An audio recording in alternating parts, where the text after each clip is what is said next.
Yi Jingshan was watching the video recording of Xia Fei and Chundong's fight in his office, and he used a pencil to outline the inconceivable dodging motions that Xia Fei executed on a piece of paper. There was hardly anyone in this day and age who would use such a primitive tool like pencil and paper.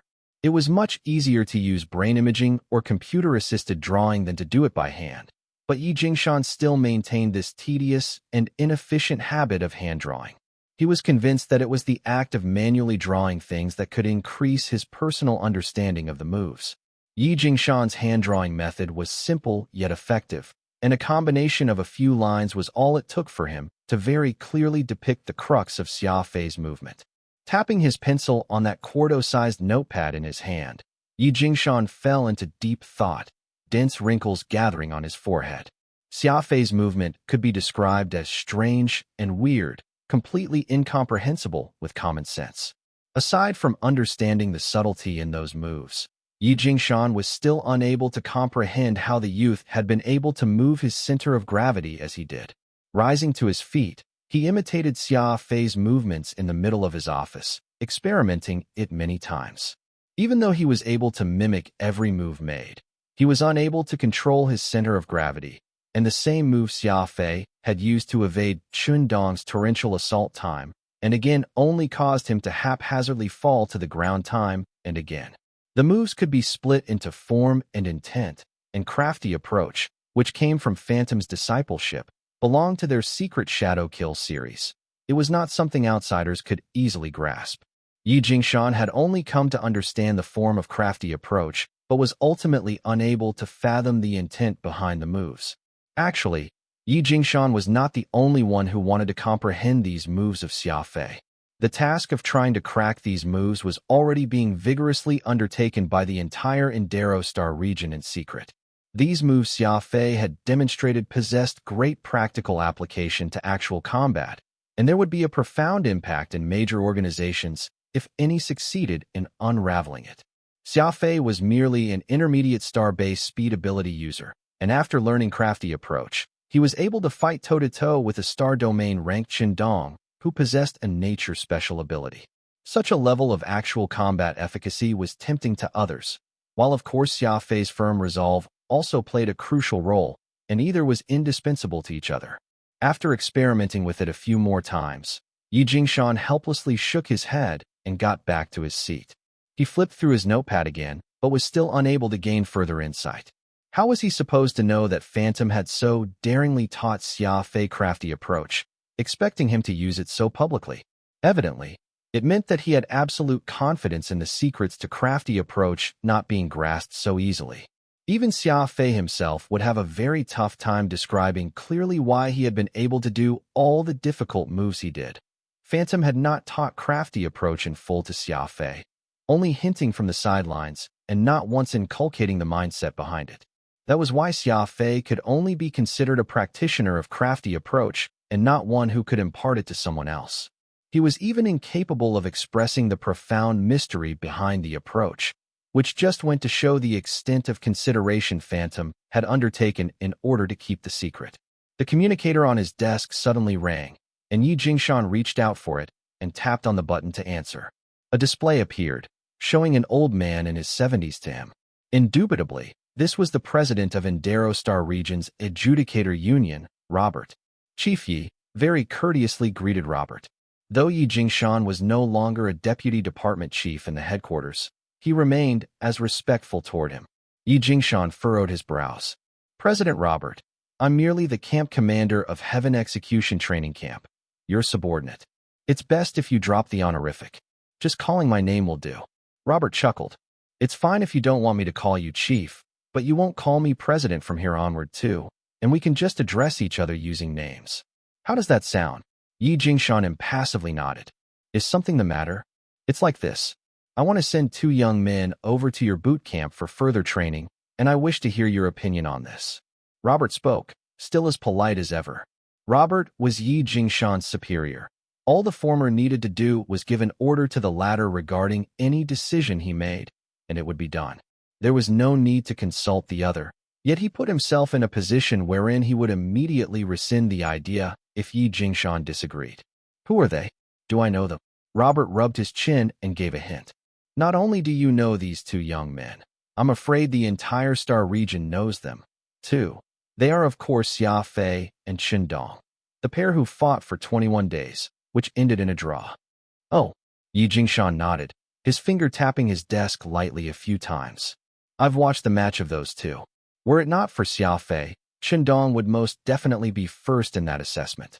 It's such a pity that he ended up getting entangled with Xia Fei and his weird moves, fighting till he fell into a coma, but still unable to eke out a win against Xia Fei. So what do you think? Do you think either of them has the qualifications to join Heaven Execution Training Camp? Robert somewhat excitedly asked. They do indeed have the qualifications.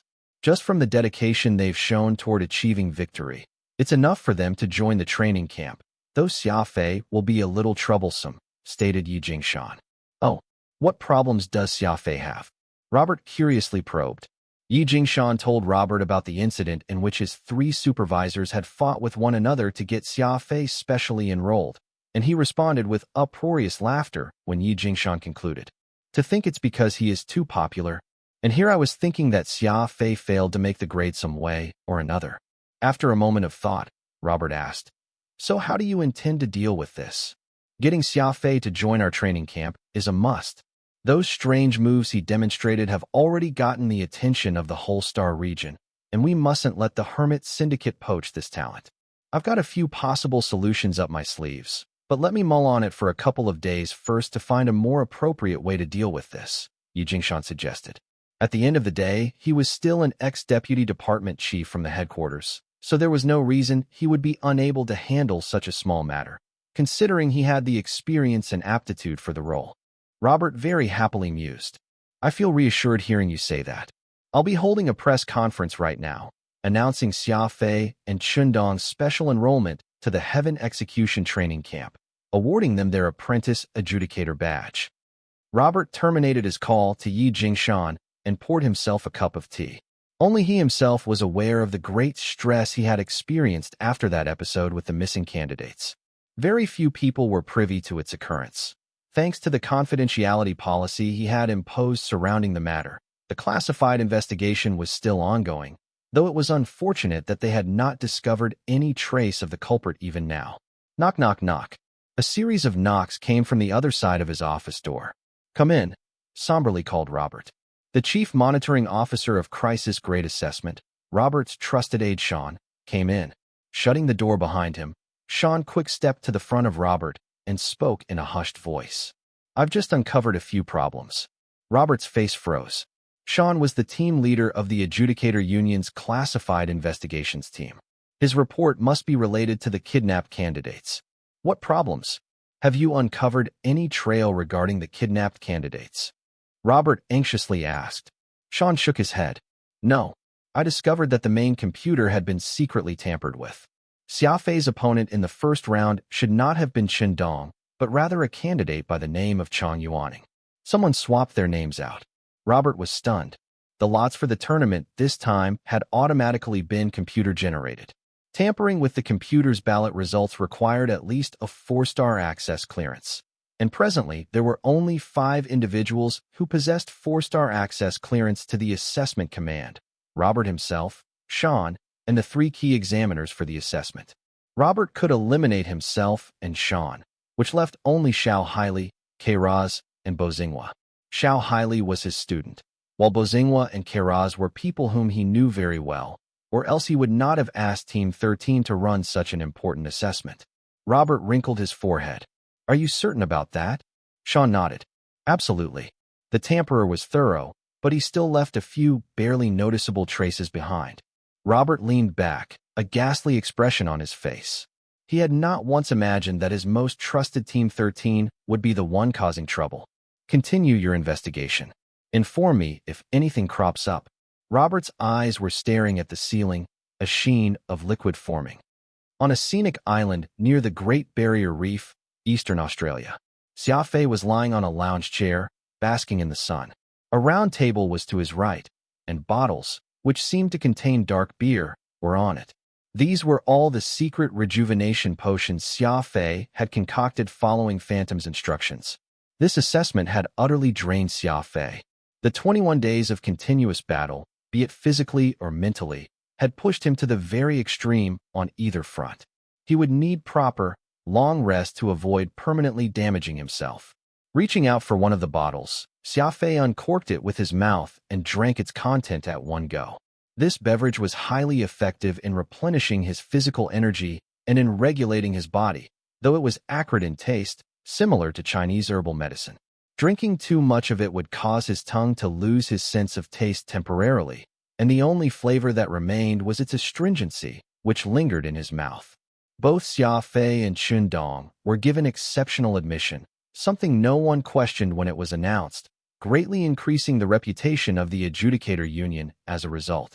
The tenacious display that both men had demonstrated sent shockwaves throughout the entire Indero Star region. Everyone believed that what the adjudicator union had done was the correct move.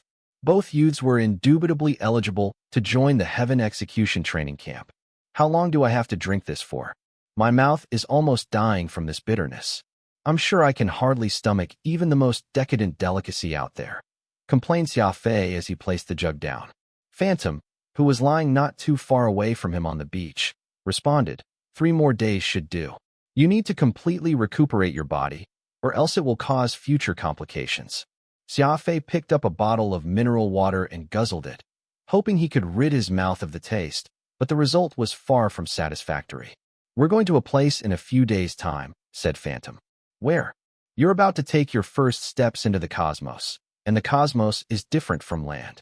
You need a good pair of shoes when walking on land. Durable and comfortable to wear, but the cosmos is different. Because of how vast it is, what you need is a good spacecraft, so you can fly yourself out to any place you wish. Plus, plenty of unknown danger lurks in outer space. Going without a decent spacecraft is akin to taking a rowboat out to an open sea. You'll simply be courting death, stated Phantom very matter-of-factly. Xia Fei immediately sat up from his lounge chair the moment he heard the word cosmos. He had not simply been dreaming about owning a spaceship for a few days. Even if Phantom did not mention this, Xia Fei already had plans to purchase a spaceship of his. He had been generously rewarded for his participation in the assessment this time, so he had no problem paying for his own ship. Well said. I'll log into the interplanetary internet right now and order the Eagle-class frigate. Honestly speaking, I very much adore the design of that ship. Xia Fei laughed in sheer delight as he said this. Phantom stood up from the sandy shore and faced him, unsmiling. It's fine if you order the second ship you'll be owning pre-built, but for your very first spacecraft, you must build it with your 2 hands. A spaceship is the most reliable companion to anyone in this universe. You must understand every detail of it, as well as its performance, and there's no faster way than by building it yourself. Xia Fei was startled, the excitement he was feeling well beyond words. Are you saying that I need to build a ship to call my own with my 2 hands? That's right. Choose every part seriously. See with your own eyes as your ship gets fitted piece by piece. That's right. Choose every component of your ship seriously. See with your 2 eyes as your spacecraft gets fitted piece by piece, said Phantom earnestly. Xia Fei leaned back in the lounge chair and pulled out a cigarette. He took several drags. Building my warship by hand. What an excellent idea. Which spaceship manufacturing company are we heading? What are we going to a spaceship manufacturing company for? Phantom casually dismissed. All spaceships have their service lifespans, and they will all be dumped on a warship graveyard once their use is exhausted. We're going to find out where Indero Star region's warship graveyard is and build a functional spaceship from there. Xia Fei blinked his eyes, an incredulous expression etched on his face. People will throw an entire spaceship just like that? Won't that be too much waste? Why not recycle and refit it? Phantom chuckled. Do you think it's so easy to dismantle a warship which weighs over hundreds and thousands of tons? Just the cost of dismantling a spaceship alone easily surpasses the value of the ship itself. The parts with some value still will be pulled apart to be sold separately to those small companies around the graveyard, leaving them to collect and reuse those. But the hardly valuable parts are considered scraps. Xia Fei pondered on this for a while. So that means we will only be buying second-hand goods from those warship graveyards?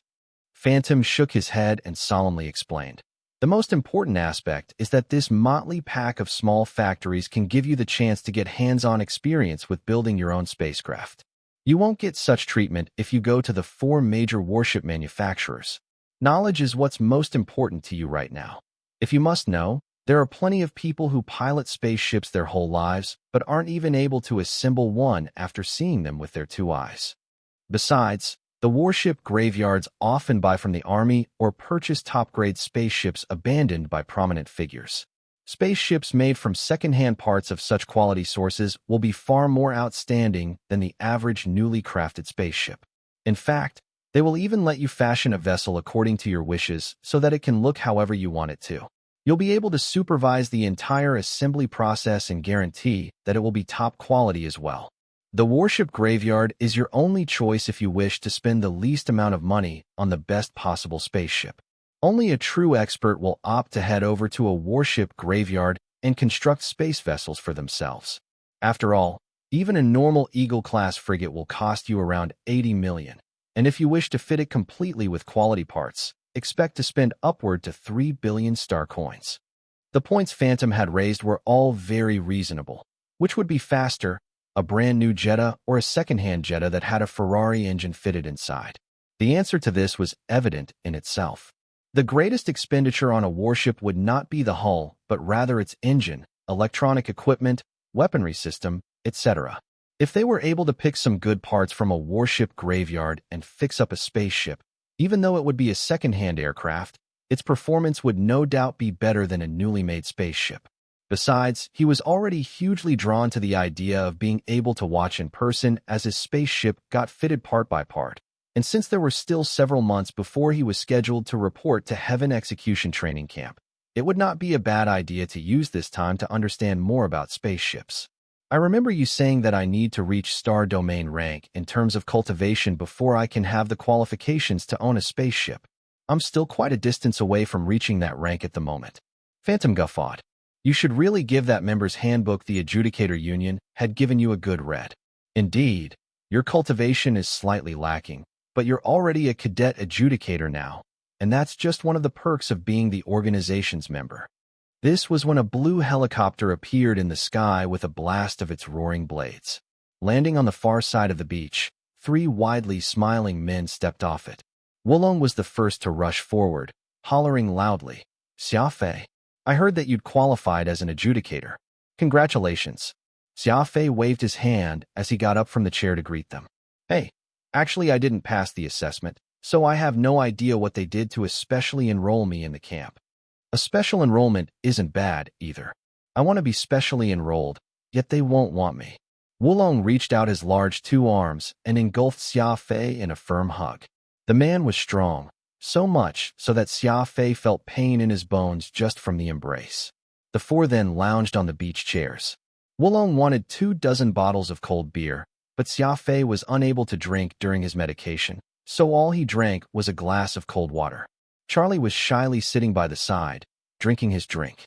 Xia Fei smiled at the lad and asked, "Have you taken the gene optimization fluid I gave you?" Charlie's face suddenly turned a little despondent as he quietly nodded. "I got the mathematics special ability, not my favorite speed ability." Seeing Charlie looking so crestfallen, Xia Fei, Andre, and Wulong could not help but laugh out loud. No one can guess what sort of special ability they will get after unlocking the 7th region of their brain. Actually, getting the mathematics ability isn't bad for you. You studied finance, so having that special ability will be beneficial to your profession, said Xia Fei.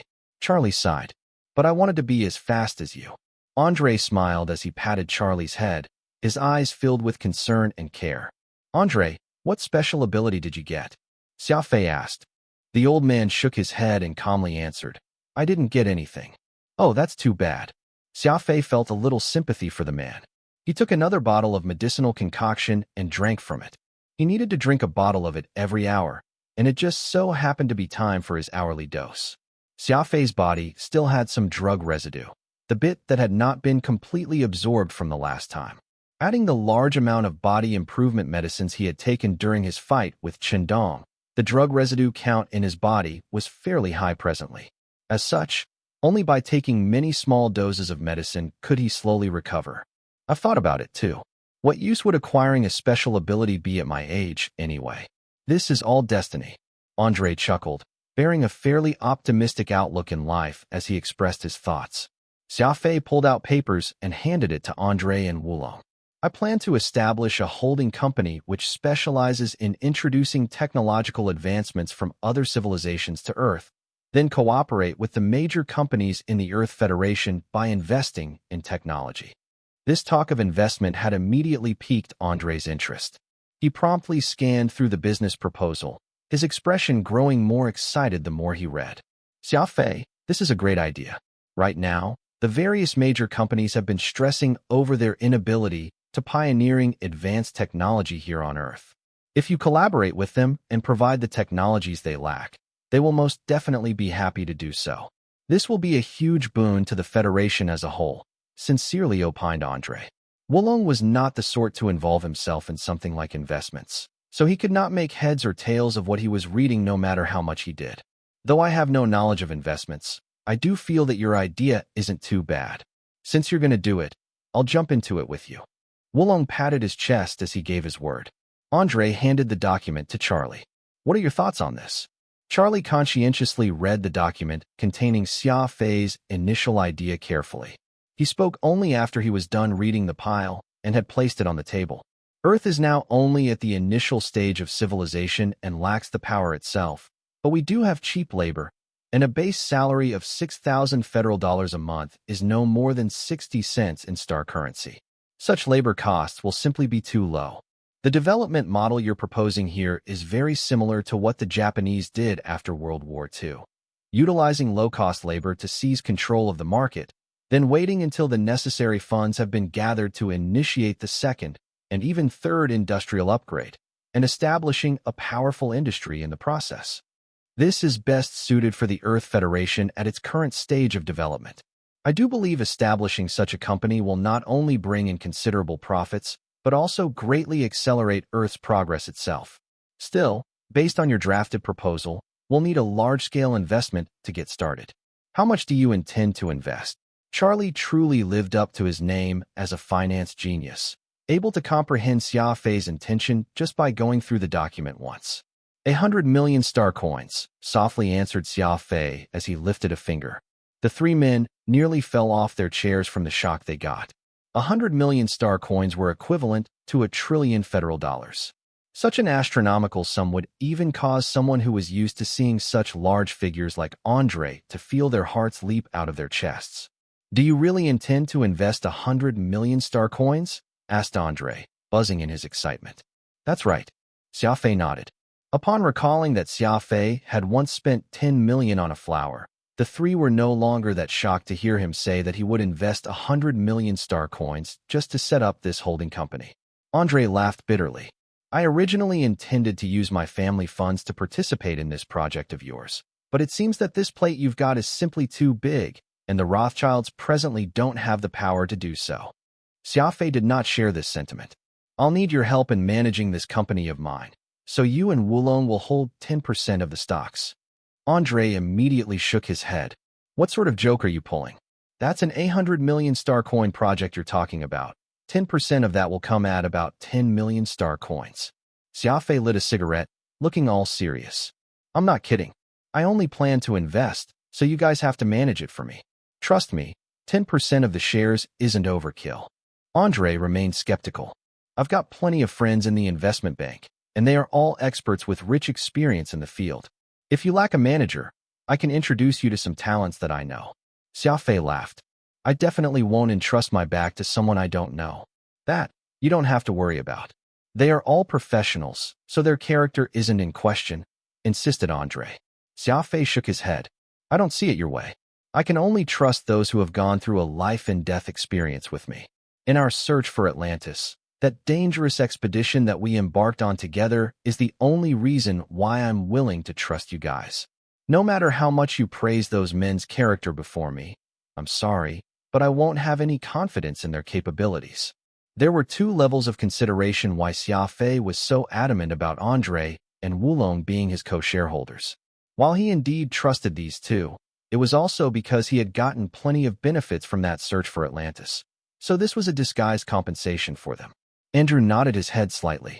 If you have that much faith in me, then you can just leave this matter to us. We won't let you down." 4 days later, Xia Fei sold all the spoils he had collected during the assessment for a total of 1.864 billion star coins. Handing over 100 million star coins to Andre as the startup funds for the holding company, Xia Fei proceeded to board a flight, which brought him out into the vast sea of stars all by himself.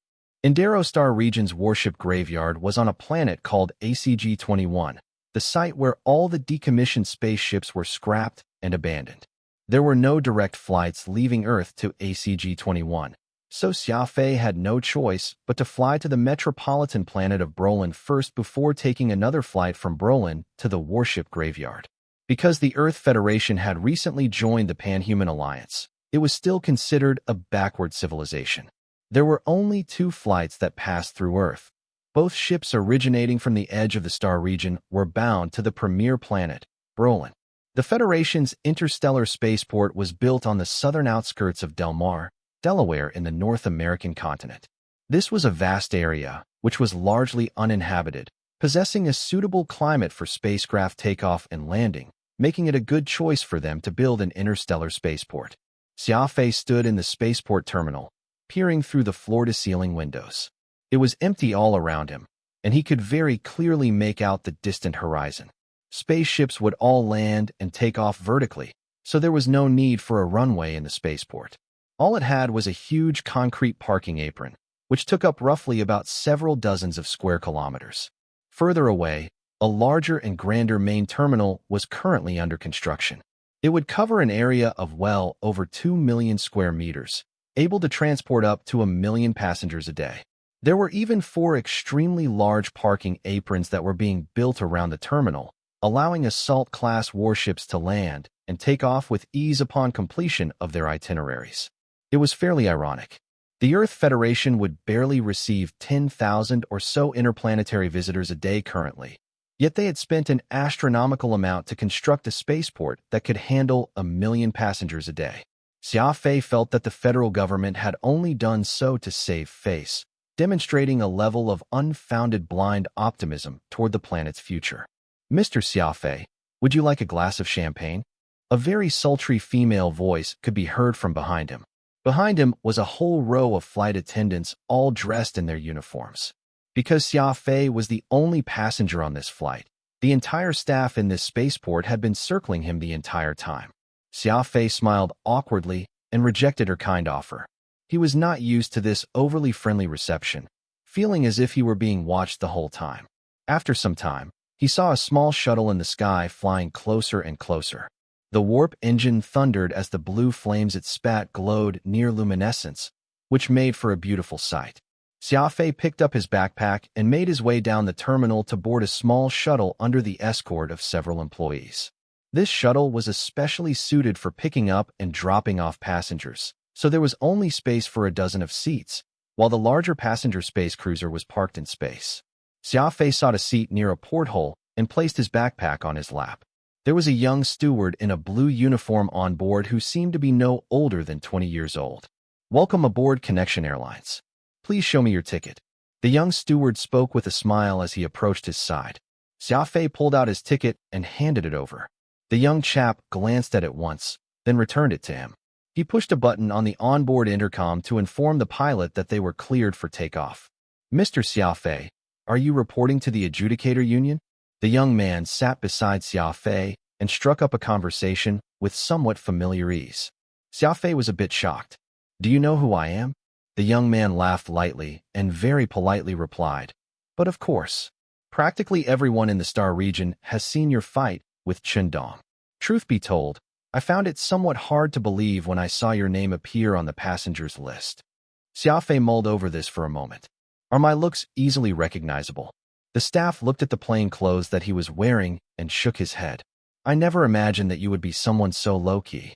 Xia Fei's mind was somewhat put at ease. Not being easily recognizable was a good thing. He did not enjoy being gawked at by people everywhere he went.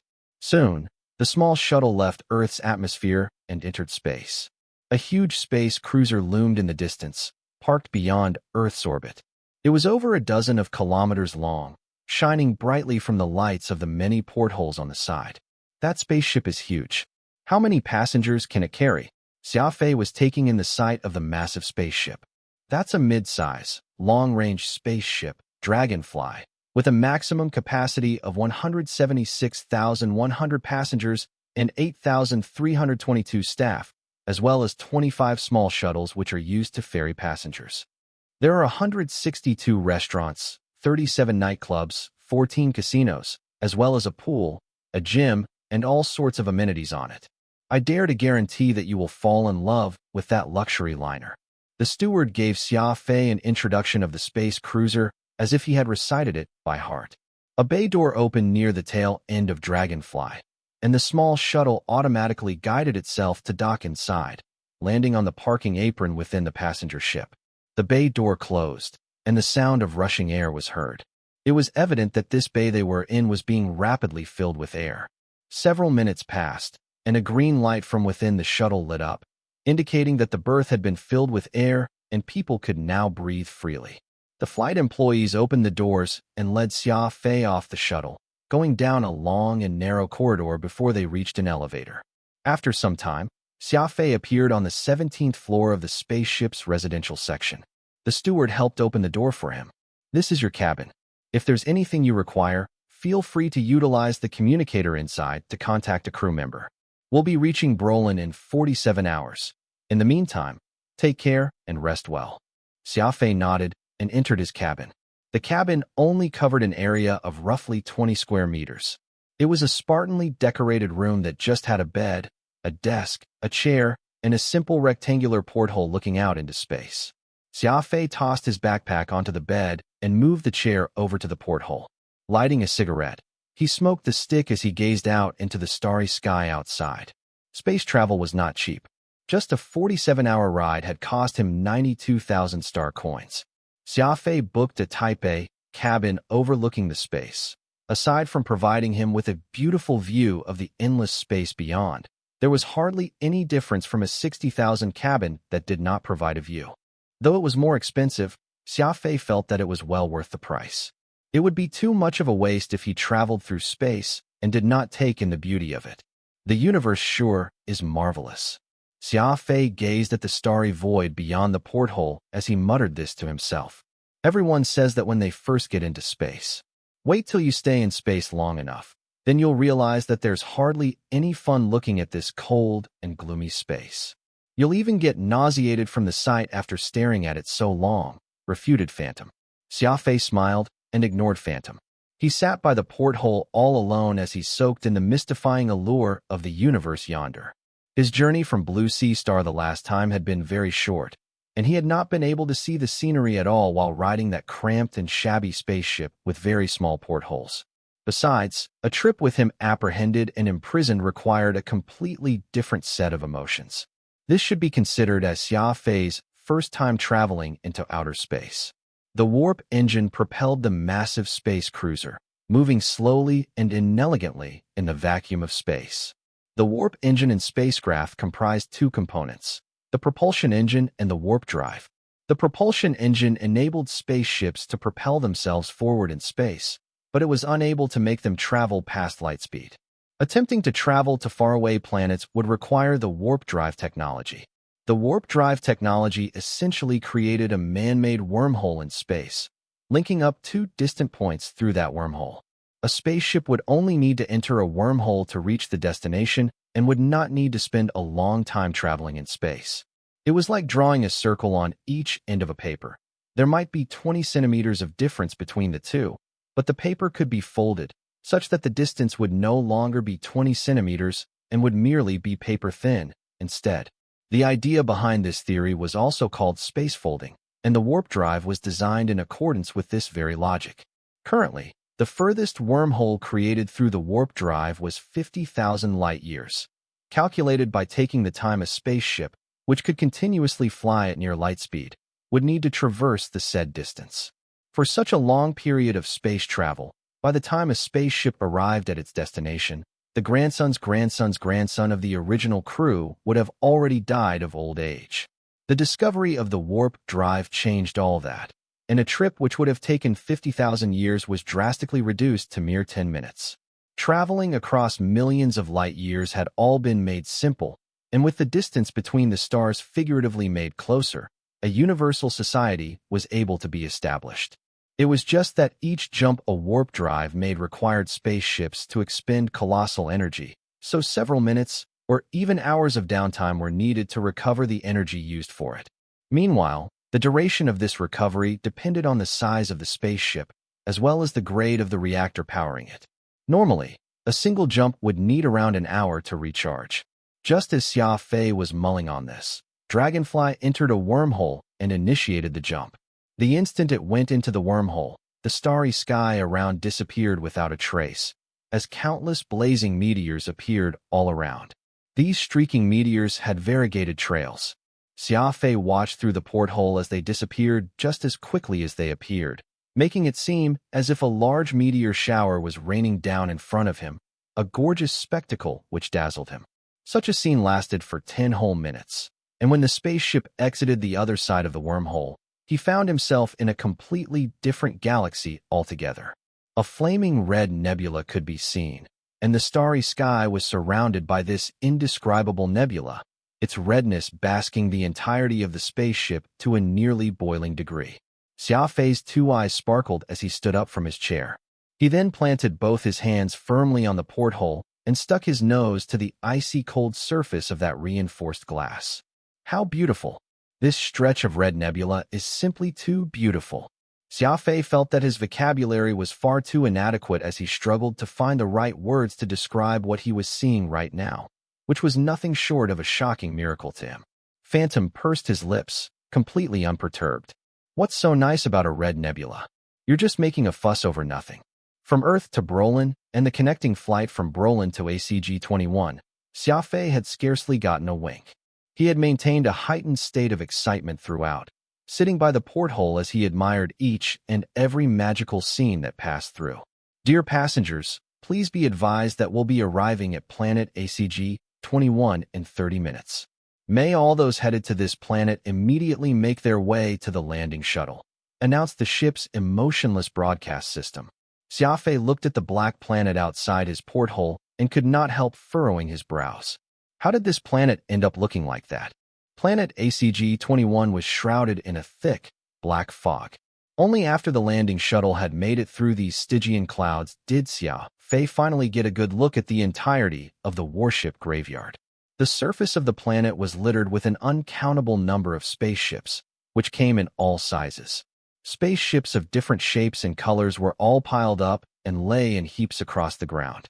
Some had already rusted and decayed until they were barely identifiable as ships, and there were even some that had plants growing on them, looking completely run down. The landing shuttle whizzed past the wreckage of a warship which was over 100 kilometers long, its hull broken into 2 halves right down the middle. The size of it spoke of the spacecraft's past glory when it was still in use. Even though these spaceships had long since turned into nothing more than useless rusty metals, Xia Fei was still taken aback by the wide variety of space vessel styles that could be found here. This was a rare sight to behold no matter what planet it was. The landing shuttle slowed as it descended on an open clearing, letting Xia Fei, as well as several other passengers, disembark. Right across was the spaceport terminal. The inhabitants clearly knew how to reuse and recycle, for this place was actually an old warship which had been repurposed as a terminal, and the landing apron was the flight deck of a large warship. Xia Fei carried his backpack and followed the crowd toward the terminal. There was no one taking care of the spaceport, and everything was in disuse. From start to finish, he did not catch sight of any uniformed staff. A stretch of rusted fence surrounded the spaceport, though portions of it had already fallen, allowing anyone to enter and exit the place as they pleased. There was a dirt road leading out of the spaceport, and a hover car came zipping by on this road, creating a gray, dusty trail behind it which remained in place for a long time. Why isn't there even a taxi around at all? Xia Fei put his backpack down and lit a cigarette, standing beside the road and having nothing to do aside from hoping that a cab would appear. The others who had disembarked from the shuttle with Xia Fei all climbed aboard 2 hover cars and swiftly departed, leaving just him all alone at the roadside. Xia Fei carried his backpack again and prepared to make the trek to the city. He was a speed ability user, so he was undaunted by such a distance. It was just that he was unfamiliar with this place, so he had no idea which direction he should be heading toward. That was when a ramshackle, yellow hovercar did an emergency brake right in front of him. The cloudy dust enveloped Xia Fei entirely, finding it difficult to breathe inside it. He covered his mouth and coughed several times. A dark-skinned man in his 20s whistled, then hailed for him to get in. This man was scrawny, and considering the shade of his skin, Xia Fei had nearly missed that there was someone in the driver's seat. The man flashed a bright smile, which showed a pair of yellowing teeth. "Hop in. You're lucky that I happened to be passing by the spaceport, or else you'll likely spend the night out here in the wilderness today." Xia Fei considered his offer before hopping into the passenger seat with his backpack. The hovercar let out an ear-piercing rumble and soon speeded down the road. This hovercar did not look too different from the ones found on Earth, except that it had a jet-powered engine installed in the trunk and storage placed in the hood. It had 4 extensions around the frame, with each having a thick circular disc, which served as this vehicle's magnetic levitation device. "Are you here to buy a spaceship?" asked the dark-skinned man. Xia Fei nodded. "How did you know? Isn't it obvious? Why else would anyone come to such a place if not to buy a spaceship?" answered the chap matter-of-factly. "There are 3 kinds of people who go to a warship graveyard to buy spaceships. First are those poor blokes who can't afford new spacecraft, so they end up coming here. There's basically no way to earn anything from such people. Second are those who know those warship graveyards are where they can buy spacecraft parts with the best performance at the lowest price possible. Such people have a vast knowledge of spaceships, so there's no way to earn much from them, either. Third are those black men. Of course, I'm not talking about their skin color, but how they can't risk legitimacy. Such people are unable to purchase what they need through official channels, so they opt to come here instead. There's profit to be made doing business with this type, but one must be careful not to risk their lives in the process." "Which sort are you?" Xia Fei chuckled. "Care to guess?" The man looked at his attire. "You don't like spaceship savvy judging from your young age. It's even less likely for you to be a young master. So I guess you're someone with not enough money but needs to get a ship." Xia Fei laughed and did not say a word. "Have you found a place to stay?" asked the man. He shook his head. "Nope. Do you have anywhere good to recommend?" "Bro, today must be your lucky day bumping into me. It just so happens that I know a small, decent inn that isn't too pricey, though there are no girls there." The man threw Xia Fei a shifty glance as he spoke. Far in the distance, Xia Fei could finally see the outline of a city. Actually, calling it a city was a bit of an exaggeration. In terms of size, this city was more like a large town. Several uneven dirt roads ran through it, and both sides of the road were spaceships after spaceships, which had been discarded onto this planet. The people in this town all stayed in these abandoned spaceships. A quick scan of both sides of the road, and Xia Fei saw names like Pan-Universal Shipping Company and Galaxy Modification Private Limited. These shopfronts were all in various states of disrepair and dilapidation, though their names sounded rather impressive. One such company, which went by the name of Pinnacle Spaceship Assembly, had a bench placed in front where a brawny, scarred man sat. This person immediately stood up and waved enthusiastically when he saw the old hovercar driving by. Xia Fei could not make out what this person was shouting, but it must have been something to make the dark-skinned man stop his ride. However, the man merely waved his hand and continued driving along. "Don't say I didn't warn you, but the shops you see in the city are all out to fleece you foreigners who know nothing about spaceflight. It's best if you stay far away from them. The real proper factories will all be located far away from the city," sincerely said this dark-skinned fellow. He did not sound to be lying, so Xia Fei could not help but view him in a different light.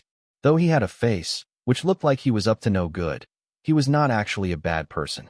It was quite a headache hearing the man speak, however, for he had been talking nonstop throughout their journey spanning over an hour. The hovercar came to a stop on a deserted street. The man pointed to the left side and said, "This is the place. Tell my mom that I will be out sending a few night clients today, so don't wait up for me to have dinner." Xia Fei alighted from the hovercar and walked toward the direction the man pointed out. He saw a warship, which had been converted into an inn, up ahead, and there was a wooden sign hanging from the entrance, just like Home Inn. The glass door was polished until he could see his reflection, and the floor looked as if it had been polished by someone too, with not a bit of dust or dirt on it. Finding such a clean place of lodging in this place was truly quite a difficult task. The dark-skinned man started his hovercar again and was about to leave when Xia Fei hurriedly asked, "What's your name? I haven't paid you yet." "The name's Sunny, and just hand over the money to my mom." The man waved and sped off. Xia Fei made his way toward the inn even as he patted the dirt and grime from himself. The white t-shirt he was wearing had almost turned black by then. Knocking on the glass door, he saw a dark-skinned woman in her 50s walking over, her filled-out figure twisting as she came and greeted him with an affable smile. "Sonny sent me. Your son said that he'll be sending some night clients, so he's going to be back late," reported Xia Fei. The woman very warmly brought Xia Fei into the establishment, using a duster made of cloth strips to tackle his dusty self. "This place here is just too dirty. Come on in and take a shower." Sonny's mother led him to a room on the second floor. The entire inn was silent.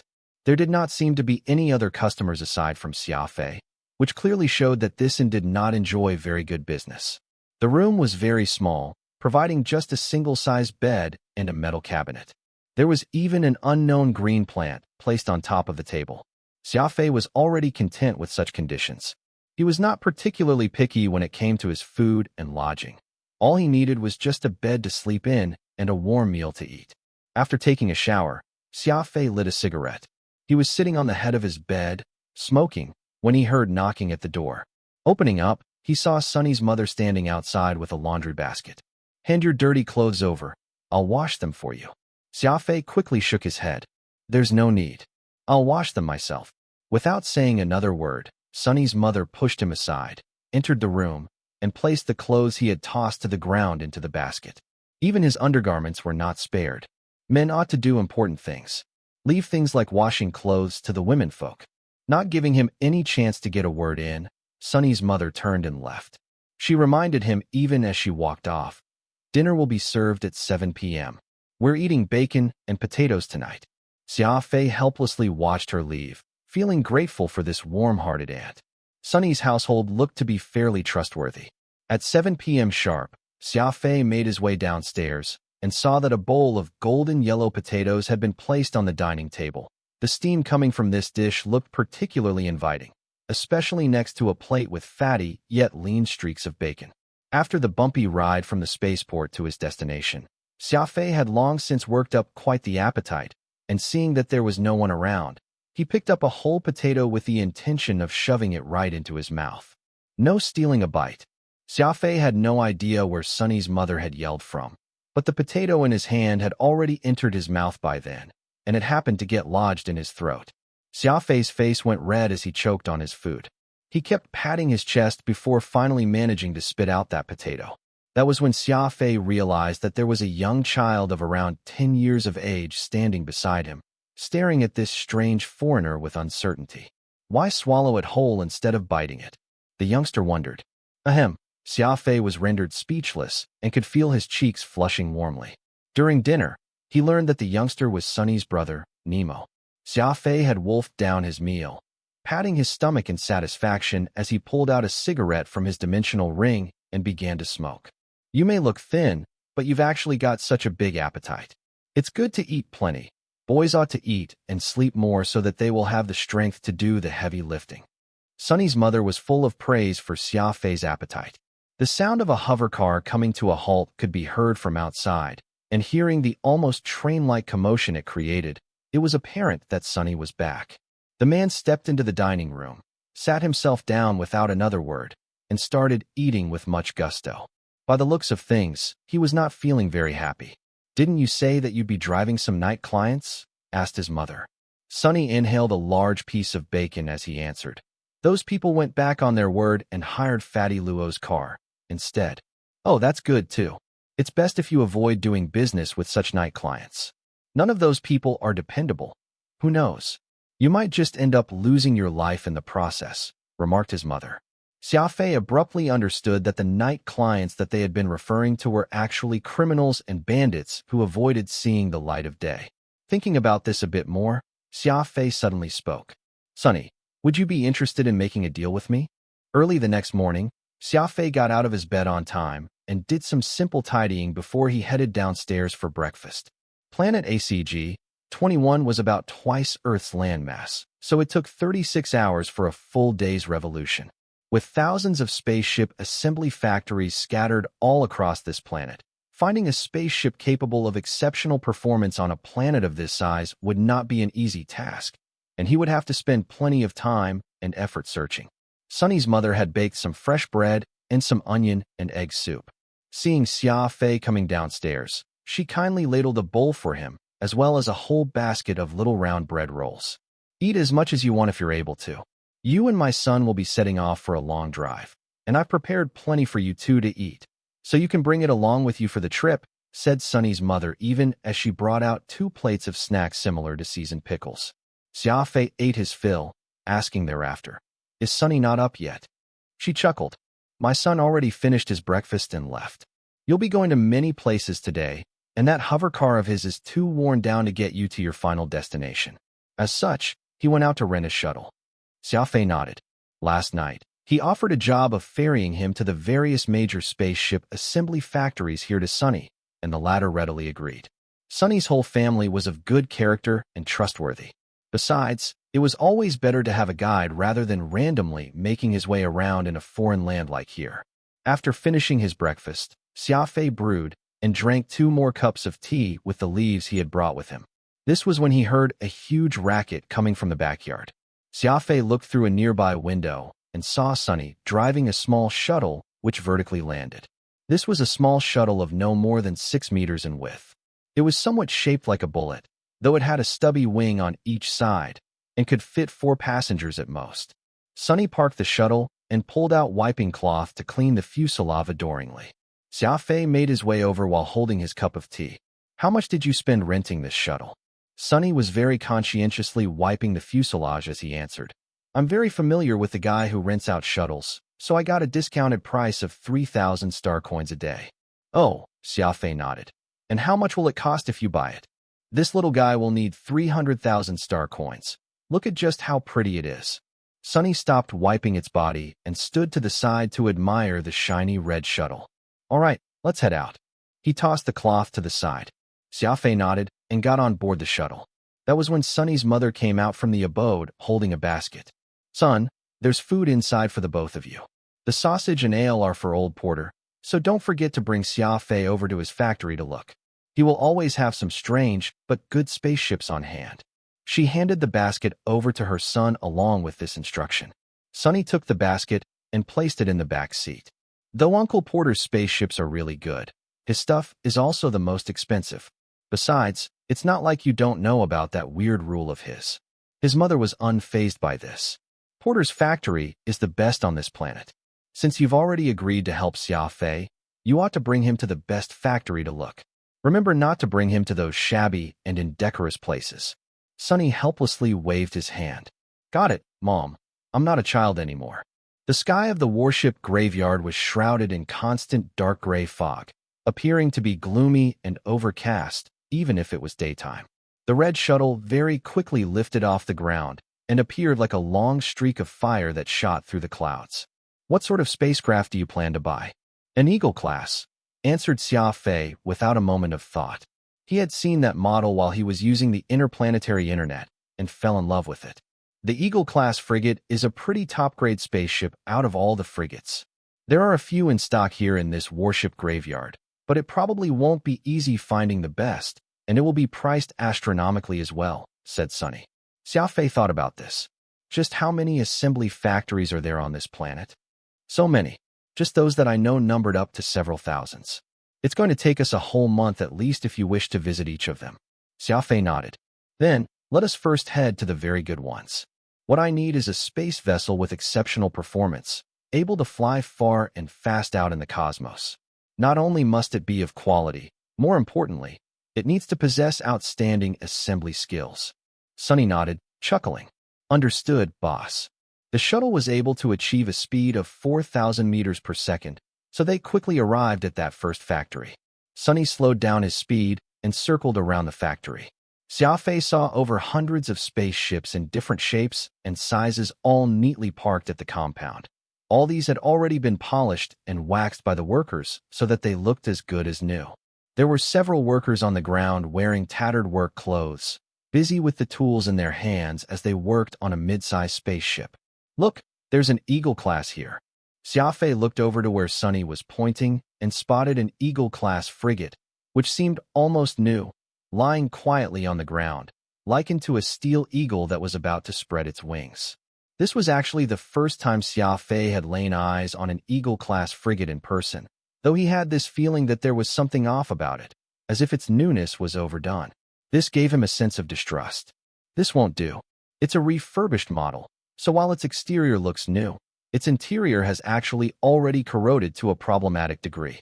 This will likely give you headaches not long after you take it out, heavily commented Phantom. Xia Fei nodded to Sunny. All right, on to the next one. The latter was shocked. Boss, are you actually an expert? You're able to ascertain that it won't do just by glancing at it from this distance. It's a refurbished model, so while it looks pretty on the outside, I'm certain that it's terrible on the inside. Xia Fei repeated what Phantom had just told him. Sunny was very surprised, flashing an approving thumb at him. Great eye, boss. This factory is indeed one that deals with refurbished spaceships. That portly, middle-aged fellow over there is this factory's big boss, and his skills are dreadful, only able to do superficial bodywork. He'll just make do with whatever he can get away with when it comes to internal circuitry or key components of the engine. Xia Fei furrowed his brows. Since you know all these, why did you bring me here? Sunny revealed a cheeky smile. I'm only testing your judgment. If I really wanted to bring you to this factory, I would have already landed and not just hover above the place. The second factory had 3 Eagle-class frigates, and the size of the place was much larger than the first factory, but the spaceships were all average, not at all meeting Xia Fei's requirements. From morning until afternoon, not one space vessel had caught Xia Fei's eyes. This next factory we're heading to can be considered as the top assembly plant here in the warship graveyard. It's the one my mother mentioned, Old Porter's factory, but he's a bit of an oddball, and all his prices are on the high end. Sunny emphasized these last 2 words. Xia Fei did not mind. I'm not concerned with spending money as long as I'm able to buy a good spaceship. Old Porter's factory was located in a very remote area, requiring a full 30 minutes of flight before they could reach it. Several dozens of spaceships were arranged around the not-too-large clearing, each of them covered with canvas sheets so as to avoid corrosion from the elements. This was a factory standing amid the endless sea of disused spaceships, and the canvas-covered spacecrafts were all very conspicuous against such a backdrop. Sunny guided the shuttle and landed on an empty spot right in the heart of the factory. He took the basket from the back seat and walked toward the only workshop with Xia Fei. An Incursus-class frigate made by Gaia Corps was inside. The captain of this spaceship had designed it to look like a black beetle, and there was a long cannon to its side. Several of the factory workers were busy repairing it, displaying a very conscientious attitude toward their work. Xia Fei was very satisfied with the factory equipment and the attitude of the workers, immediately giving them an 8 out of 10 score deep down. Where's Uncle Porter? Sunny appeared to be very familiar with the busy workers, warmly greeting them as he came over. A dark-skinned man in work overalls came crawling out from underneath the spaceship, pointing toward the glass room on the left side of the factory floor. Master's discussing matters with some of the people Old K brought over. Why are you here? Xia Fei looked where the man had pointed and saw several burly men standing inside the glass room. They all looked prim and proper with their shirts buttoned all the way up despite the hot weather. They were standing right across a dark-skinned old man wearing blue overalls. The person was over 6'5" with wide shoulders. His weathered face was stern and did not betray any emotions. There was a black eye patch covering his left orb, which made him look like a pirate from those movies. Old K. When did Old Porter begin working with such people? Sunny wondered. The worker wrinkled his forehead. I don't know either. Old K has been bringing people to visit Master several times recently, and each time they will depart unhappily. It's as if they wish to buy something from the Master, but he refuses to sell it to them. Sunny called Xia Fei over to his side. This guy is an off-worlder called Xia Fei. He wishes to buy an Eagle-class frigate. Xia Fei, this is Uncle Porter's apprentice, Boateng, Sunny introduced. Xia Fei courteously shook Boateng's hand as Sunny continued. Don't let his youth fool you. He is actually an expert when it comes to spaceships. I brought him to Portly Jin's refurbishing factory, and he could tell at a glance while seated in the shuttle that something fishy was going on with those spaceships. Boating barked out an honest laugh. Is that so? An expert, eh? There happens to be an Eagle-class frigate in the northwest corner which we've just fixed with all the original parts, spending 2 months' worth of time to repair it. You guys head over and take a look. No clue whether my master will sell it to you or not, though, frankly admitted Boating. Sunny patted Boating on his back and handed him the basket he brought. I know all about those D*MN rules Uncle Porter has. Help me put in a few good words to your master later. Boating nodded as he received the basket from him. Just as the duo was leaving the workshop, they heard an excited cry coming from Boating behind them. These are sausages. Sunny turned around and laughed. That's for your master. Boating blinked at Sunny as he shoved a portion of the sausage into his mouth with his oil-stained hands. The other youths in the workshop also dropped their work and surrounded Boating the moment they heard him shout sausages. What did Boating mean? That his master will decide if he wants to sell it to me? Quizzically asked Xia Fei as they walked away. Uncle Porter is really strange in that he will only sell something he feels is suitable for the spaceship. If not for that quirk of his, he'd have been rich given his skills by now. There's no way he'd still be stuck in this small factory like today, Sunny explained. Is that how he does business? Xia Fei shook his head. He felt that it was somewhat perplexing for a businessman not to have money at the forefront of his concerns. Uncle Porter originally had 4 disciples, but now, only Boating is left. The other 3 felt that there's no money to be made under his tutelage, so they left for other factories, shared Sunny bitterly. The 2 arrived at the northwest corner of the factory and, sure enough, saw an outline of an Eagle-class frigate sitting there coolly. It was easily distinguishable even with the canvas draped over it. Both men proceeded to pull off the canvas to reveal the frigate beneath. The spaceship looked 80% new in terms of outer appearance, and the heavy smell of fuel was still permeating its surroundings. The surface of the spacecraft exuded a dull luster, giving a sense of reliability to anyone who set eyes on it. Yes, this spaceship is good. Repairing it to such a degree must have taken quite a lot of skills, and the hydraulic system has even been upgraded. Is that ceiling door modified as well? Phantom circled around the spaceship as he kept inspecting it, becoming more and more taken aback the more he looked. Not only had the spaceship been repaired, but it had even been modified in all the critical components. Though the spaceship was not new, it actually boasted a performance that was better than some of the newer spaceships. The person who modified this spaceship is a true expert. Amazing. Marvelous skills. Phantom was flabbergasted. Xia Fei, I know why that Porter fella is unwilling to sell his spaceship so casually to anyone. Why is that? Because he spends so much effort and care on each spaceship that it's become not just a spaceship, but also a work of art. No one without extraordinary skills will be able to modify a spaceship to such a degree. And what's more important is the degree of knowledge he possesses when it comes to spaceships, knowing just how much he can modify in order to make a spaceship perfect. Phantom was uncharacteristically heaping praises after praises to the wizened factory owner. Even Xia Fei felt that the spaceship was really good, making up his mind to buy it at all cost. There was another spaceship further in the corner which looked very similar to an Eagle class from its profile. Xia Fei curiously made his way over. Guess what sort of spaceship is this? Sunny scratched his head. Strange. This spaceship looks like an Eagle class as well, yet Boating clearly said that they only have one, and he isn't the sort to lie. Xia Fei chuckled and pulled off the canvas sheet on the spaceship. We'll know once we lay our eyes on it. With the canvas sheet pulled off, what appeared before Xia Fei's eyes was an indescribable warship, which bore a strong resemblance to an Eagle-class frigate that gave off a completely different feel. If he tried to describe this feeling, he would use the word valiant. Indeed, anyone would feel a sense of spirited dauntlessness the moment they laid eyes on this spacecraft. The hull of the Eagle-class frigate consisted of several large sections that were welded together, but this spaceship's hull was sculpted entirely out of a large triple titanium alloy plate. It was a hull. This isn't a space vessel meant for civilian use, but a naval-issued warship instead. Phantom exclaimed. It's a hookbill frigate, the naval issue for the Eagle class. Where did he get this from? Such a spacecraft will never be available for outside sales. There were 4 main warship construction firms: Gaia, Amar, Caldari, and Middle. Their total warship output accounted for almost 60% of the Pan-Human Alliance spaceships. Most territories would not make their own warships and would, Instead, directly purchased them from the four firms, doing just some small-scale modifications to these purchases thereafter.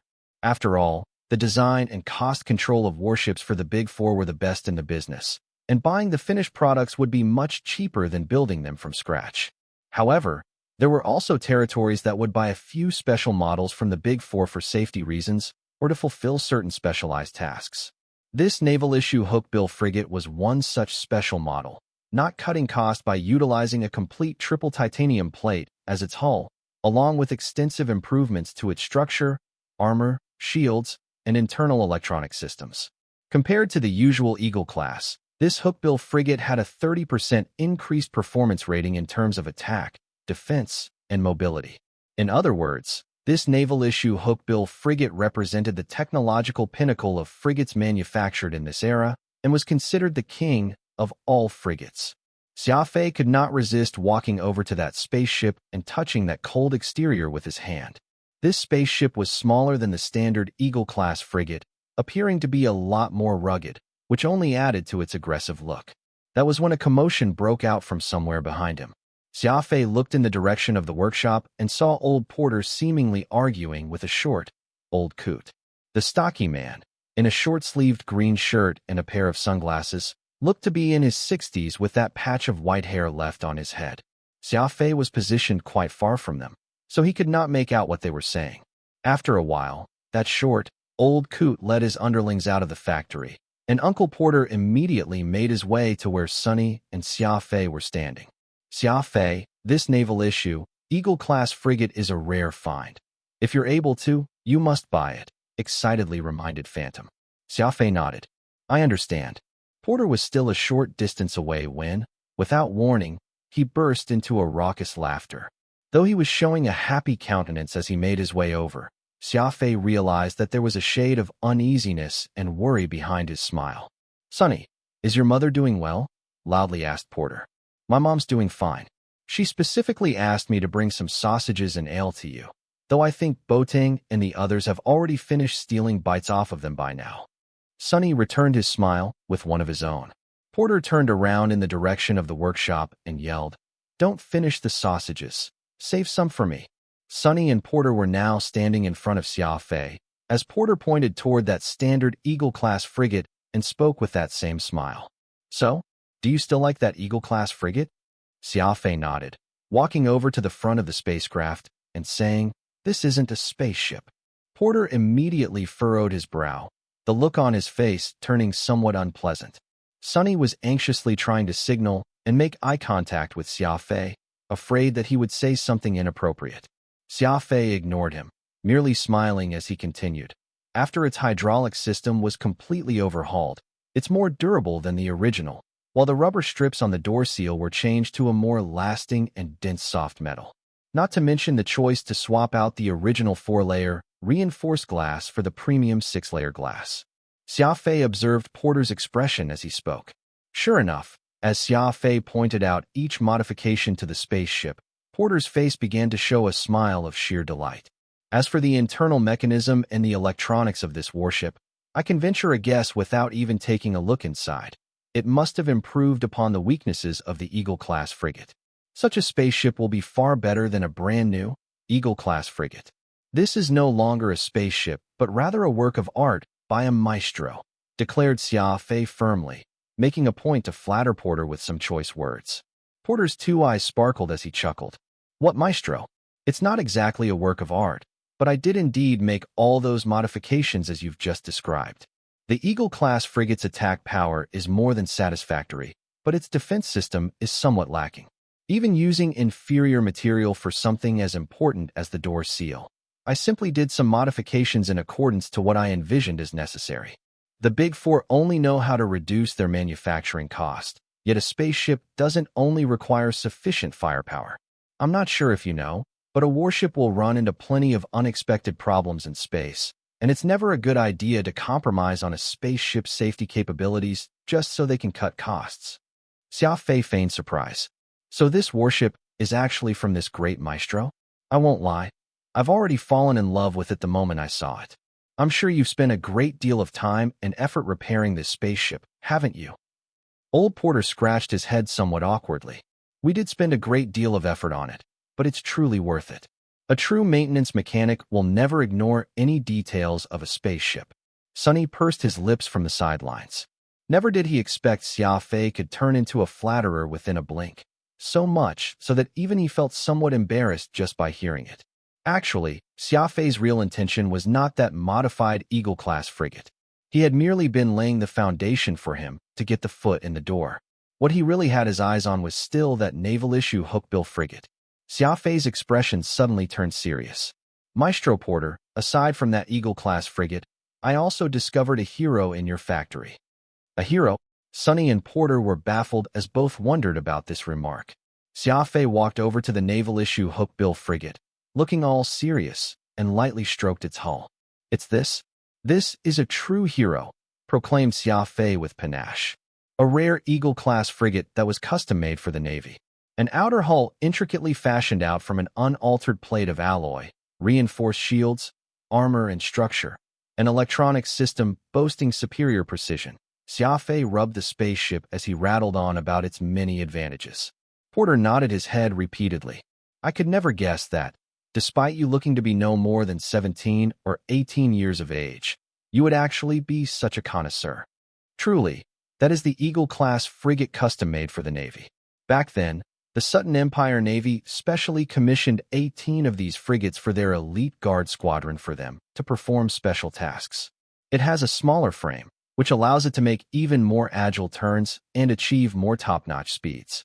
Unfortunately, no matter how good this spaceship is, it's still just a frigate in the end. So how could you call it a hero? Asked Porter, feeling nonplussed. Xia Fei quickly stepped forward and pointed to the cramped row of 5-pointed stars on its fuselage. Every star signifies an enemy craft it has brought down, and this spaceship took down a total of 39 enemy spaceships. With such an impressive feat, how could it not be considered a hero? Porter was stunned, appearing to be somewhat excited, but he did not say a word. Xia Fei shook his head in regret and sighed. It's such a pity. Such a spaceship ought to be out in the boundless stars or wreaking havoc out on a battlefield, not here in your factory. Porter made his way to the warship and ran his fingers through the stars carved on the metallic hull, muttering to himself, ought to be out on a battlefield? He looked on the left and right side of the warship before deeply sighing. Indeed, a top-grade frigate like this is hard to come by, but it's just too bad its internal parts have all been ruined and can no longer take flight anymore. Xia Fei nodded. Indeed, it is a real pity. Why don't you repair it? I do believe that, given your skills, you can restore this naval-issue hookbill frigate back to its past glory. Porter's eyes momentarily flashed, but very soon dimmed. It's not that simple. This is a top-tier, custom-made frigate. All its components are pretty much built to order, and it's very hard to find replacement parts. Xia Fei smiled. Maestro Porter, how will you know if you don't give it a shot? Porter patted the fuselage twice fitfully. Come, let's share a drink or two in my office. The three men headed in the direction of the workshop, and Xia Fei could not resist giving that hookbill frigate a few more glances. Could it really not be repaired? Do you really want that spaceship? Suddenly asked Porter. But of course, only a fool would not like such a top-notch frigate. Xia Fei spoke frankly, not at all disguising the love he had for the spaceship. Porter took the sausages that Sunny had brought over and cut pieces of them onto a plate before retrieving some glasses to pour out 3 portions of ale. The 3 men shared a meal at a small round table and consumed the sausages with ale in hand. The ale contained a high alcoholic content, and Xia Fei could feel it burning as it washed down his gullet. He was not used to such a stiff drink, so he could only take a mouthful at a time. Porter took a vintage tablet from a nearby desk, pulling out an image of Xia Fei and Qindong's fight, and handed it to Xia Fei. Are you this Xia Fei? Asked Porter as he took a big swig of his ale. Xia Fei chuckled politely and returned the tablet to the old man. How did you find out? Porter tossed the tablet back onto the desk and answered. Your eyes glowed when you began talking about that naval issue, Eagle-class frigate, and that's when I knew for sure that you're actually that fella who had that big fight with Qindong for 21 days straight. Both of you shared that same look of determination. Sunny was fighting a cold war inside him, nearly losing his grip on the ale in his hand as he sputtered. You're that Xia Fei? Xia Fei smiled and nodded, not denying the fact. Do you know that my mom loves you to death? She said that you're the most cunning and resolute young man she has ever laid her eyes on. She'll definitely beat me to death if she ever finds out I'm earning your money, cried Sunny very solemnly. Cunning? That doesn't seem to be a positive assessment. Xia Fei could not help but laugh. Relax. As long as you don't tell your mother about me, and I keep mum about it either, she won't ever find out. Porter poured another glass for himself and finished it at one go.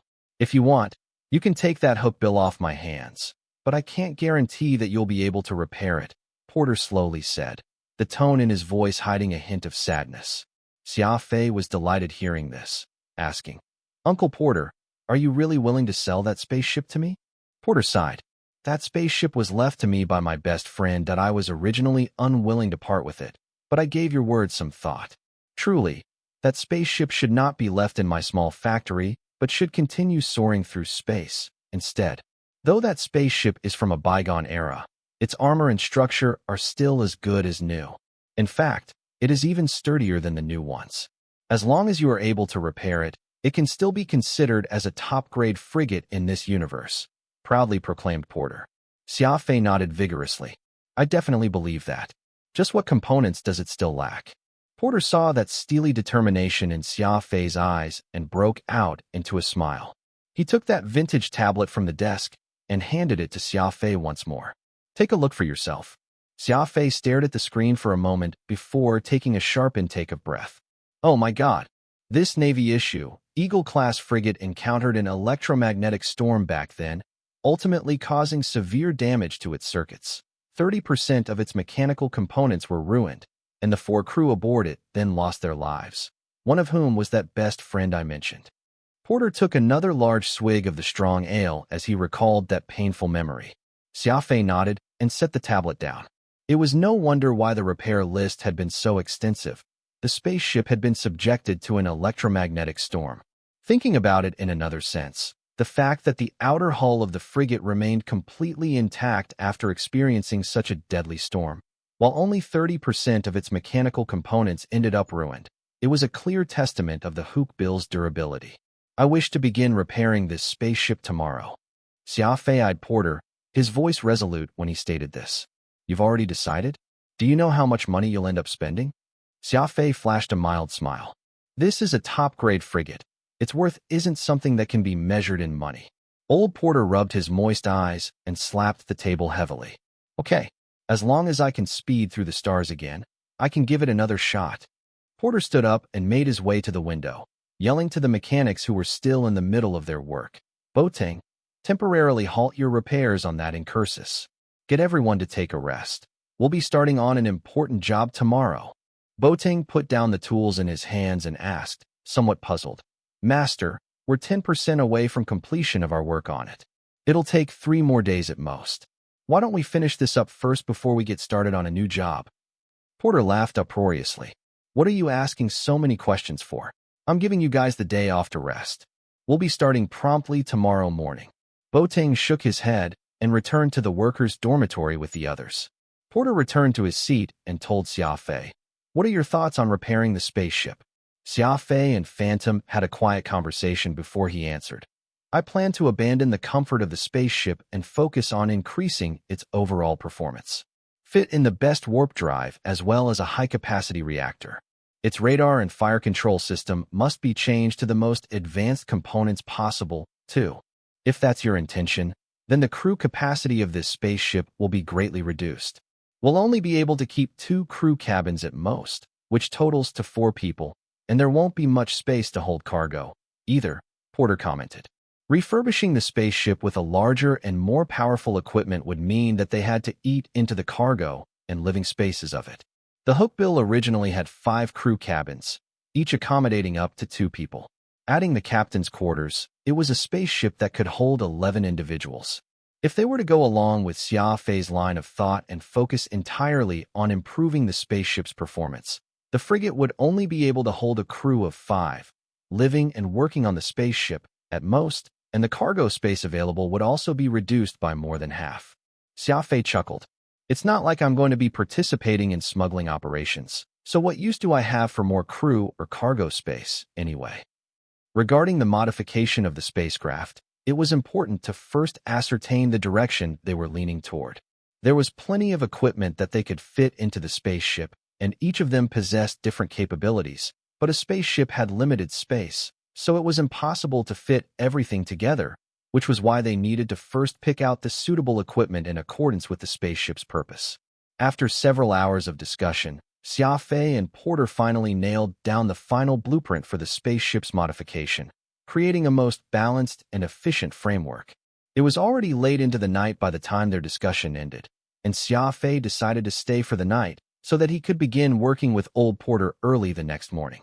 Walking Sunny to his shuttle, Xia Fei asked, "What's your bank account number?" Sunny told him the details he needed, and Xia Fei nodded. "I'll transfer 1,000,000 star coins into your account, so you can buy this shuttle. I'll be needing you to ferry me around everywhere during this time, and renting it out the whole time just isn't cost-effective. Also, buy something good to eat and some good beer over. Buy the best, and don't be afraid to splurge. According to my hometown rules, it is necessary to treat the workers with a round of drinks to commemorate their start of work." Sunny was stunned for quite some time as he blurted out in disbelief, 1,000,000 star coins. Heavens, that's a lot. Xia Fei patted him on the back. "Too much? Not at all. Had it not been for you, how would I have been able to buy such an incredible warship? Just take that for now, and don't hesitate to tell me if it isn't enough." Sunny nodded vigorously and flew away on the shuttle. Old Porter had arranged for Xia Fei to stay in the cabin of an Atron-class frigate, which was also at the latter's request, for he wanted to acclimatize himself to living in an actual warship beforehand. The inside of this frigate was not too spacious, and Xia Fei returned to his cabin after roaming around it a few times. There was a porthole in his cabin, and he could see the lights from the workshop still lit up through it. A single robust figure was pacing back and forth constantly, with an old-fashioned phone in hand. There was no need to guess. This person was definitely old Porter. Even though they had already decided the direction of the spaceship's modifications, they still needed to purchase all the components necessary, so he was due for a busy night ahead. Xia Fei lit a cigarette and lay down on that hard single bed. He took out the VR glasses from his spatial ring and logged onto the interplanetary internet. After transferring 1,000,000 star coins to Sunny's account, Xia Fei moved to turn off the device. This was when a window popped up for the accept or decline buttons of a video call request. On the window was a loop of a pink bunny with large, floppy ears gnawing on a carrot repeatedly, occasionally belching. Xia Fei chuckled and knew that the video call request must be from that peculiar Avril, so he accepted it. Avril appeared on the screen with eyes that cried for sleep.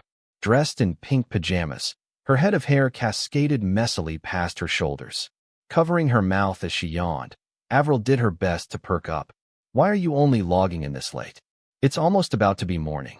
It's going to be morning soon on your planet, but over where I am, it just turned night not too long ago. Why will you be notified when I log in to the interplanetary internet?" Xia Fei asked as he laughed.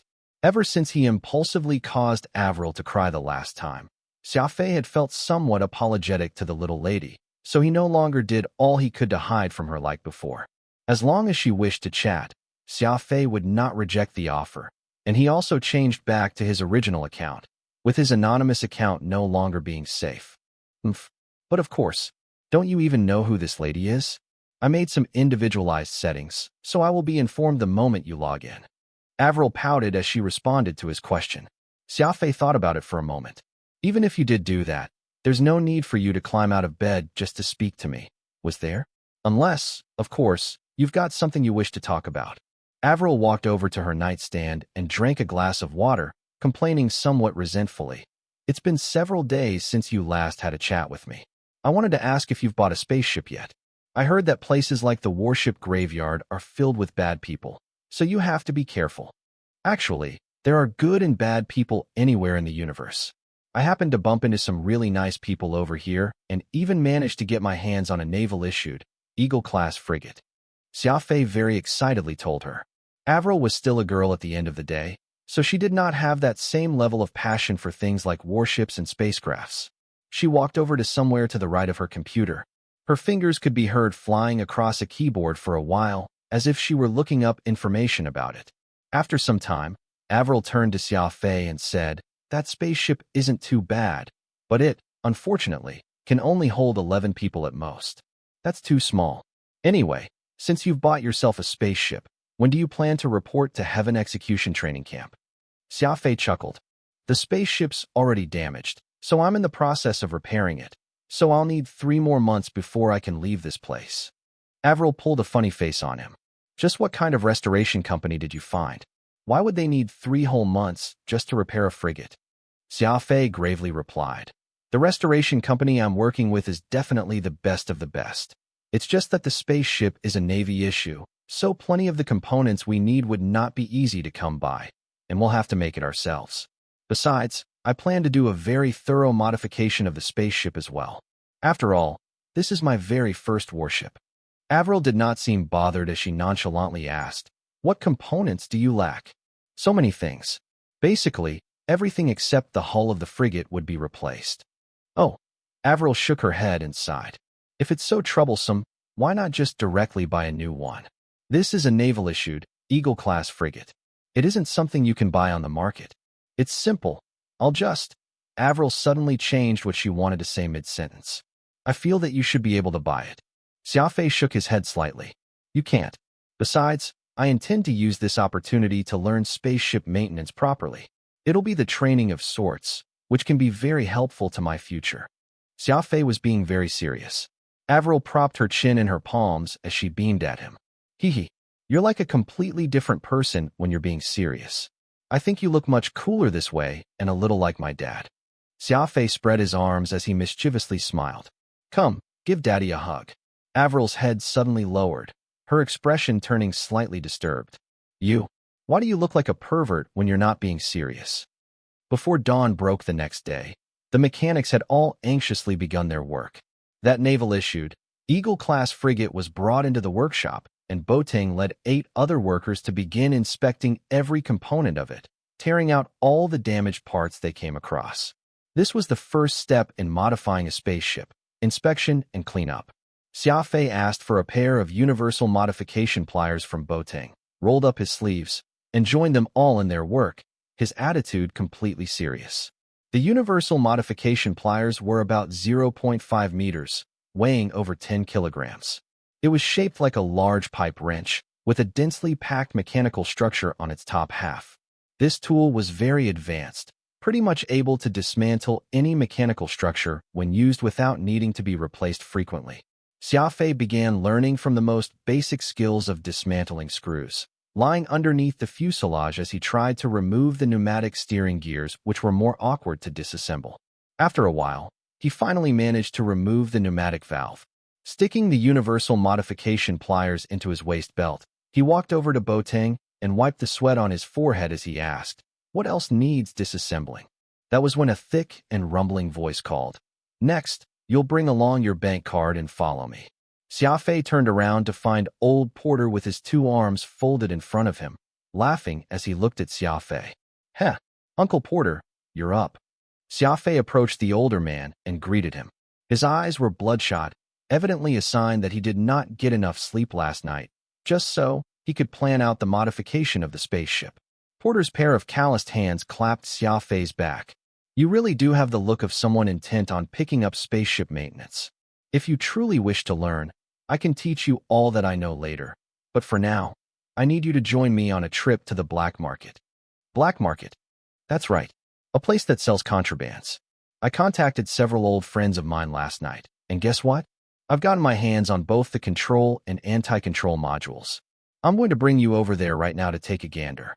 Porter barked out a bellyful of laughter. "Prepare your bank card. Those things don't come cheap." Xia Fei could feel his heart seizing. Why was it that it sounded like something Phantom often said? The ACG Galaxy, which was positioned on the outskirts of Endero Star region, could be considered as part of the lawless zone. As such, the existence here of many illegal transactions of all kinds was not much of a surprise. Apparently, even the notorious Paride pirates often did their resupplying here in this galaxy. Porter piloted a small frigate with Xia Fei and drove toward ACG-19, which was also the location of the black market. ACG-19 was a planet mostly covered in deserts. There were few water sources here, and the climate was harsh. It was not suitable for human inhabitation, But that did not stop some shrewd outlaws in stationing themselves there. The spaceship circled around a part of a certain desert as Porter rhythmically keyed in a few words on the intercom, as if he was transmitting Morse codes. In no time, one of the sand dunes in the desert began to shift gradually, and a circular sky entrance opened up after a while. Porter directed the spaceship to vertically land on the parking apron as the circular sky entrance slowly closed above them. Xia Fei and Porter alighted from their frigate and saw two muscular, strapping men standing right below the landing apron. Weapons were slung across their shoulders as both beamed at them. "Old Porter, you're back." The two men had a face-splitting grin as they greeted him. "Yup." Porter nodded at them, stuffing some money into their hands from his pocket. "Help me look after this spacecraft. I'll be sure to buy you guys some drinks once I get back." With that, Porter led Xia Fei along a narrow and gloomy corridor which brought them deeper into the facility. This is a well-known black market to procure for every sort of stuff, be it psychedelic drugs, weapons, or even women. This place here is the liveliest location out of dozens galaxies nearby. Porter introduced the place to Xia Fei. "Why is it I feel like I'm inside a spaceship?" asked Xia Fei as he observed his surroundings. "You're not wrong. This was originally an abandoned warship, and it was at first used by someone as a storage facility that ultimately came to be of this scale after many years of development. Not only did the entire spaceship end up being utilized, they had even dug many more tunnels on the planet, and this is one of the entrances. There are many other entrances like the one we just entered all over the planet's surface." They traveled along the narrow, winding corridor for quite some time before it suddenly opened up to another wide space. This area was like a huge farmer's plaza market that was well lit, of which both sides had rows of stores. Hundreds and thousands of men and women were gathered around this plaza, each one looking shifty and reprehensible, a majority of them staring at a stranger like Xia Fei with great vigilance. Porter seemed awfully familiar to everything here and could be seen constantly greeting people left and right. Xia Fei noticed that not one of the stores around the plaza had any name to them, nor was there even any goods on display, much less what they were actually selling. Porter and Xia Fei stepped into one of these tiny stores, and it was filled with empty beer bottles. Walking inside the place was like wading through a river of beer bottles. There was only a single rack in the store, and it was still filled with beer. Behind the rack was a long couch. A scrawny, middle-aged fellow was presently fast asleep on it. Without saying another word, Porter kicked the man down the couch. "Who's there?" The skinny man leaped to his feet, startled by the rude awakening. He pulled out a sharp knife from his waist and thundered, bleary-eyed, "Who's the douchebag courting death?" His breath reeked of alcohol when he spoke. The stench was so heavy that Xia Fei had a hard time breathing. When the scrawny man finally made out Porter's face, he pulled out an ingratiating smile as that knife in his hand magically disappeared into thin air. "Oh, it's Brother Porter. Come on in and have a seat." The middle-aged man very politely vacated the couch and invited both to sit on it. He eyeballed Xia Fei several times before smiling at Porter again. "And who might this be?" "Enough with your nonsense. Where's the thing I ordered?" imperiously demanded Porter. "In the warehouse, in the warehouse. All packed up for you." The middle-aged man wringed his hand. He jogged over to the back wall and pushed a button. Xia Fei could hear the sound of a motor starting. Then the wall parted in the middle, revealing an elevator inside. Porter and Xia Fei followed the middle-aged man down aboard the elevator, arriving at a warehouse with a floor size of about 1,000 square meters. There were all sorts of wooden crates of various sizes in this warehouse. The man brought Porter and Xia Fei before a certain pile of goods, pointed to about 3 one-cubic crates, and said, "Brother Porter, these are what you wanted." Porter nodded expressionlessly. The middle-aged man called for 2 able-bodied men to pry open the 3 crates using their crowbars.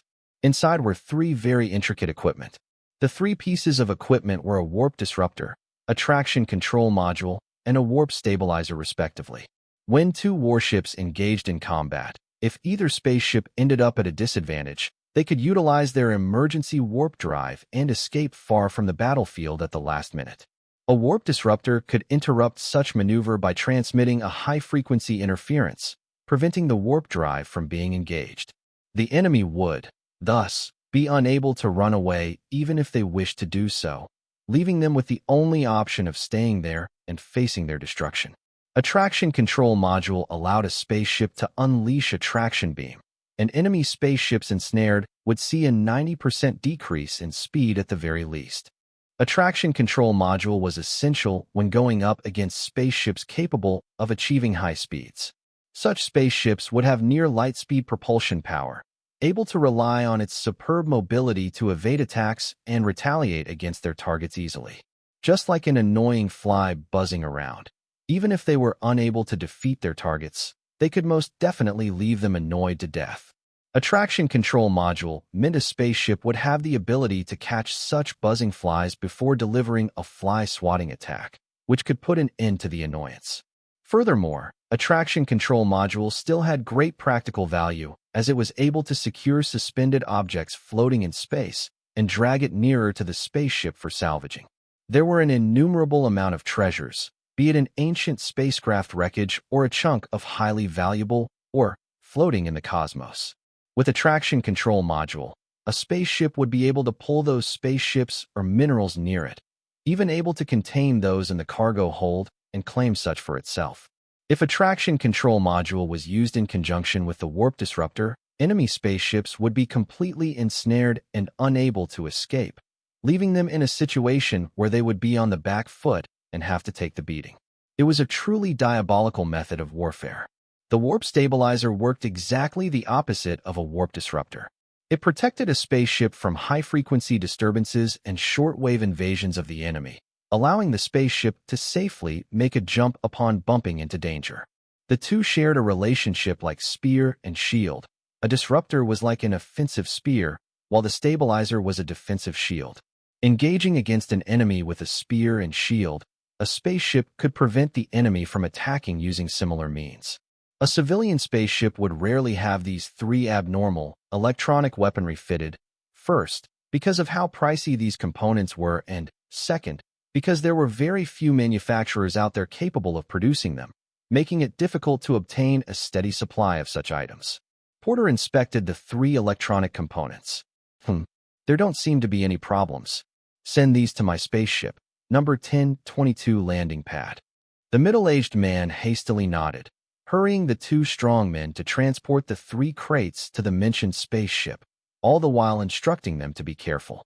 Brother Porter, see if I've got the final sum right on this bill. These things are all valuable, boasting high liquidity. The middle-aged man cautiously gesticulated. Porter nodded, then faced Xia Fei. It comes up to 30 million. Transfer that sum to him. The man was startled. Brother Porter, it's 12 million apiece. The total should amount to 36 million star coins. Porter coldly snorted, completely unfazed. Everyone knows that you got hold of those goods through old K. It's just that I didn't wish to have dealings with him. Otherwise, it wouldn't even cost me 20 million if I went to see him myself about these components. You shouldn't be too greedy. Xia Fei could see the middle-aged man's eyes spinning before he helplessly agreed. Since you've put it that way, then I'll absorb the losses of this transaction this time. I wouldn't agree to this if you were someone else. Xia Fei transferred the 30 million to the middle-aged man's account and returned to the plaza with Porter. The two of them proceeded to an open-air bar and ordered 2 bottles of beer, sitting at a table and slowly imbibing their drinks. Uncle Porter, those items aren't really expensive. I did a cursory search on the interplanetary internet last night, and the same equipment is officially sold at about 15 million star coins each. We've essentially saved a whole 15 million star coins by buying those 3 components back there. Xia Fei was laughing as he told Porter this. Porter laughed aloud as well. This wouldn't be called the black market if the goods weren't cheap. These things are either stolen or illegally seized. Why would they not be cheap? But those aren't the reason why we're here today. We're waiting here for someone who'll be bringing along something you can't guess even in a million years. Boy, you just wait to fork out the money. I can't wait to see your pained expression later, mysteriously remarked Porter. Xia Fei sipped his beer. As long as it's good stuff, I'll be very willing to pay. The two chatted for a while until a youngster with bushy brows paced anxiously over, his face showing his frustration and exasperation. This youngster sat down right beside Porter, grabbed a bottle from the table, twisted the cap off, and downed it at one go. Porter's eyebrows knitted together but did not say a word. An uneasy atmosphere began to take hold. That youngster let go of the bottle and said in a huff, "Old K came looking for me and took away the item you wanted." Porter slammed the table with his hand and expressed his concern to the lad. "Are you all right?" The youngster shook his head, his expression bitter. "I'm fine. He told me to pass along a message." "What is it?" "The graveyard is still mine." The youngster looked elsewhere on purpose as he spoke about this. It was as if he was feeling somewhat guilty for failing to bring over the item that Porter requested. Porter patted the youngster's shoulder and gravely remarked, "Xiao Tian, we can always find the item again. It's more important that you're fine." This youngster by the name of Xiao Tian was quite touched and flashed him a forceful smile. "Master, even though I failed to make a good showing as your apprentice, you should know how I'm like. I'll always be able to hold something back." Old K only made off with the engine, and he didn't find the neutron cannons or the missile launchers.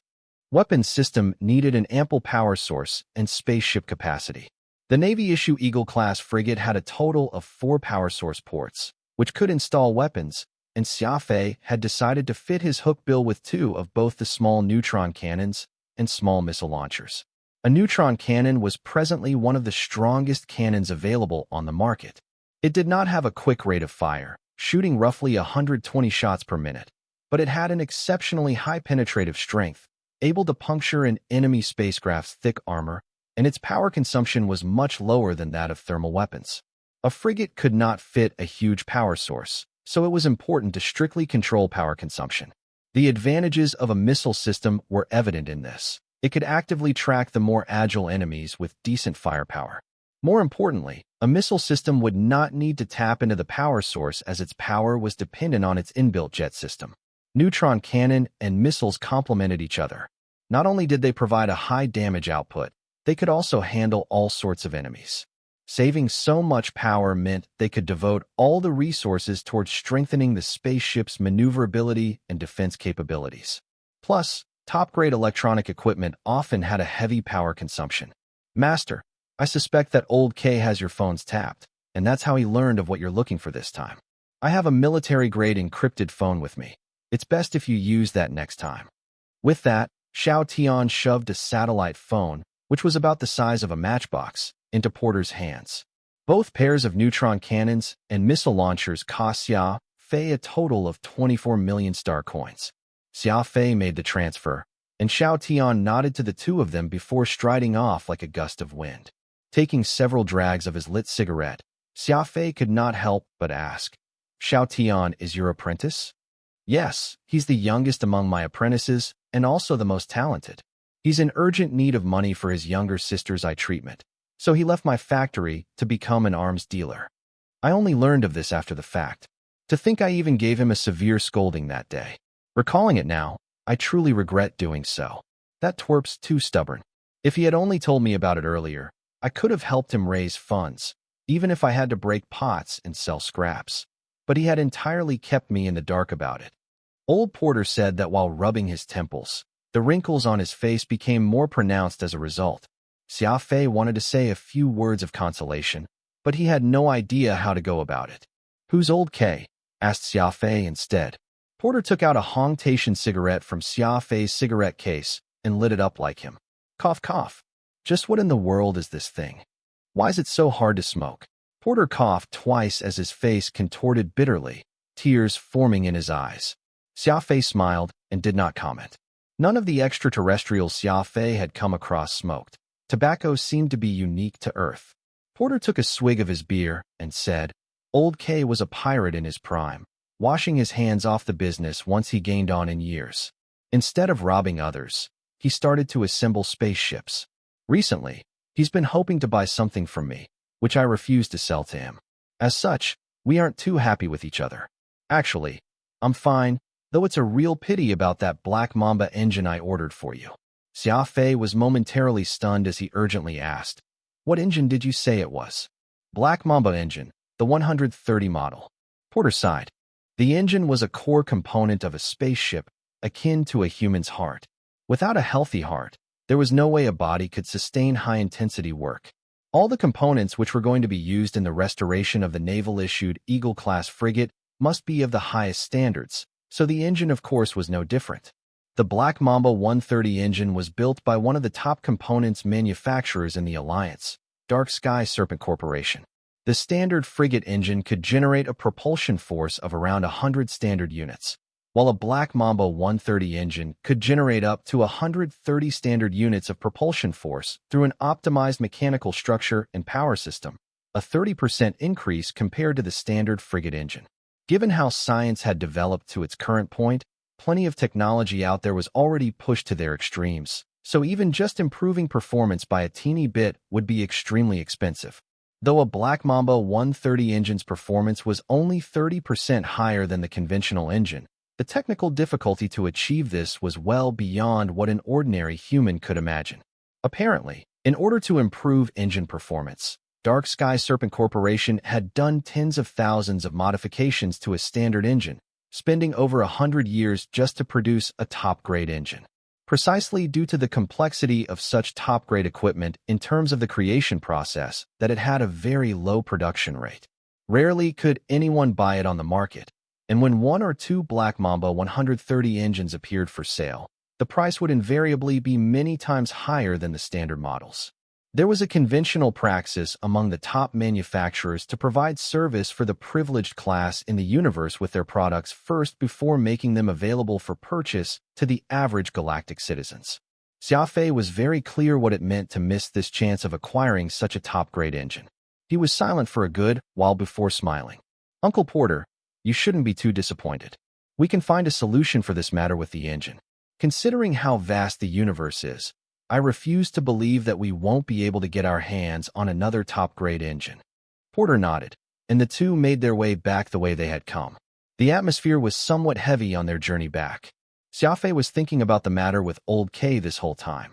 He did not know that person, nor did he wish to know the other, but that stranger had unwittingly interfered with the assembly plan of his newly purchased spaceship, and Xia Fei was not at all happy about it. The other components Porter had ordered continued to be delivered to the factory through various interstellar courier companies. They did not have enough parts to assemble the spaceship completely, so they had to utilize a studio designed by the factory to create 3D models of what they lacked and send those to high-precision automated fabricators for parts processing. While they could produce parts that they lacked through this method, it was not particularly efficient, for plenty of time was needed to redesign every component, which kind of slowed their refurbishing progress. Lena, a distant niece of Porter's, who was in her 20s, was the one overseeing the design studio. This girl, with a pair of sharp eyebrows, had a meticulous work attitude. Old Porter practically spent 24/7 a day in the studio with her to create all the parts needed. Meanwhile, Xia Fei, with a pair of universal modification pliers in hand, worked with Boting and the rest on servicing the spaceship. A month passed, and Xia Fei turned from a newbie who knew nothing about warships into a passable spaceship mechanic. He spent 15 hours of his day with the factory workers. He even ate or occasionally shared a drink or two with them.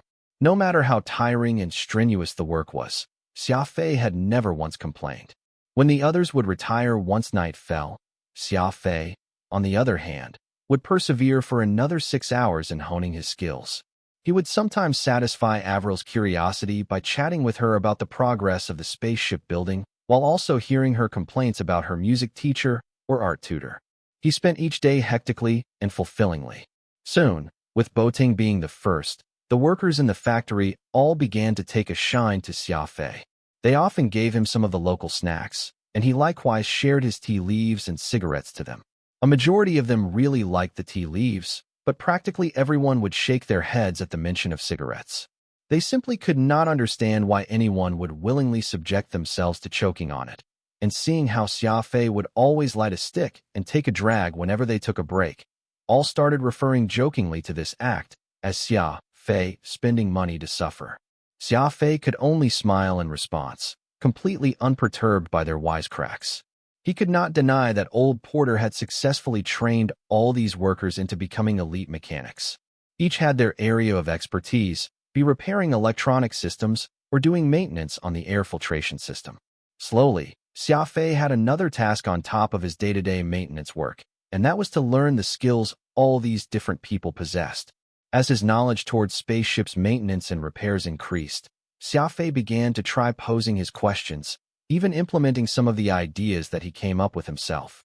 Maintenance work was slow and tedious, but because he had been improving at breakneck speeds, especially when it came to some of his more random concepts and thoughts, even old Porter had nothing but praise for him. The recent few days began to see the supply of parts and components struggling to keep up with their spaceship refurbishment. At times, they would only work an hour and rest the next, becoming busy for short stints whenever new parts came, resting again after they finished installing what they had until new parts were produced. Xia Fei did not say a word as he saw old Porter becoming more and more flustered. He did not even ask about the matter regarding the production of components and parts because he already knew that Porter was already doing his best to restore the spaceship to an optimal state. No matter how difficult it was to design those parts, they could ultimately be produced, so it was without a doubt just an issue of their progression speed. Instead, what Xia Fei had his eye on was a more practical and important problem: engine. During this time, Xia Fei would often log into the interplanetary internet and searched for a suitable engine. He had even willingly spent 10 million star coins to increase the grade of his account, just so he could tap into the nearby 3-star regions. Unfortunately, there were hardly any top-grade engines on the market, and even if they were in stock, some so-called VIP or big shot would always have priority acquiring them. And Xia Fei simply did not have the chance to make the purchase at times. He would even come across top-grade engines that were unsuitable for the spaceship. At the start, when designing the spaceship, Xia Fei had already made the decision that he would raise every aspect of its performance to the peak, and if he failed to find a suitable engine, it would be like a sprinter losing a leg. It would severely hamper the frigate's overall performance. For a whole month, Old K did not come and trouble Porter, though there would often be some fighter jets inexplicably flying super low nearby, creating so much noise and air turbulence when they passed by that the entire factory would shake on its foundation. There was even an instance when the gust created caused a warship in the factory to be blown down, and the workers had to waste plenty of effort just to realign it. There were also some brawny men who would poke their heads out and keep watch of the compound. Xia Fei caught some of these men several times during his late-night training sessions, but he resisted the urge to strike at them. Although everyone continued to joke around and work like usual, almost all of them knew that a hurricane was about to descend, and they could feel the pressure being put on them. Early in the morning on this day, Xia Fei clambered out of bed as per usual, did a simple washing of his face, and carried his universal modification plier into the workshop, ready to start the day's work.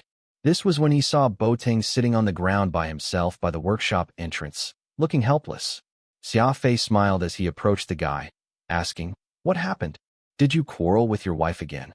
Boting shook his head vigorously. Everyone didn't arrive for work today.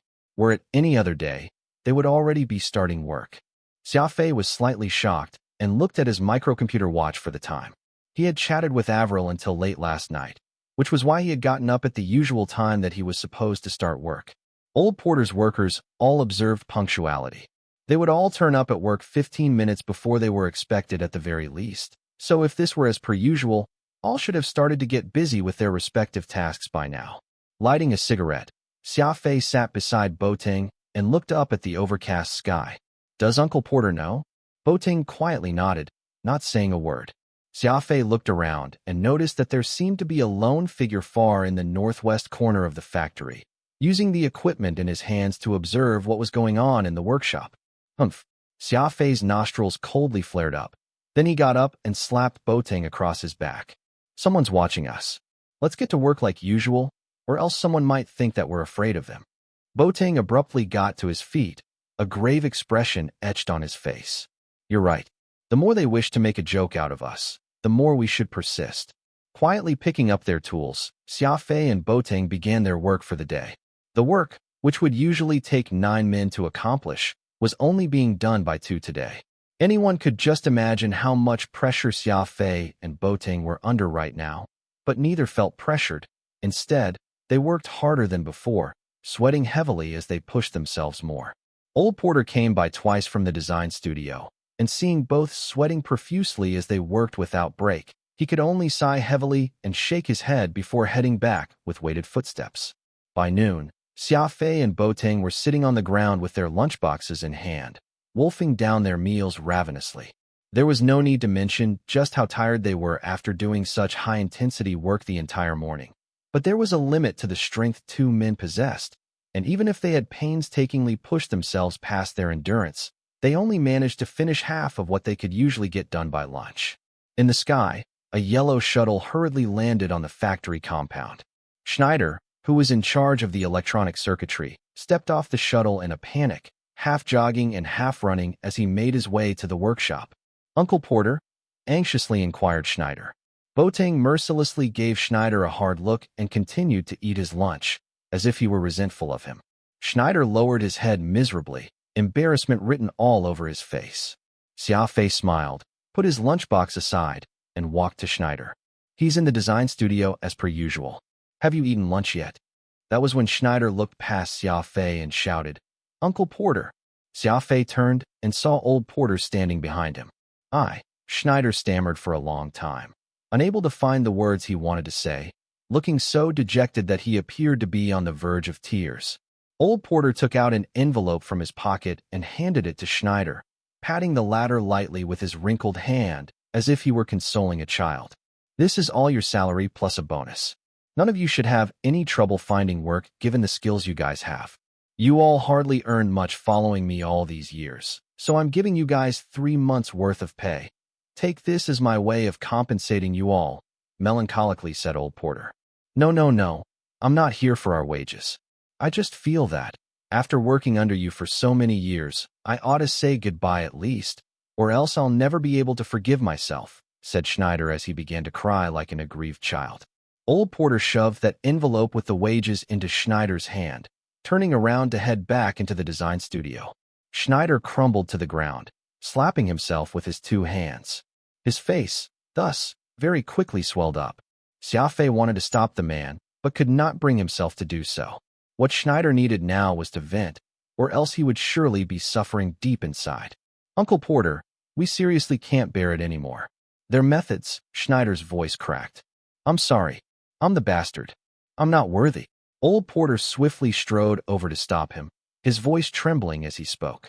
I know about everything. There's no need for you to blame yourself. Just go." After Schneider slapped himself repeatedly, blood flowed from his mouth when he finally stood up and left with a broken spirit. Boateng saw that yellow shuttle disappearing into the sky and spat to the ground. "I hope you enjoy working for Old K's factory." Xia Fei lit a cigarette and frowned.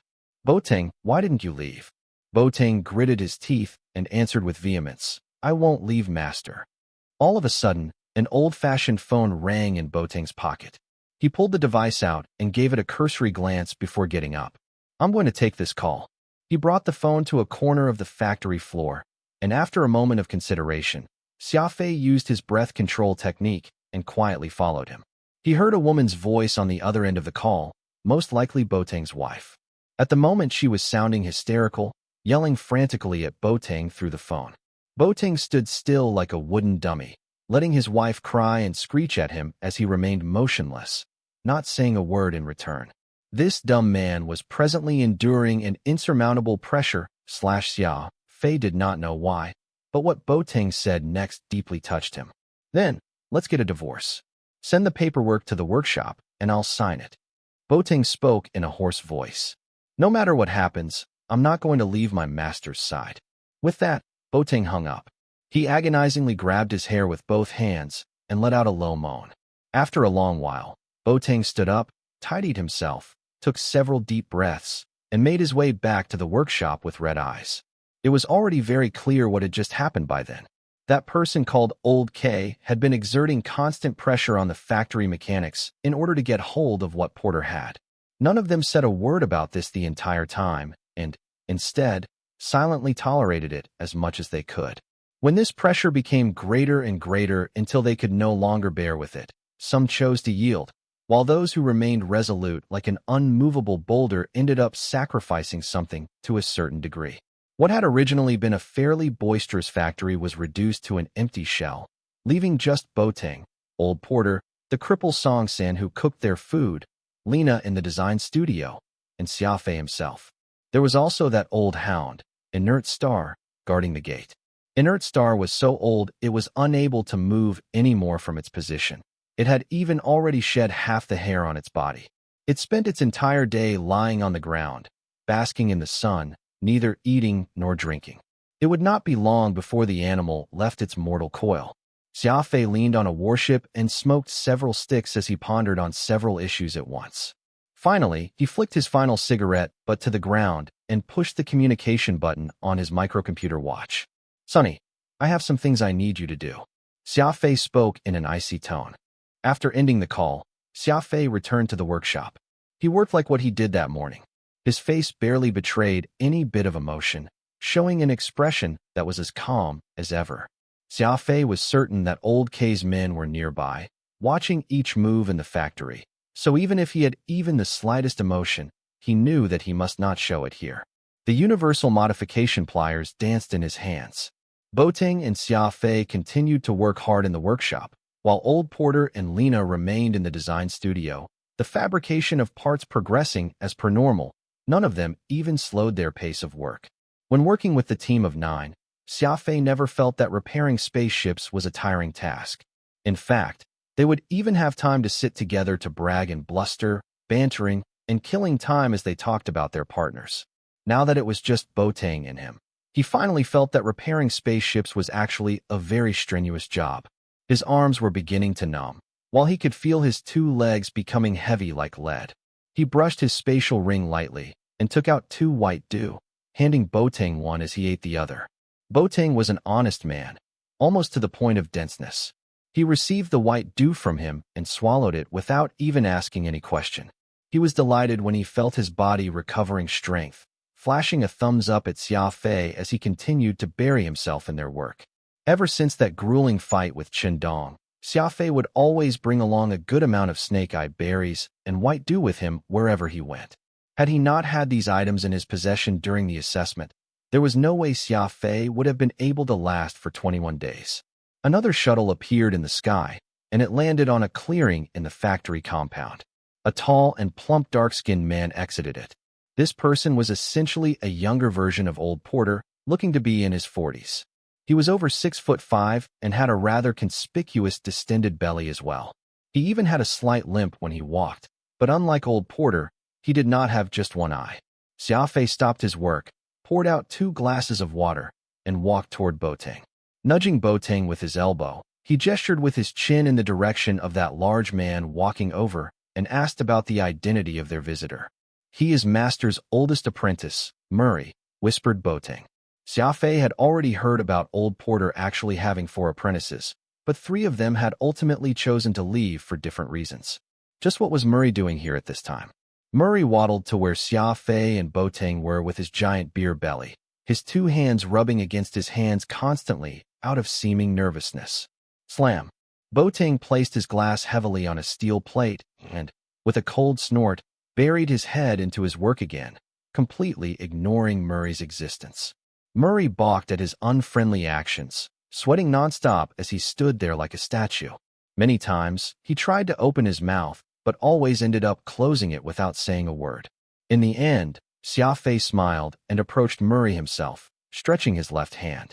"I'm new here. You can call me Xia Fei." Xia Fei had no clue about the uncomfortable past these fellow apprentices shared, but seeing this portly man in the factory during its most troubled time clearly showed that this fella still deeply valued the bond between master and apprentices.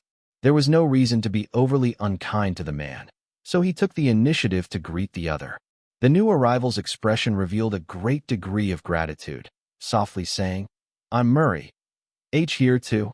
Xia Fei laughed and patted his beer belly. "Amazing. You're almost about to catch up to Uncle Porter. He's in the design studio, by the way." Murray hesitated for several minutes before he picked up a pair of universal modification pliers from the ground and joined them in the restoration of the spaceship. The difference between a skilled mechanic and that of a novice was immediately apparent. Though Murray had only joined in the repairs of this warship just the one time, he had very quickly found work that he could contribute to. In the eyes of a veteran, there would always be no end to the work that they could do on a spaceship. They would be able to very quickly adapt to the task, even when taking over someone's work halfway, while a novice would find themselves fumbling about on what they should be doing. Xia Fei worked even as he observed Murray's actions. His movements were very proficient yet brusque, considered to be the sort that accomplished heavy-duty work.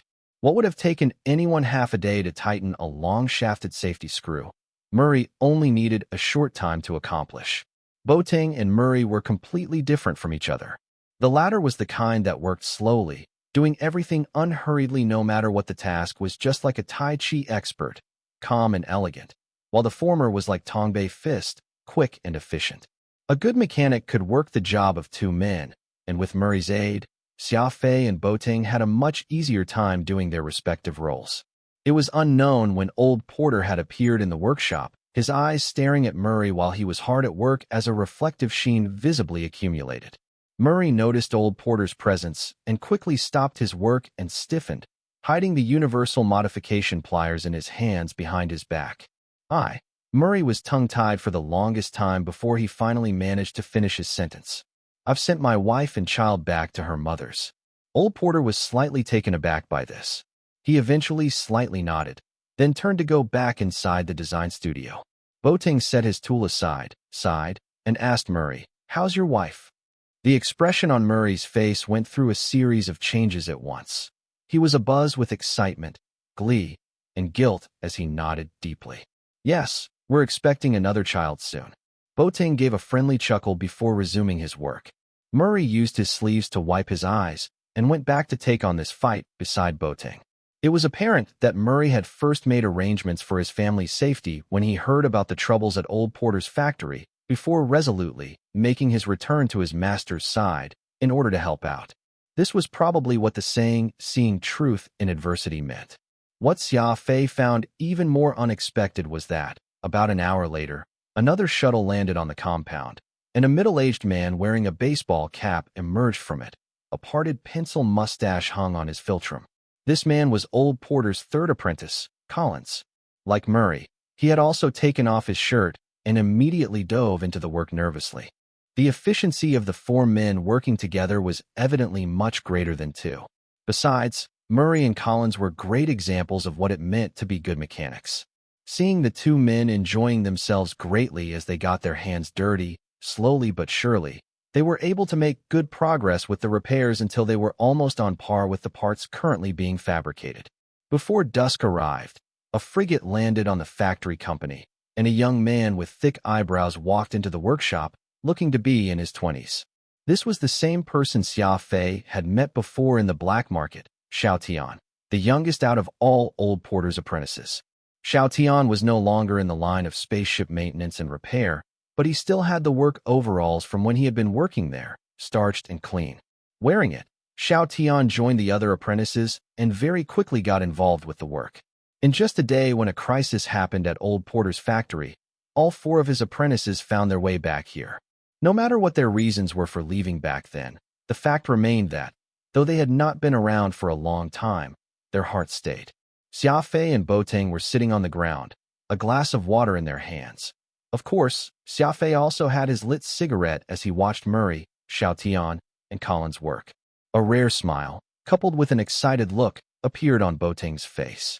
Even the old dog, Inert Star, which was only inches away from death, had miraculously found vigor as it ambled to the workshop from its den, lying on the ground immobile, as the animal stared at the four comrades with its murky eyes seemingly shining in comprehension.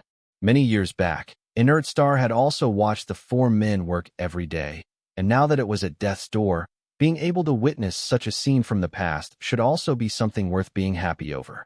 The old cripple, Song San, who oversaw cooking, happily brought out a pot of black beverage. Xia Fei had once drunk this before, and it was a type of cooling sweet broth that the locals made, a sweet and sour taste similar to sour plum soup from Earth. He first gave Inert Star a small bowl, placing it right in front of the dog. The animal had not been eating or drinking anything these past few days, but it was different today. Using its tongue to lap on that bowl of sweet broth, everyone could see it recover quite a bit of vitality.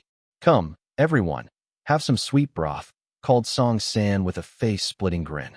Murray and Xiao Tian were both smiling as they greeted the old cook, who happily did the same, and they kept talking about the past. The four apprentices worked together flawlessly, actually managing to finish the day's work a short while after sundown. If Xia Fei and Boateng had kept working with just the two of them, it was very likely that they would have been unable to catch up even if they continued with it deep into the night. Old Porter strolled out from the design studio and gazed at these familiar faces, smiling. "Don't go just yet. Let's all share a round or two tonight." The four men nodded repeatedly. That was when Inert Star suddenly stood up and dashed toward the north of the factory, barking all the way. It was regrettable that it was no longer as lively as before, so it sounded more like a low whine than a bark. Everyone was puzzled as they stared at Inert Star, unclear on what had aggravated it.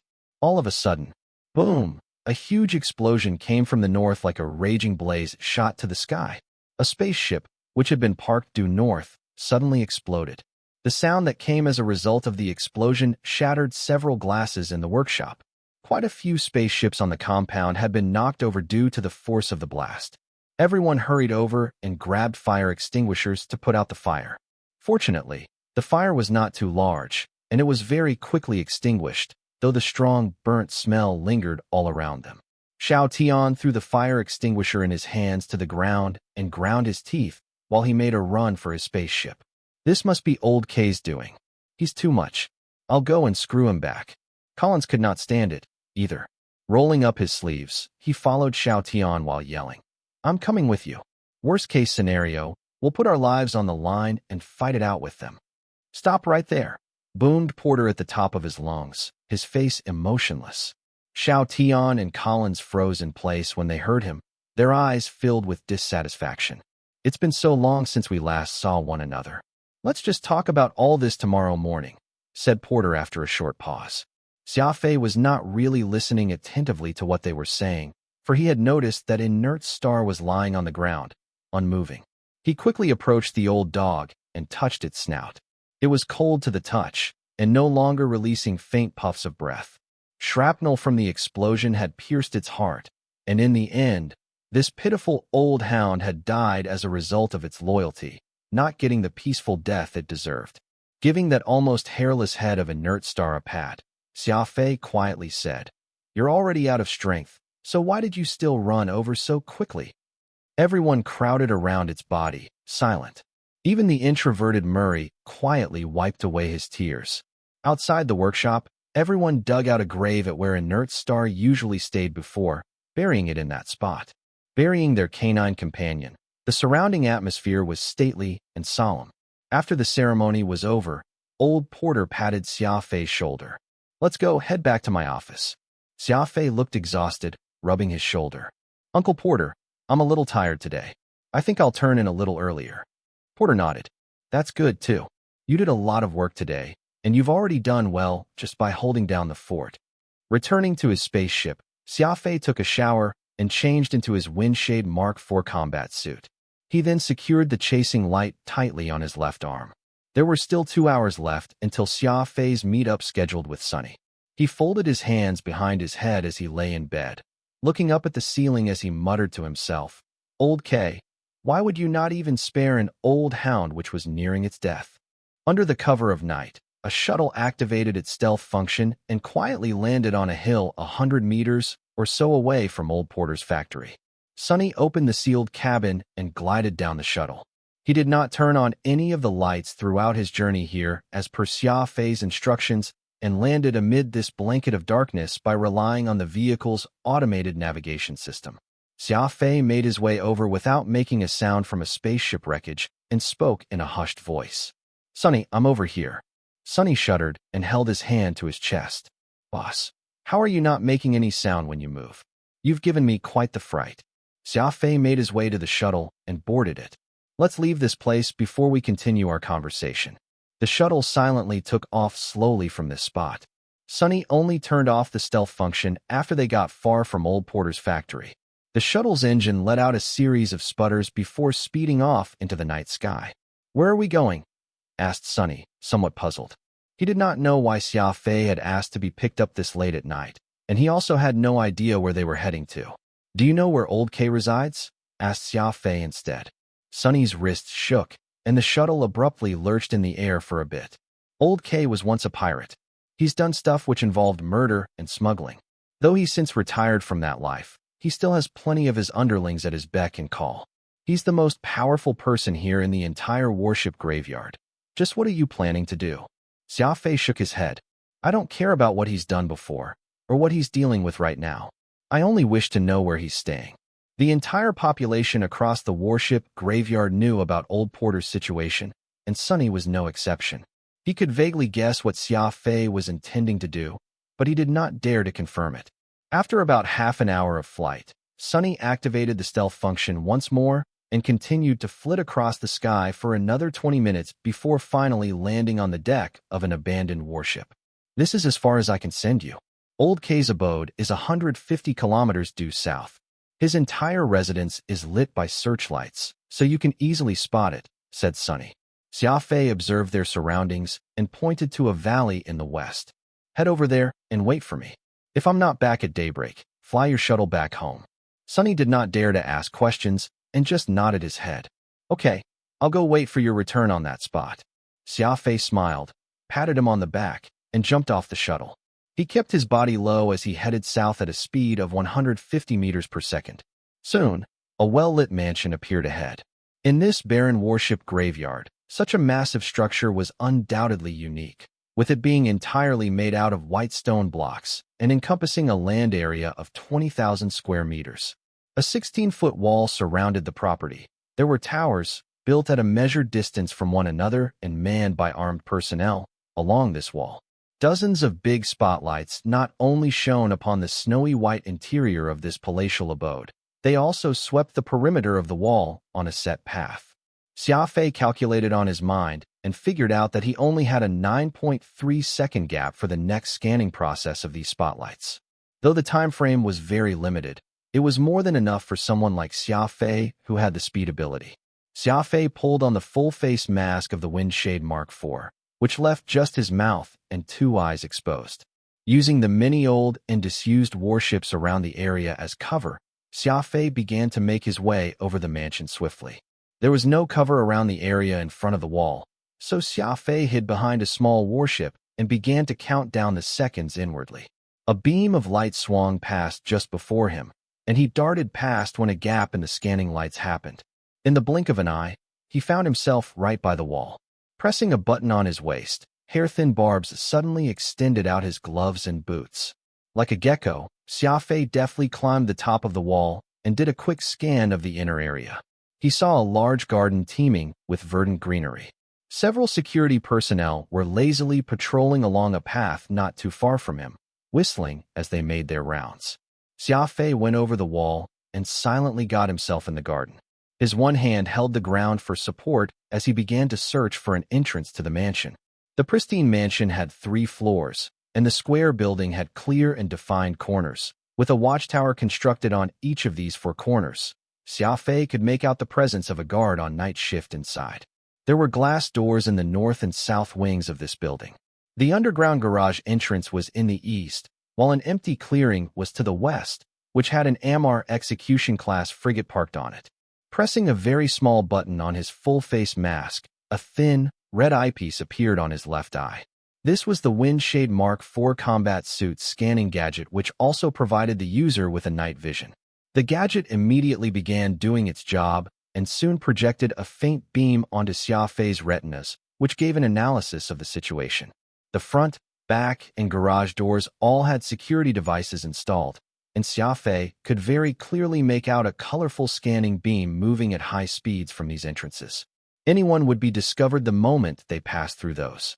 Xia Fei gritted his teeth, lay in the underbrush, and waited patiently. Time passed. Xia Fei had been in the garden for over an hour when he suddenly spotted a black hover car driving in from the main gate, looking as if it were about to enter the garage. Xia Fei placed both his hands to the ground as the muscles in his legs tensed up. He kept his crouching position, which was almost lying prone to the ground, like a cheetah ready to run off. The hover car very slowly moved past the courtyard as it went along the programmed path. When the vehicle neared the garden, Xia Fei promptly gathered strength in both his legs, then let his body fly out like a bullet, all along maintaining a low altitude. Whiz. Keeping his body streamlined, he cut through air like a thin blade as his nose maintained barely a 1 centimeter distance from the ground. Xia Fei quickly and soundlessly tucked himself to the undercarriage of the hover car, which was sliding across the ground like a flying saucer. He spread his fingers and palms wide and utilized the barbs on his gloves to lightly grab onto the chassis of the hover car, spreading his two legs symmetrically for stability. The sides of his combat boots also had similar barbs, allowing Xia Fei to plaster himself on this vehicle's body. Only microseconds passed as he performed all these actions, and the two people inside the hover car remained unaware of what had just transpired. The hover car came to a halt right at the garage entrance, and the blonde driver poked his head out to wave at the surveillance camera. The garage door slowly opened, while the security devices were temporarily disabled.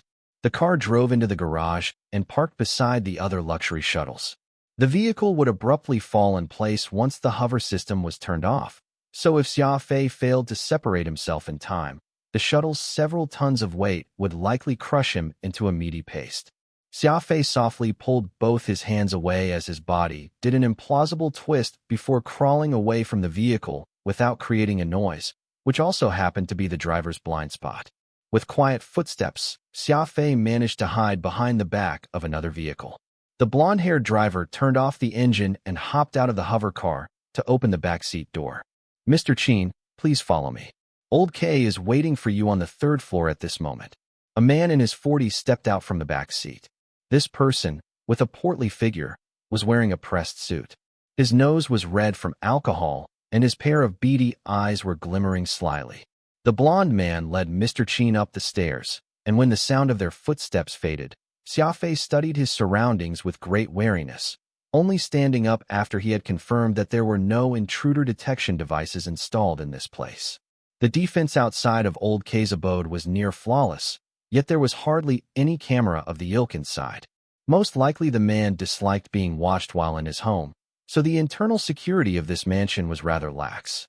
Xia Fei went upstairs, sticking his body to the wall with his ears pricked for any movement. The first floor was the lounge and dining room, and the lights here were dim. There was hardly anyone around, so Xia Fei was able to proceed onto the second floor smoothly. Xia Fei was still leaning closely against the wall. He pulled out a small mirror from his spatial ring and used it to reflect and observe what was happening in the corridor. He spotted the blonde man idly chatting with an armed guard by the stairwell. Aside from Old K and Qin Sensui, who's the other guy there? I could sense a vague yet frigid aura coming from him when I walked near that caused all my hair to stand up, curiously asked the bodyguard. The blonde man lightly chuckled before he mimed a gun with his fingers and aimed it at the bodyguard's head. "That's on a need-to-know basis. Don't ask too many questions, or you'll have to take care of your head." "You're right. The less I know, the better it is for me." The blonde man wondered aloud. "Porter's factory should soon be on its last leg, shouldn't it?" "Yup. Old K has been putting the screws in them over these few days. Porter's workers were all taken care of yesterday. Then we sent someone to plant a bomb today. The way I see it, Porter won't be able to hold out much longer. Actually, we should have done this from the start. By sending our men to grab that old B*SD*RD who doesn't know any better, this matter would have been done and dusted by now. Why even go through all the trouble? Say, is Old K having some doubts or something?" The blonde man laughed and pointed at the bodyguard's head again. "Old Wu, why can't you fix this gossiping habit of yours?" Old Wu smiled foolishly as he slapped his head heavily. "D*MN. I'm really asking for it with this mouth of mine." Xia Fei quietly kept his mirror. The stairs to the third floor happened to be blocked off by the presence of the two men. How was he going to get up there? His eyes shone when he discovered a dumbwaiter diagonally across him. There was always a dedicated chef in huge households, and the dumbwaiter would be used to send the food up the stairs once they were done. An idea came to him almost instantly the moment he saw it. There was only a short distance of 10 meters to the dumbwaiter opposite him, so it would only take Xia Fei 0.025 seconds to reach the dumbwaiter if he used his top speed. Furthermore, the dumbwaiter was positioned such that it was on the blind spot of the two guards.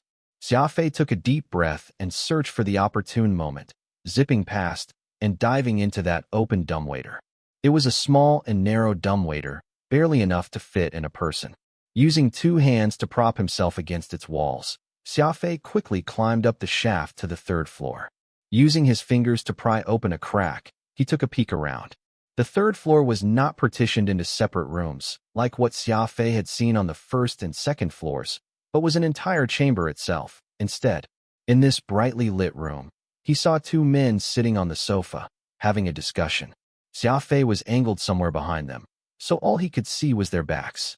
The one in the middle of the sofa should be Old K, as this person only had a sparse tuft of white hair at the center of his head, while that middle-aged man on his right went by the name of Qin Sansui. "Do you understand what I've just told you?" asked Old K. Qin Sansui nodded his head repeatedly. "I thought you had called me over in the dead of night for something important. You could have just told me this matter over the phone. Rest assured, from tomorrow onward, there'll no longer be any courier company that can deliver a parcel to Porter's factory. The director for the Galaxy Spaceship Authority is my brother-in-law, so as long as I give him a call, I can guarantee that old Porter can no longer register even one spaceship." Xia Fei furrowed his brows. It looked as if they were planning to isolate old Porter completely, limiting him from both inside and out just to force him into submitting. Old K handed Qin Sansui a thick envelope, and the man was beyond delighted, thanking the former profusely before leaving. The moment Qin Sansui departed, a man in a black windbreaker stepped out from behind a secret door. This person seemed to be in his 30s and had a very prominent hooked nose as well as eyes that exhibited a quiet ferocity. "This is your plan?" That hooked-nosed fella chuckled mirthlessly. Old K sighed. "Mountain Hawk, you don't understand what Porter is like. There's no use doing things the hard way toward such people. You can only slowly drive his kind to desperation so that he will take the initiative to hand that item over, or else he can simply be more resilient in the face of adversity, potentially choosing to go for a mutual destruction instead, and that's a least ideal result, for the cons outweigh the pros." The man called Mountain Hawk sat beside Old K and spoke in a placid tone. "Perhaps what you said makes sense, but my patience is running thin. I can only wait for 3 more days. If you're still unable to get me that overclocking chip within these 3 days, I'll just have to get myself involved in its acquisition." Old K held a liquor glass in hand and took a sip as he arched his lips. "At the end of the day, the warship graveyard is also my territory. There's no need for you to interfere." Old K showed an old pirate's true colors with that veiled threat, countering Mountain Hawk without a hint of regard for the man. Mountain Hawk was momentarily stunned before he chuckled. "Don't be angered, Old K. Let's carry on with your plan." "Yes." Old K nodded his head lightly. "I'll naturally help you get hold of what you want. But what about what I want?" Mountain Hawk pulled out an exquisitely stitched leather pouch and placed it softly on the table, saying mysteriously, "I have it here." Old K stood by the window, watching that man named Mountain Hawk depart on board his spaceship before he returned to the sofa and took that brown leather pouch in hand. He loosened the drawstrings and looked at the content for some time. Xia Fei was positioned behind the old man, so he was unable to make out what was inside the pouch. Standing up and hesitating for a while, Old K walked toward an oil painting in the room. It was a painting of a half-naked woman with ample bosoms and tempting snow-white skin. He pressed a button cleverly concealed in its picture frame, and the painting suddenly popped open to reveal a hidden safe behind. Only after placing his right hand on the palm print identification and a red beam, which had shot out, scanning his irises, did the safe open for him. With such strict security systems in place, I wonder if it's something very valuable, Xia Fei muttered to himself. Old K then headed to the bathroom after closing the safe. It did not take long for the sound of running water to be heard from inside. Xia Fei did not delay. Immediately opening the doors to the dumbwaiter, he shifted to the side of the bathroom and plastered his body as close as possible to the wall. The bathroom door was opaque, so Xia Fei could clearly see a figure lying in the bathtub inside, face tilted up with a hot towel covering his face. Xia Fei smiled. He lightly pulled the door open and walked in, placing his chasing light under Old K's neck while using his left hand to remove the towel covering his face. Unexpectedly, Old K's face was very composed, his squinting eyes not revealing a hint of nervousness in the slightest. Xia Fei could not help but respect his calmness. The old coot truly lived up to his name as a notorious ex-pirate for him not to show any reaction despite his circumstance. He glanced at Xia Fei and asked, "Did Mountain Hawk send you here?" Xia Fei shook his head lightly. "Nope. It was Inert Star that sent me here." Inert Star? Old K was baffled. his forehead forming distinct ridges. He tried to recall who that was yet could simply not. He sighed in the end. Sorry, I've offended too many people in my life. It's impossible for me to remember all of them. Indeed, you won't be able to remember, for inert star is just a dog, spat Xia Fei icily. Old K's eyes exuded a sharp glint that drastically contrasted his age. You're killing me because of a dog? His tone was one of skepticism and indignation, with his voice betraying a slight tremor. This is ridiculous. I've lived for 70 years and been in every sort of situation, yet I'm actually about to die because of a dog. I simply refuse to believe it. Xia Fei very carefully appreciated the expression on Old K's face. You don't have to believe it, but I'm truly out to kill you now because of a dog named Inert Star. Old K heard Xia Fei's words and felt that he did not appear to be lying. His wrinkled face went red, then white, before finally settling to green. A notorious pirate ended up dying because of a dog. Such an ending did not settle well with the prideful Old K. There's something very precious in my safe. Will it be enough to exchange for my life? Asked Old K in a voice that betrayed his age. Your life isn't worth anything, just $1 at most. Xia Fei beamed. The thing is that Inert Star's life was very precious. Old K gritted his teeth, lifting his left hand to show a large spatial ring. And if we add this in, a spatial ring needed a spatial stone inlaid as a medium to connect to the second-dimensional space. And usually, the larger it was meant the purer the rock, which in turn meant it had a stronger link to the second-dimensional space. After all, anyone who would attempt to access the second-dimensional space needed a spatial stone to create the passage and make the connection. If the passage was unstable, it could very well spell the loss, damage, or doom for an item in the middle transit. Old K's spatial ring was evidently far larger than the average spatial rings. Its green luster was more exquisite and purer, with no trace of other colors. This ring has over 20 cubic square meters of space. I do believe that you know just how expensive this is. Old K elaborated this with some forlorn desperation. The price of a spatial ring would usually increase exponentially with every increase in size. A ring with 20 cubic square meters of space would be worth 40. And considering that there would be a 75% premium for rings over 10 cubic square meters, that essentially meant that just the ring alone was worth over 70 billion star coins. Such a large sum was pretty much enough to buy the whole of Australia. Yet Xia Fei remained as expressionless as ever, though he had already been quite surprised upon learning the ring's massive storage space. All right, I promise not to kill you off too painfully, said Xia Fei very readily. That was when Old K finally understood that there was no escaping this predicament. He shut his eyes and tried to pretend to be calm, but that heaving chest betrayed his fear in the face of death. Shing! Chasing light created a lone flash of cyan, which was aimed right at Old K's neck, slicing off his arteries and windpipe in one motion. Fresh blood flowed from the wound and into the bathtub, dyeing this clear bathwater red. Old K shuddered for but a moment before breathing his last. Xia Fei had just retrieved the spatial ring from the old man's hand when he heard a voice coming from downstairs. Old K, the control tower said that Mountain Hawk is turning back. Do you wish to see him? Xia Fei furrowed his brows, kept the ring, and quickly walked out of the bathroom, choosing to hide behind a row of bookcases. The man downstairs shouted twice, and when he did not get a reply, he gingerly pushed the door open and entered. The blond man from before was standing to the front with the short-haired bodyguard right behind him. Xia Fei wiped his chasing light onto his clothes from behind the bookcase, cleaning off the blood as his muscles tensed, quickly thinking up a plan of escape. The two men hesitantly made their way to the bathroom. The blond man then reached out to push open its door. The moment he discovered Old K's dead body, he froze momentarily before screaming, "Quick, call the cops.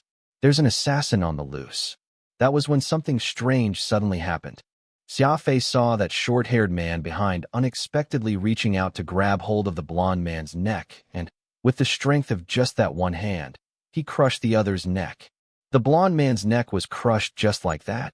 This kill had been executed rather neatly and efficiently. That blond man's head drooped to the side, like a roast chicken which had its neck snapped off. Crash! The short-haired man tossed the corpse into Old K's bathroom and very calmly pulled out a communicator as if nothing had happened. Old K's in the middle of his bath right now. Let Mountain Hawk's warship land first and wait downstairs, ordered the short-haired man. The situation had developed in a manner Xia Fei could not have foreseen. He knitted his brows. Just what is going on here? The short-haired man turned around and swept the room with his cold gaze. I know that you haven't left yet. Do you wish to come out of your volition, or do you wish for me to drag you out? Just as he posed that question, a powerful force filled the entire room as if searching for Xia Fei's position. He knows I'm here? Xia Fei was utterly shocked. All of a sudden, that short-haired man charged towards Xia Fei's hiding place, quick as a bolt of lightning. Holding his hands as if they were eagle claws, he went straight for Xia Fei's face. It was like Xia Fei was drunk. His entire body collapsed, and in that instant when he lost his balance, his body astonishingly twisted toward his right. The short-haired man's arm brushed past Xia Fei's scalp. Failing to grab hold of him, he turned and lifted his leg to deliver a kick on Xia Fei's abdomen. Whoosh! The sound of rushing wind could be heard, a clear indication of his outrageous strength. Xia Fei did not react any slower. Abruptly placing his right hand in front of his body, he aimed his chasing light for the ankle. He intended to borrow the strength from that powerful kick to break his opponent's leg. Hey! Exclaimed that short-haired man, bending his knee so that his leg flashed to the side. He barely avoided Xia Fei's blade. Xia Fei's heart throbbed in surprise. To be capable of making such a swift response on the fly as he had just done, this short-haired man was very possibly much more skilled than he was. Xia Fei's legs did not stop as he backed toward the window. There were several dozens of guards stationed outside the window. Jumping through it to escape would immediately put him in a dangerous situation, and he had no intention of doing so unless it was his last resort. However, it seemed that staying in this room with this short-haired man was even more dangerous, and Xia Fei could simply not find a chance to escape through that dumbwaiter. The short-haired man could tell the decision Xia Fei had made with a glance, and he did not seem willing to see him break the window to escape.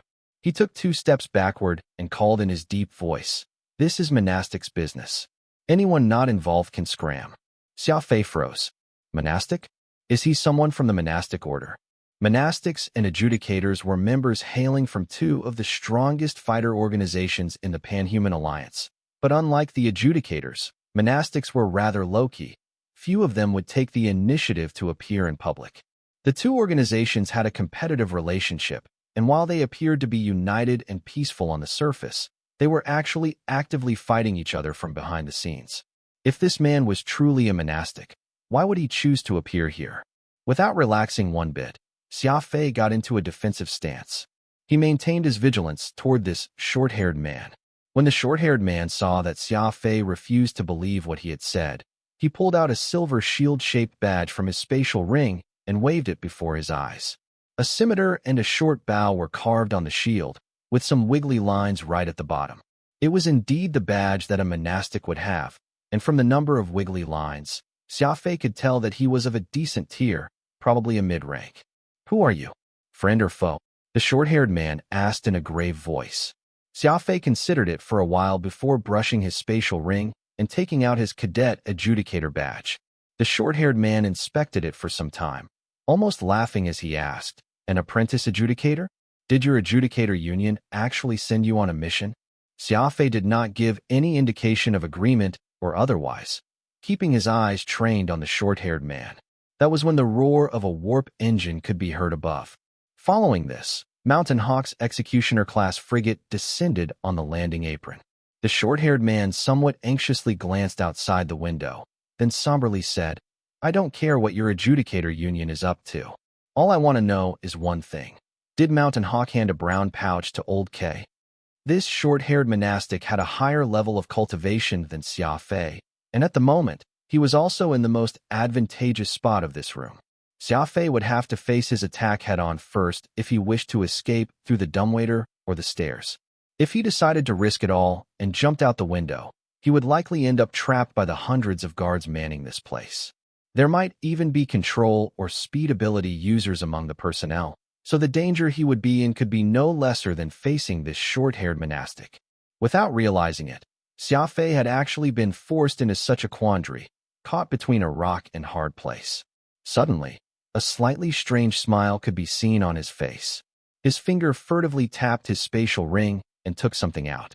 There was a massive change in the expression of the monastic.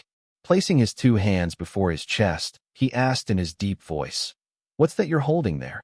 Xia Fei flipped his palm over and let the short-haired man see what was in his hand. "A golden cicada," croaked the short-haired man. He was, of course, familiar with a golden cicada's prowess. A numbing sensation came over him as something buzzed in his ears. He had never thought that this Xia Fei would have such an unthinkable powerful killing machine. Using an ancient robot to kill a monastic will only bring you endless trouble. "I think you ought to think this through," nervously said the short-haired man. Xia Fei walked over to the sofa as if he were taking a stroll in the garden. Sitting down, he pulled out a box of hongtation and lighter from his spatial ring, then lit the stick. "You don't have to be nervous. This golden cicada is only for precautionary purposes. I don't intend to use this expensive thing on you. You must have spent many years working as an undercover agent by Old K's side, right?" Xia Fei puffed a smoke circle as he leisurely spoke. The short-haired man's forehead creased. A minute before, he had been wondering how he should kill Xia Fei. Now, he suddenly felt powerless. It was clear that a Xia Fei with a golden cicada was a lot more frightening than an apprentice adjudicator Xia Fei. The tables had turned, and now, it was his turn to ponder on how he should deal with this situation. 2 years and 4 months, replied the short-haired man heavily. Not bad. A mid-rank monastic would actually work as an erstwhile pirate's bodyguard for more than 2 years, all along pretending to be a fool. I believe Old K has got something you want to get at all costs. Am I right? The short-haired man nodded, silent, not at all denying this. Xia Fei scanned the room with his eyes as he talked. He recalled how Mountain Hawk had stepped out from a secret room behind the bookcase. If he was able to find the mechanism to open that door, he would have another layer of assurance. Were it not for my unexpected appearance, I'm afraid you'd be working undercover until you got hold of what you wanted, then you'd move on to your next target. Unfortunately, my presence disrupted your plan. With Old K dead, your only option is to make your move now. Otherwise, you'd waste the over 2 years of your time here. That's why you killed that blonde bodyguard on the spot, and why you're trying to kill me now. It's all so you could ultimately take that thing with you. Analyzed Xia Fei even as he walked over to the bookcase, taking out a book and pretending to flip through it. The short-haired man was still quiet. Xia Fei's analysis was completely in line with his thoughts, so now all he could do was maintain the status quo. Xia Fei's existence was a huge threat to him. If he had the chance, he would most definitely not hesitate to kill Xia Fei, but he had a lot of misgivings if he could accomplish that with the golden cicada in the other's hand. That's also why you're actually the one feeling the most anxious now, and not me. Xia Fei threw an icy gaze at the monastic. You don't want others to discover your intention, so you don't dare create too much of a disturbance. Besides, I won't lose my life that easily. Xia Fei purposely squeezed that golden cicada egg in his hand twice. I have no idea why Mountain Hawk's coming back, but I think you should deal with that fellow first. Let's discuss the matter between us after. The short-haired man was grinding his teeth as he made his way out of the door. Remember, you might not be able to kill me, but I could definitely kill you, remarked Xia Fei very sinisterly. Unless you're willing to stake your life on this. I dare guarantee that you'll lose if you attempt to take that risk, though. The short-haired man was stunned for a good while before he pushed open the door and took the stairs down with a grim expression. The door closed, and Xia Fei immediately began to search through the bookcase, hoping to find the mechanism. At this time, Phantom appeared before Xia Fei from out of nowhere. You're in too much risk doing things this way. You should have killed that man then. His killing intent is so thick. He'll most definitely not let you go, and all you're doing now is temporarily postponing your death. Xia Fei sighed. Do you think I don't wish to kill him? Activating the golden cicada will take some time, and I can't kill him with my present cultivation. What if he decides to duke it out with me to the death?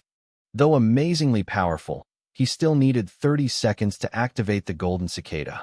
If he were to show any attempt to take that short-haired monastic's life, the latter would most definitely do everything to take Xia Fei down. There were great risks in doing that, and it was not the best choice at the moment. He certainly knows about the golden cicada's activation time. If I'm not mistaken, that man is unwilling to leave without obtaining what he wants, which is why we are in this delicate stalemate, with neither side wishing to make the first move, surmised Xia Fei. Phantom nodded his head repeatedly. With regard to Xia Fei and the short-haired man's stalemate, it was evidently better than both sides suffering heavy losses as a result of fighting. After all, neither man was a fool. They would not choose to face each other head-on unless as a last resort. Actually, it's me who made a mistake earlier, and that guy only discovered where I was hiding because of that. Otherwise, he wouldn't have come rushing with his hands aiming for my face, but would have gone straight for my throat instead. There are several spots in this massive room where someone can hide. He must have chosen a random spot, then made him move, resulting in me being deceived by his actions and my breath control to fail. Xia Fei shook his head, apparently very dissatisfied with his miscalculation. Phantom chuckled. Breath control won't conceal just your body but the space around you, too. Otherwise, there's no way you could have been discovered earlier. You can't be blamed for this, either. Even I nearly lost my consciousness when he came charging toward you. Your decision-making and analytical ability over a situation are already pretty decent judging from how you reacted so quickly then. There was a thick, leather-bound old tome on the bookcase. The top half of it was smooth, an apparent result of being used often. Xia Fei curiously reached out and pulled it lightly. All of a sudden, that row of bookcase parted in the middle to reveal a silver-colored, cylindrical elevator, which went to some unknown place. Xia Fei thought about it and pulled the book again, and the bookcase swiftly melded into one again. That was when the room's door opened, and the monastic returned with someone in tow. This person was of course Mountain Hawk, who was now heavily and meticulously bound in countless thread-thin wires, every strand akin to fishing wires. A rag was firmly stuffed into his mouth. Throwing Mountain Hawk onto the sofa, the short-haired man turned to face Xia Fei. We don't have much time. Let's begin our discussion. Xia Fei nodded. Let's. I only need just one thing, and everything else is yours, including that large spatial ring of old K. We can leave immediately once we're done dividing things between us and agree not to report this matter to our respective headquarters. Your thoughts? Not reporting to the headquarters? Looks like the monastic headquarters has no idea that he's hiding here in Old K's. If that's the case, I don't have to worry about the monastic order finding out if I kill him. Xia Fei mulled on this. Thinking up to that, Xia Fei smiled. All right, let's do as you suggested. Phantom furrowed his brows. Hey, for this person to forego a 20 cubic meter spatial ring and only want that one thing, it clearly means that what he wants is way more valuable. Xia Fei consciously spoke with Phantom. I know that. The fact that he's been lying in wait here for over 2 years, just so he could get his hands on that thing shows how much he desires it. If I openly fight over it with him, who knows if he just chooses to duke it out with me. It's best if we first look at this thing and decide if it's worth the risk. No matter how great an item is, I still need to be alive to use it. It's not worth it if I only end up losing my life just for that thing. Xia Fei had decided to avoid clashing with the monastic as much as possible, choosing instead to focus on safely extricating himself. However, if this item was worth more past a certain threshold, Xia Fei would see fit to risk his life for it. The short-haired man walked into the bathroom and quickly returned to the room with Old K's head in hand, leaving a trail of blood the whole way. You've already taken Old K's ring? Asked the man. Xia Fei nodded slightly. Inside is the collection he accrued over the decades. I believe that you'll like what you find.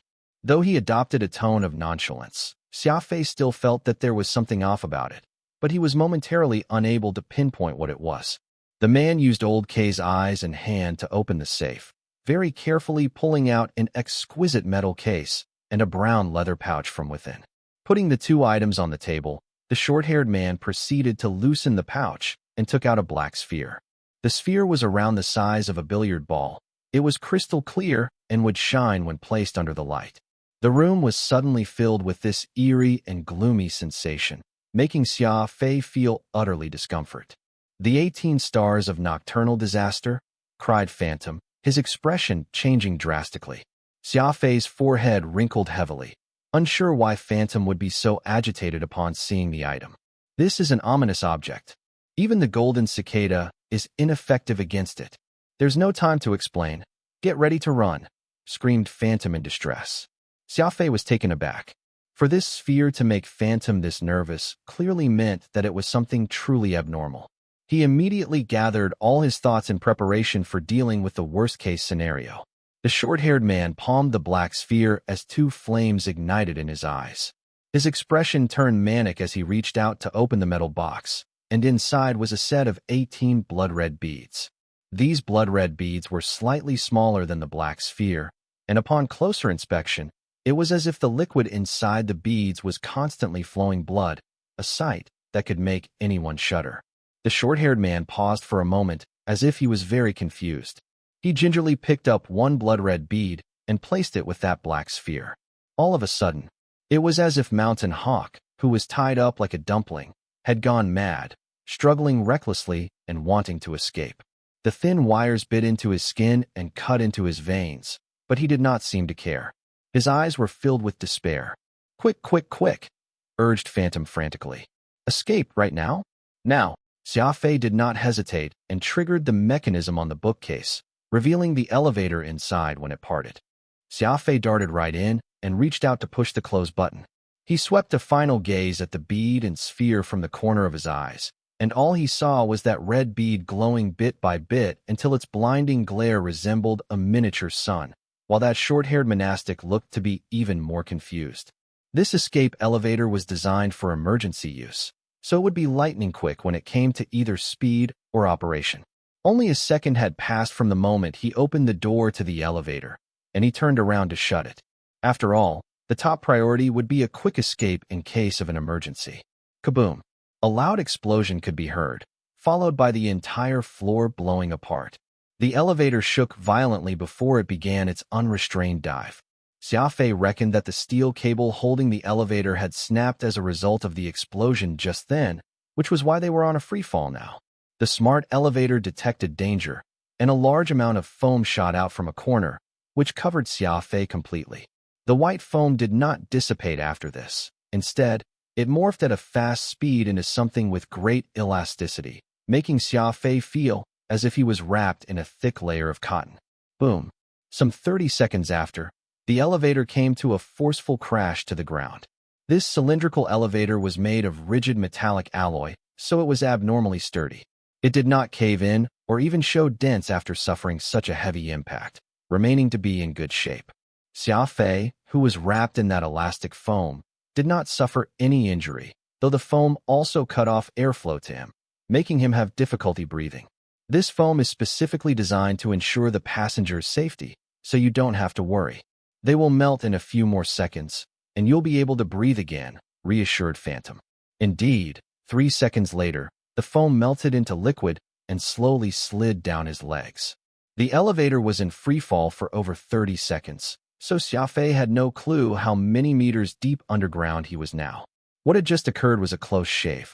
Had it not been for the advanced protection system of the elevator, Xia Fei might have been heavily injured or even died. The interior of the elevator, which had lost its energy supply, turned pitch black. Xia Fei turned on the light function on his microcomputer. "Phantom, do you know why there's been an explosion just then?" asked Xia Fei after heaving a sigh of relief. Phantom was smiling happily. "That's already the smallest explosion that can occur when the parent body 18 stars of nocturnal disaster comes into contact with the descendant 18 stars of blood grievance. I'm afraid that the mansion is no longer in existence." Boom. Just as Phantom said those words, another big explosion occurred, and they could feel the elevator rocking intensely. For him to feel the force of the explosion despite already being far from the site was a clear indication of just how powerful that blast had been. Xia Fei did not dare to stay any longer. He used his chasing light to pry open the elevator doors and exited into his destination. He realized that he was now in a large warehouse, with numerous ceiling lights illuminating the place. After a quick sweep of the area, Xia Fei was pleasantly surprised. This warehouse appeared to cover a land area of about tens of thousands of square meters. Army green boxes of varying sizes were neatly stacked all around him, and there were even 2 small shuttles and a small transport spaceship here. A medium particle accelerator. Xia Fei walked over to one of the boxes and read what was written on it. "These are all weapons and arms. Phantom, we're rich." Phantom swept a glance around with indifference. "What rich? All this stuff around us. it's still nothing compared to that ring you've got in your hand. Speaking of the ring, Xia Fei suddenly remembered what the short-haired monastic had said. He reached his hand into the ring to check, and his expression immediately turned into one of disgust. "What? What's inside the ring?" curiously asked Phantom. Xia Fei sighed and emptied everything out from the ring. "See for yourself." Right before Phantom's eyes, a pile of shiny items appeared, and he could not help but raise his eyebrows and sighed. Everything in front of his eyes was nothing but human feet, women's feet. Every foot had been neatly cut from their calf and was preserved using a crystal wrap to ensure none would rot or deteriorate. Phantom was speechless. So old K turns out to be a pervert. Who knows how many women that man ruined to assemble his collection. Xia Fei only felt a wave of revulsion wash over him as he turned his body away, no longer looking at the feet of these pitiful women. What made Xia Fei even angrier was the fact that there was actually nothing valuable in the ring. Another huge explosion could be heard from the surface above, and the lights in the warehouse first dimmed and started flickering. Dust and dirt were also shaken loose from the ceiling as a result, slowly falling onto this place. Several seconds later, the lights steadied. Xia Fei looked up at the ceiling and saw that this warehouse was a fairly resilient concrete structure. Even a big explosion might not damage its foundations. "Phantom, what were those beads and the black sphere? Why would it cause such powerful explosions?" asked Xia Fei. "That was the 18 stars of nocturnal disaster and the 18 stars of blood grievance." Phantom exhaled a sigh full of lamentations. In the planets beyond the Panhuman Alliance, there are still plenty of strange life forms. These two weapons were invented by the species called demon. Xia Fei sat down on a box, lit a cigarette, and listened raptly to Phantom. It said that the creation of the 18 stars of nocturnal disaster requires a suitable family, one that has 9 sons and 9 daughters. No more, no less. After a complex process, on a particular night, these 18 children will have to murder their parents with their hands, and each knife used must be stabbed in a particular position at a specific moment. I don't know how this method works myself, but I do know that the first 8 stabs won't kill the parents, and it must be the final knife, right into the heart, that should end the lives of the parents. If they die before the 9th stab, it means that the creation process fails, and those people will be thrown into a volcano as sacrifices to the gods. By the time these children kill their parents, their eyes will have turned black, and that's when they need to gouge their left eyes, hand them over to the priest. No one else can interfere, and these children must all be willing in order for this to work. The priest will also retrieve the left eye of the father and right eye of the mother, merging them to form one parent orb, while the 18 eyes from the children will be protection orbs. The person holding the parent orb needs to use their mind to control the 18 protection orbs. Overall, it's a sort of psionic weapon. The destructive power of such a weapon is extremely potent. The Alliance has long since banned its use, and even more scary is the fact that anyone using such a weapon will be shrouded in abysmal luck, either ending up dead or losing their minds, becoming no better than a walking corpse.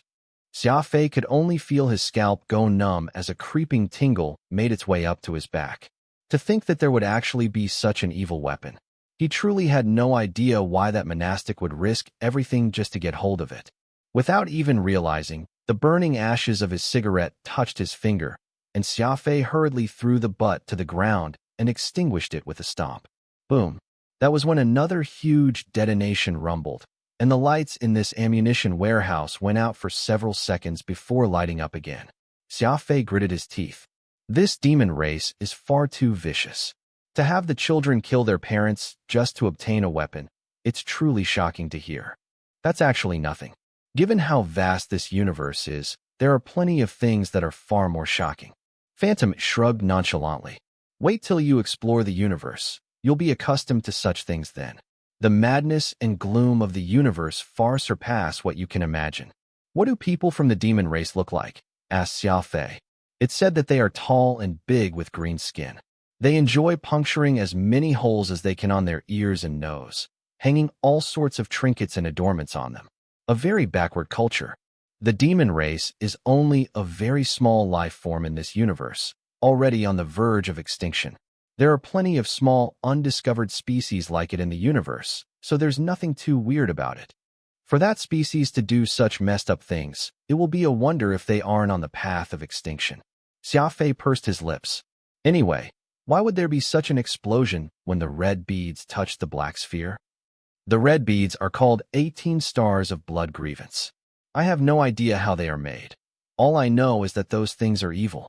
Both are hostile against each other and must not be placed together.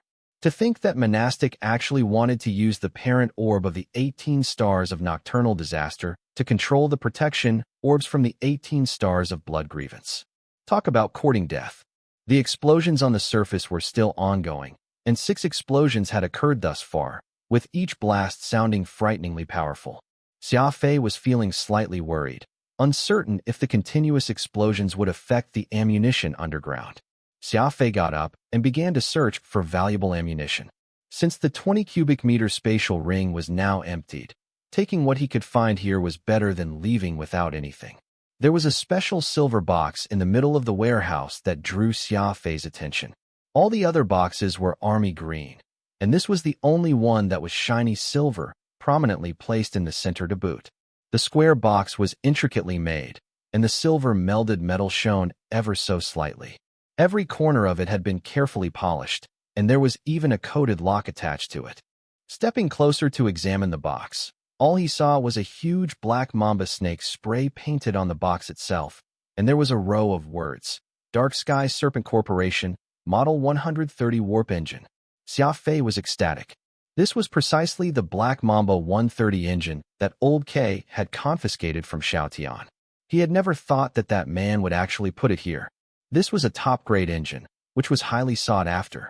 It possessed the most advanced technology among warp engines and was extremely precious. The warship restoration had already been 50% complete, and the engine was the biggest headache Xia Fei presently had. With this engine in hand, all that would be left was its installation. Xia Fei could almost see that new spaceship, the naval-issued Eagle-class frigate that had been fully assembled to the highest specifications, ready for flight. The most sturdy defense and the strongest firepower, as well as the fastest speed. It would definitely be a top-tier frigate in the entire universe. The size of this box was almost 20 cubic meters, perfectly fitting his new spatial ring. Xia Fei took it out and wore it on his hand. He then lightly tapped the box with his finger to take it into storage. Great! The Black Mamba engine is back in our hands, excitedly said Xia Fei. Since this warehouse functioned as a semi-hangar, it must mean that there was an entrance for these transport vessels to enter. The explosions on the surface were becoming stronger, and it was time to consider how he was going to get out of here. This ammunition could remain here first, returning to transport everything away if the opportunity arose. Considering how many arms were being stored here, Xia Fei was certain that he could earn quite a bit by selling them off. The wall to the left had a metal box, and Xia Fei strolled over to open it. Inside were buttons with a label each. Xia Fei pushed the one labeled Open Tunnel. The sounds of gears grinding were heard, and the wall in front of him opened, revealing a straight tunnel right before his eyes.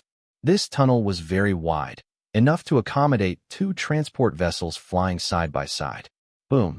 Another loud blast was heard from the surface, and the lights in the warehouse went out again. But this time, they did not turn back on, most likely because the electrical circuit had been ruined by the explosion. Xia Fei suddenly sensed that something was falling from above him, so he hastily turned while turning on the light function on his microcomputer. Crash! A piece of debris, about the size of a soccer ball, came falling on where Xia Fei was standing mere moments ago, creating a bowl-sized hole on the ground. Xia Fei looked up and saw the warehouse's concrete structure beginning to crack. Several distinct fissures appeared on the ceiling, and it was extending and widening by the second. Not good. The force from the explosions is too severe. I'm afraid that this warehouse won't be able to withstand the continuous explosions for much longer, yelled Xia Fei. Phantom lowered his head and thought about it for a few seconds. These explosions might very well be caused by those stars of blood grievance. The stars of nocturnal disaster are of a higher grade than the blood grievance. So if that nocturnal disaster parent orb were to explode as well, it would be a disaster. Xia Fei disregarded the potentially valuable ammunition in this warehouse and began running toward the exit. Escaping with his life was far more important at such a critical juncture. "Don't move," suddenly shouted Phantom. "If the nocturnal disaster parent orb explodes, your speed alone won't be enough to outrun it." "Then, what should I do?" Xia Fei became anxious. "The shuttle." Phantom pointed to the two small shuttles. "That transport vessel's top speed is 15 times yours, and it has the robust hull made from triple titanium alloy. Take the shuttle to escape from this place." Xia Fei was glum. "What kind of joke are you trying to pull? I have no idea how to fly that thing." Phantom laughed. "I can teach you. You'll get the hang of it in no time. It's really easy."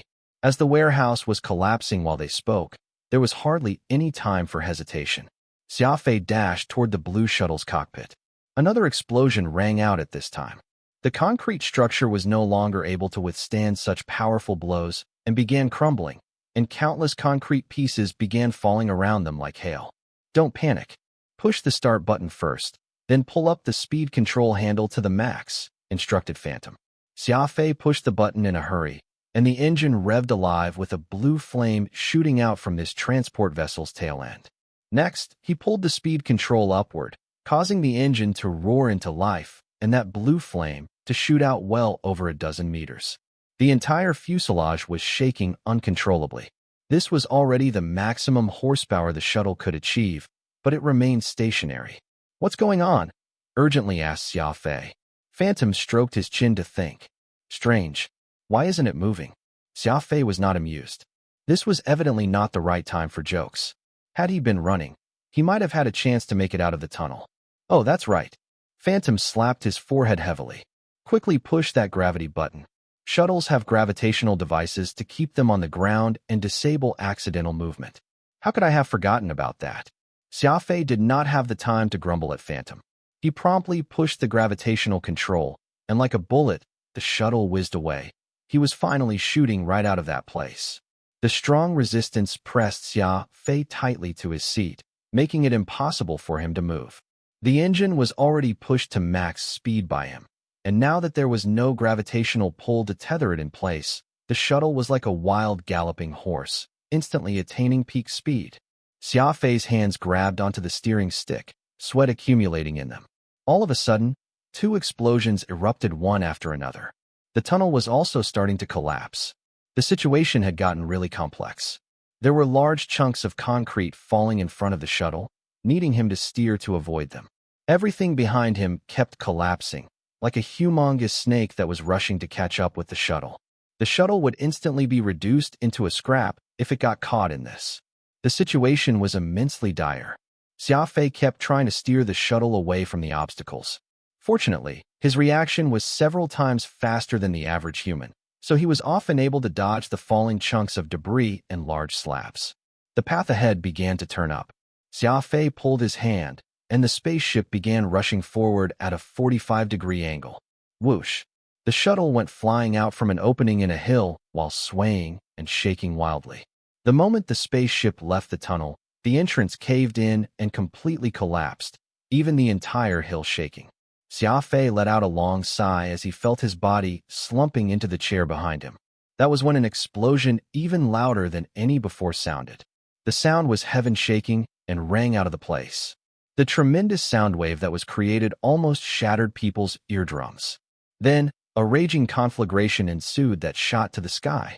This huge sea of flames swept outward like a tidal wave, engulfing the small shuttle completely.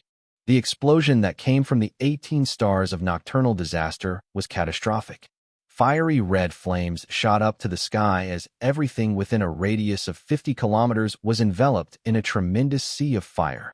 The shuttle could only fly within the atmosphere, so its fuselage was not equipped with any heat resistance.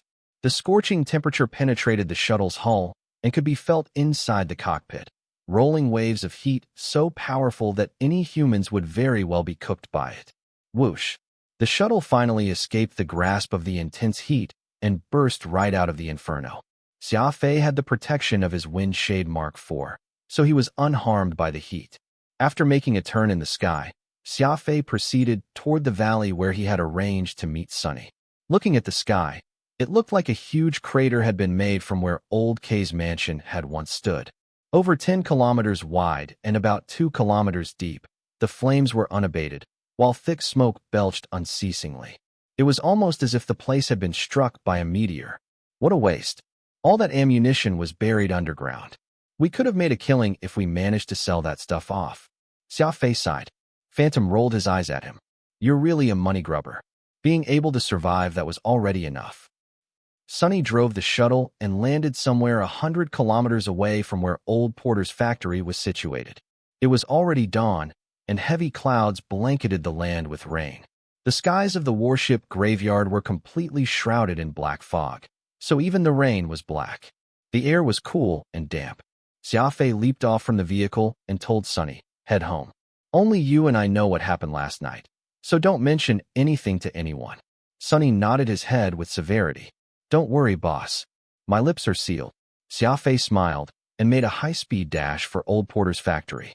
Old K's men, who had originally been watching Porter's factory day and night, were all gone by now, most likely because they learned of what had happened to their leader and departed from this place.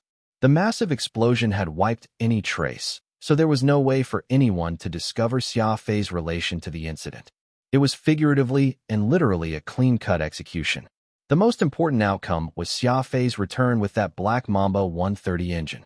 With this top-grade engine, it would not be long until the naval-issued Eagle-class frigate could be completed. In no time, Xia Fei would be able to pilot this top-tier frigate through the cosmos.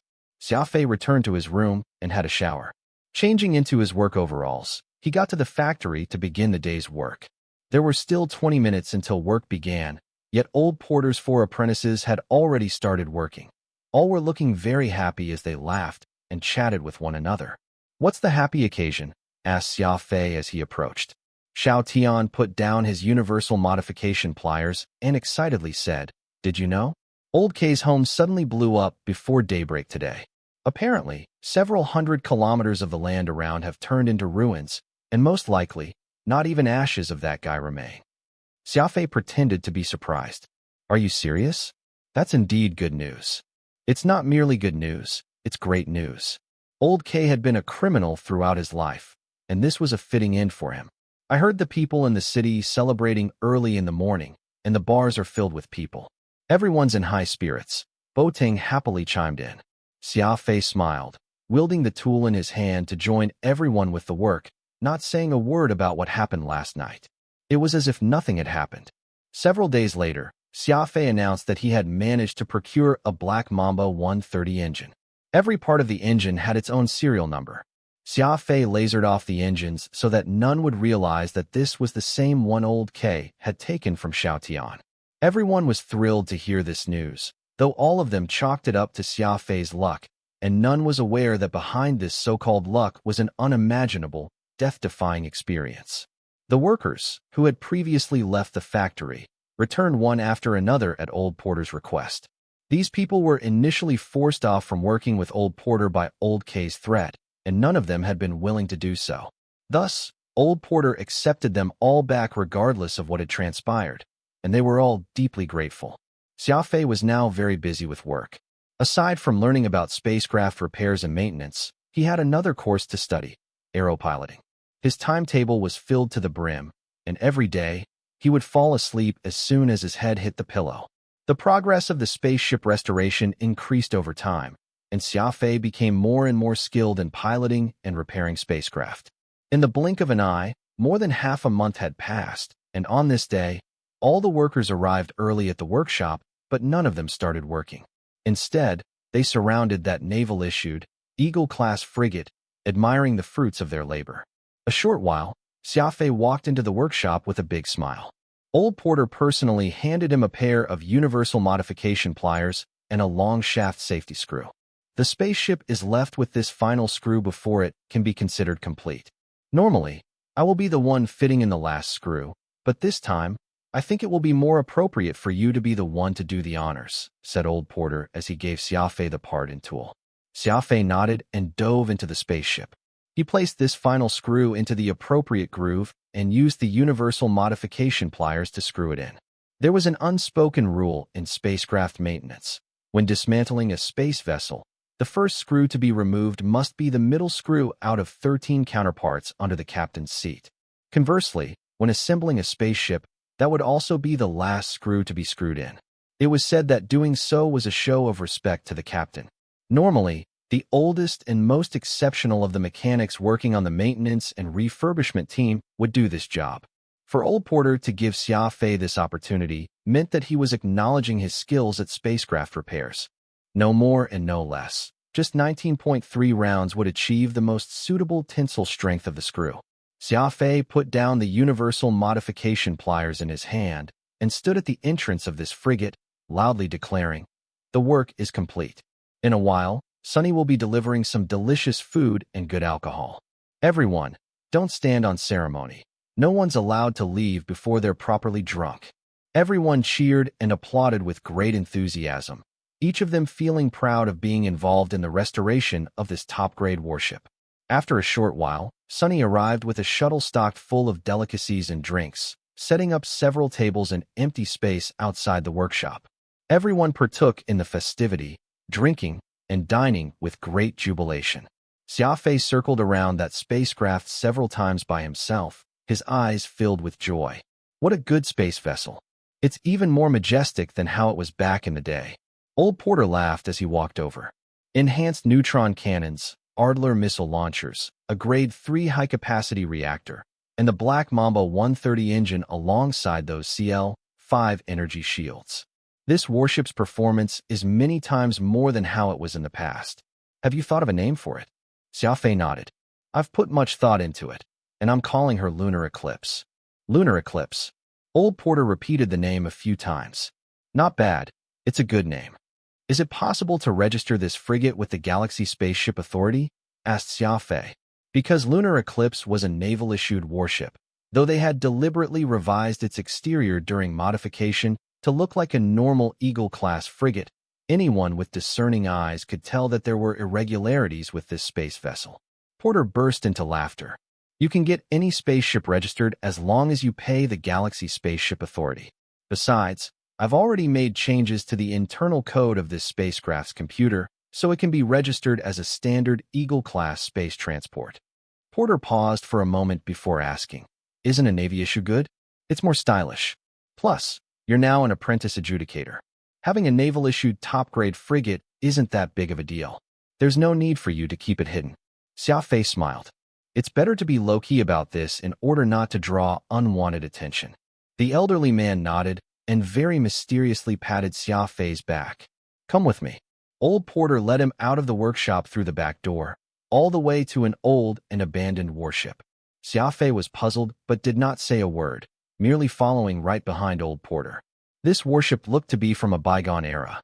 Its hull was in tatters as if it had been severely damaged during a battle. Xia Fei and Porter entered the inside of this warship through one such breach and followed the ancient corridors onward.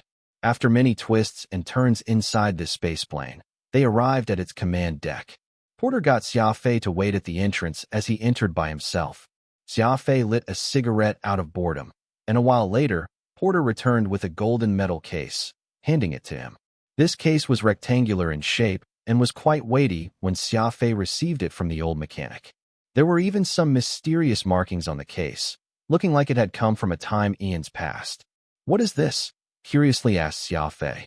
"First store this item away," ordered Porter.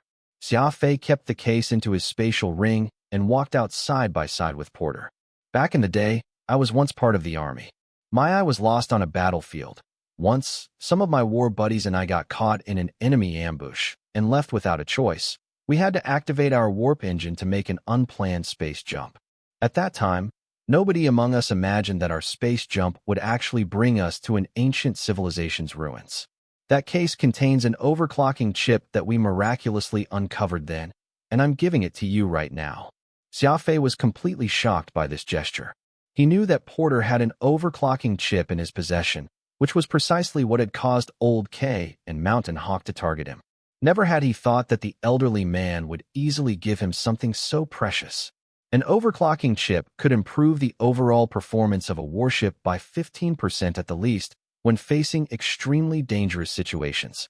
This was like a motor designed to have a normal speed of 4,000 revolutions a minute.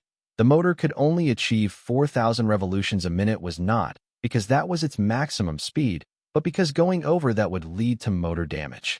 A spacecraft was designed in a similar fashion.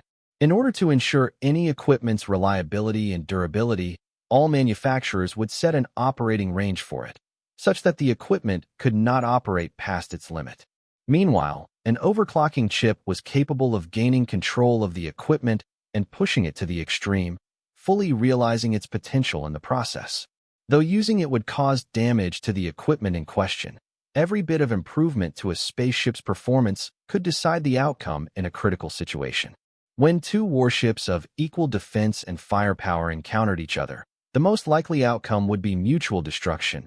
But if one were to use the overclocking system, the result might be that one could secure a win with this additional edge. An overclocking chip's function was extremely complex, and it must first gauge the overclock limit of the equipment before a suitable range for overclocking could be set, maximizing the spaceship's overall performance while protecting the equipment from damage as much as possible. A high-degree precision was required to achieve this. After all, the equipment was also a high-precision technological product in itself, so even the slightest error could damage it beyond repair or, at worst, cause the equipment to explode. Present-day people were still unable to reproduce this sort of overclocking chip given their current technological level, and chips like this that were found on the market were all unearthed from remains of ancient civilizations. Thus, the value of this chip was simply incalculable. Xia Fei shook his head. "This chip is far too valuable. I can't accept it." Porter laughed. "This chip used to belong to your lunar eclipse's former owner. Now that she has been restored and will soon be returning to the stars, it's only natural for this chip to go back to its original position." "You mean to tell me that this chip was originally installed in lunar eclipse?" asked Xia Fei. Porter nodded as he led Xia Fei back to the workshop. "The overall performance of lunar eclipse has already reached its peak. If this overclocking chip is to be added, I dare guarantee that out of all the frigates in service, there won't be more than 10 spaceships out there that can outperform it." Porter lifted his head to the sky and confidently declared this. With the matter at the warship graveyard coming to a close, not only did Xia Fei manage to get his hands on the coveted top-grade frigate, he gained a 20 cubic meter spatial ring, too. After registering lunar eclipse with the Spaceship Authority, Xia Fei piloted it into the endless starry expanse. His destination this time was Heck, the Heaven Execution Training Camp's headquarters. Xia Fei wanted to hire Boateng as lunar eclipse's stay-in mechanic, but that simple-minded man was unwilling to leave Porter's side, so he had no choice but to give up. Xiao Tian, Murray, and Collins still chose to leave after helping old Porter get through the crisis. While they could all be considered spaceship maintenance experts, Xia Fei did not extend an invitation for them to join him on planet Heck. Xia Fei's admiration toward Boateng was not simply about his skills as a mechanic, but his character as well. The man was willing to go through with a divorce than to abandon old Porter, and Xia Fei was very touched by this. Compared to his skills when it came to spaceship repairs, Xia Fei valued his loyalty more. Xia Fei sat in the captain's seat in the command deck. He could feel his heart surging. "Plot a course for Endero Star Region's Heck," ordered Xia Fei to the AI computer. "Optimize the navigation route to choose the nearest flight path, while also avoiding accident-prone areas, as well as those with any incidents occurring in the last 72 hours. Course set. Engage autopilot mode," inquired the spacecraft's female synthetic voice. "Engage. Warp engine engaged. Reactor in 90% operation. Energy reserves at 99%. Warping in 15 seconds. 15 seconds later, a bright wormhole promptly opened up in front of the frigate, to which lunar eclipse slowly glided into. The wormhole closed right moments after he entered, and the view of countless stars streaking past appeared beyond the heavily reinforced glass of the command deck. After a while, the frigate exited the wormhole to appear on a beautiful starfield which was as blue as a deep ocean. Warp complete. Engine energy replenishment underway. The second warp will begin in 45 minutes, 37 seconds. The synthetic voice could be heard announcing. Xia Fei lit a stick and leaned back in that spacious captain's chair, enjoying the fun of space navigation. That warp earlier covered a distance of 63,750 light-years. Indeed, the performance of this spaceship isn't bad. Phantom looked at the numbers on the command console and gave this remark. Xia Fei was somewhat pleased, and he replied, I spent over 700 million star coins on this spaceship, and that's excluding the Black Mamba 130 engine and the overclocking chip. I pretty much paid blood money for this. So how could this frigate be terrible in any sense? Phantom pondered on it for a moment. Now that you have a spatial ring with over 20 cubic meters of space, you'll need to find a chance to sell that old ring of yours once you reach Heaven Execution Training Camp, for you no longer have any use for it. Sell it. Xia Fei had his doubts. I've still got almost 1 billion star coins left in my account, so it's not like I'm lacking money. Why do I have to sell it? Phantom flashed him a smile that bore ill intent. Your body will soon finish absorbing all the drug residues. When that time comes, you'll need something new to raise your cultivation. So, of course, that's going to cost you quite a bit. No way. Xia Fei got agitated that he nearly leaped out of his chair. Didn't you say that high-quality medicine, Luan Spirit, is very potent? Why will I need to buy more of it? The Luan Spirit contains a large number of the sun's calories. The human body has no way of resisting too much of that energy if it's taken directly, so we'll need to use another medicinal ingredient called amberized crystal in conjunction with it. Using ingredients that were pure yang and pure yin source respectively, combining the two can perfectly make up for each other's flaws and greatly increase your cultivation. Before Phantom could finish explaining, Xia Fei glumly retreated to his quarters. Fine, I get it. No matter how much money I have, it still won't be enough for you to spend. I should have come to this realization earlier. Phantom very innocently protested. How could you say that? It's not like we'll be spending a lot. It'll be several billion at most. Heaven Execution Training Camp was located on the outskirts of Otter City, the largest metropolis on Hek. Xia Fei deposited his lunar eclipse in a fairly desolate, yet close-by hangar to the training grounds. A frigate would not take up much space, so the holding fee was relatively cheap, only needing 200 star coins a day. Xia Fei handed a sum enough for 100 days, then exited the place. All sorts of plants and trees, which Xia Fei did not know the names of, grew around the hangar. Pristine, forest-covered mountains could be seen in the distance, and there was even a clear river running by the bases of these mountains. The crisp air and the view formed a wonderful picture of the surrounding environment. Compared to the terrible weather he experienced on ACG-21, this was like heaven. What made Xia Fei more pleased was the fact that Planet Hek's sidereal day was 23 hours 42 minutes, which was almost the same as Earth's, so there was no need for him to adapt at all. A wide, muddy road greeted Xia Fei's sight when he exited the hangar. A blue hovercar was parked by the entrance, with a scrawny man seated inside. This person was currently pointing at the projected screen of his handheld computer. Xia Fei opened his microcomputer to check the location of the training camp and moved to go on foot. For a speed ability user like Xia Fei, the distance was not a problem. It was at this time when the man in the hovercar spotted him. The former opened the door and made his way toward the ladder. Xia Fei. The man smiled at him. Xia Fei nodded, puzzledly thinking, how did he recognize me? I'm Ho Baishan, the supervisor of the reconnaissance division. The guy flashed his badge and kindly extended his hand. I'm here to pick you up. Xia Fei hesitantly extended his right hand. I didn't inform the training camp that I'd be arriving today. How did you know? Ho Baishan chuckled. I'm the division supervisor of the reconnaissance division. As long as there's something I wish to know, I'll of course have knowledge of it. Let's get in the car first, then we can talk. Ho Baishan slowly drove Xia Fei along the road, his speed never exceeding 80 kilometers per hour. It was much slower compared to Xia Fei's running speed. He had the hovercar on auto drive as he began a discussion with Xia Fei. There are many different divisions in the Heaven Execution Training Camp, each one specializing in a different area. Take our reconnaissance division as an example. It was established mainly to nurture high-level recon scouts. I saw the video of your assessment, and I was very impressed with the adaptability and persistence you demonstrated in achieving victory then.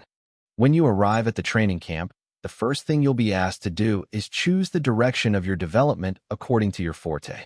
Having suitable development goals is very important.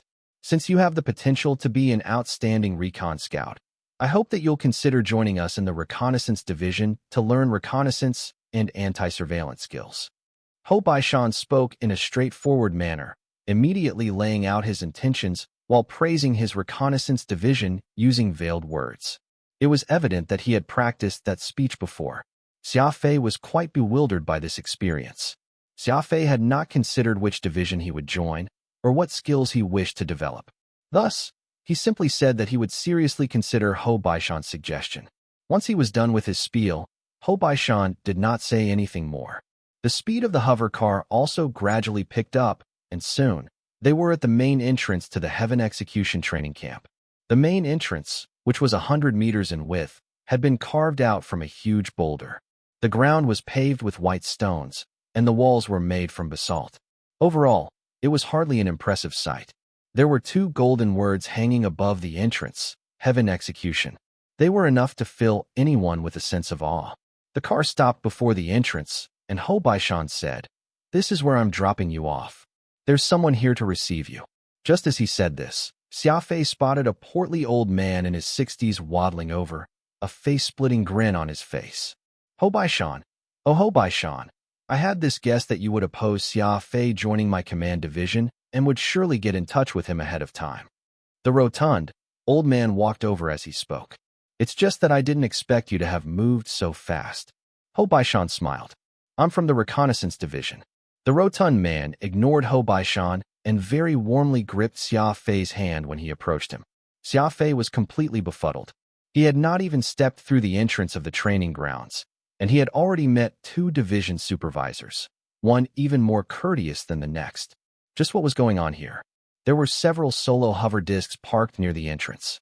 Qiu Xiangji led Xia Fei over. "Look, these are the transportation gadgets the training camp is providing for free. All cadets and tutors of the Heaven Execution Training Camp are welcome to use them. Try one out."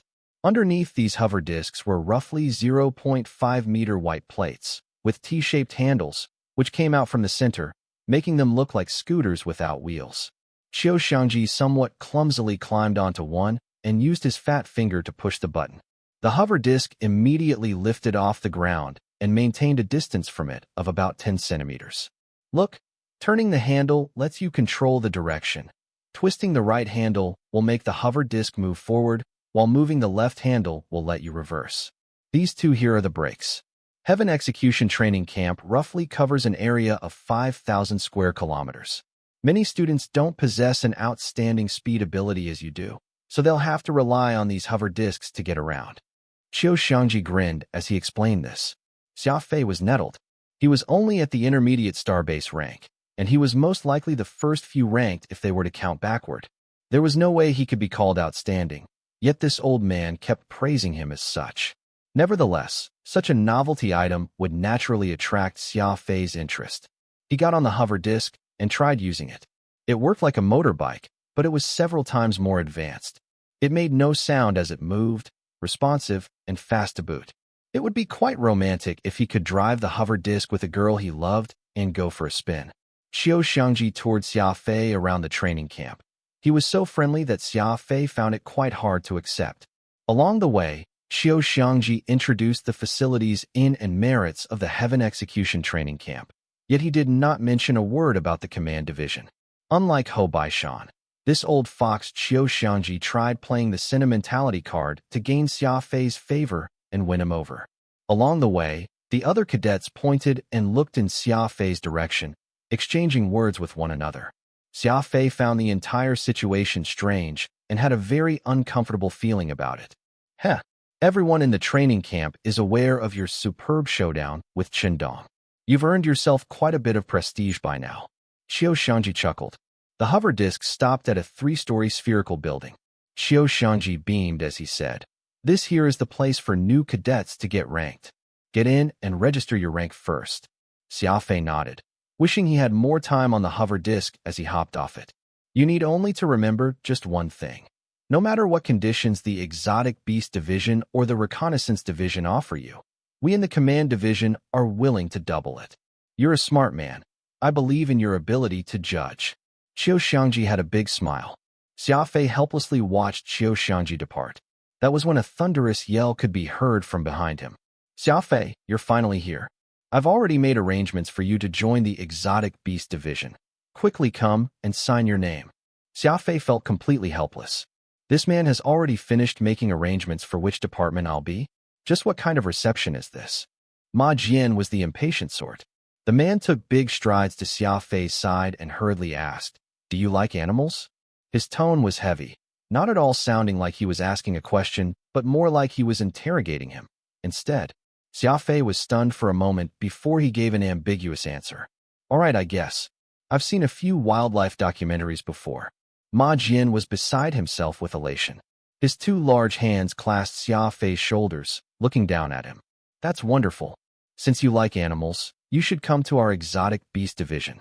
I can teach you how to tame beasts. It's really interesting."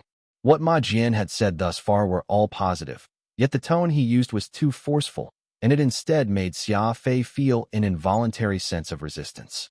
Adding the fact that the older man had a loud voice like a firecracker, Xia Fei felt as if he were back in middle school, being reprimanded by the headmaster.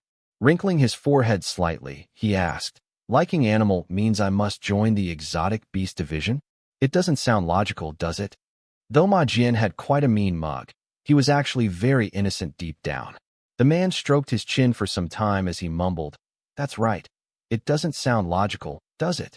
He shook his head violently as he suddenly got an epiphany. "That's right.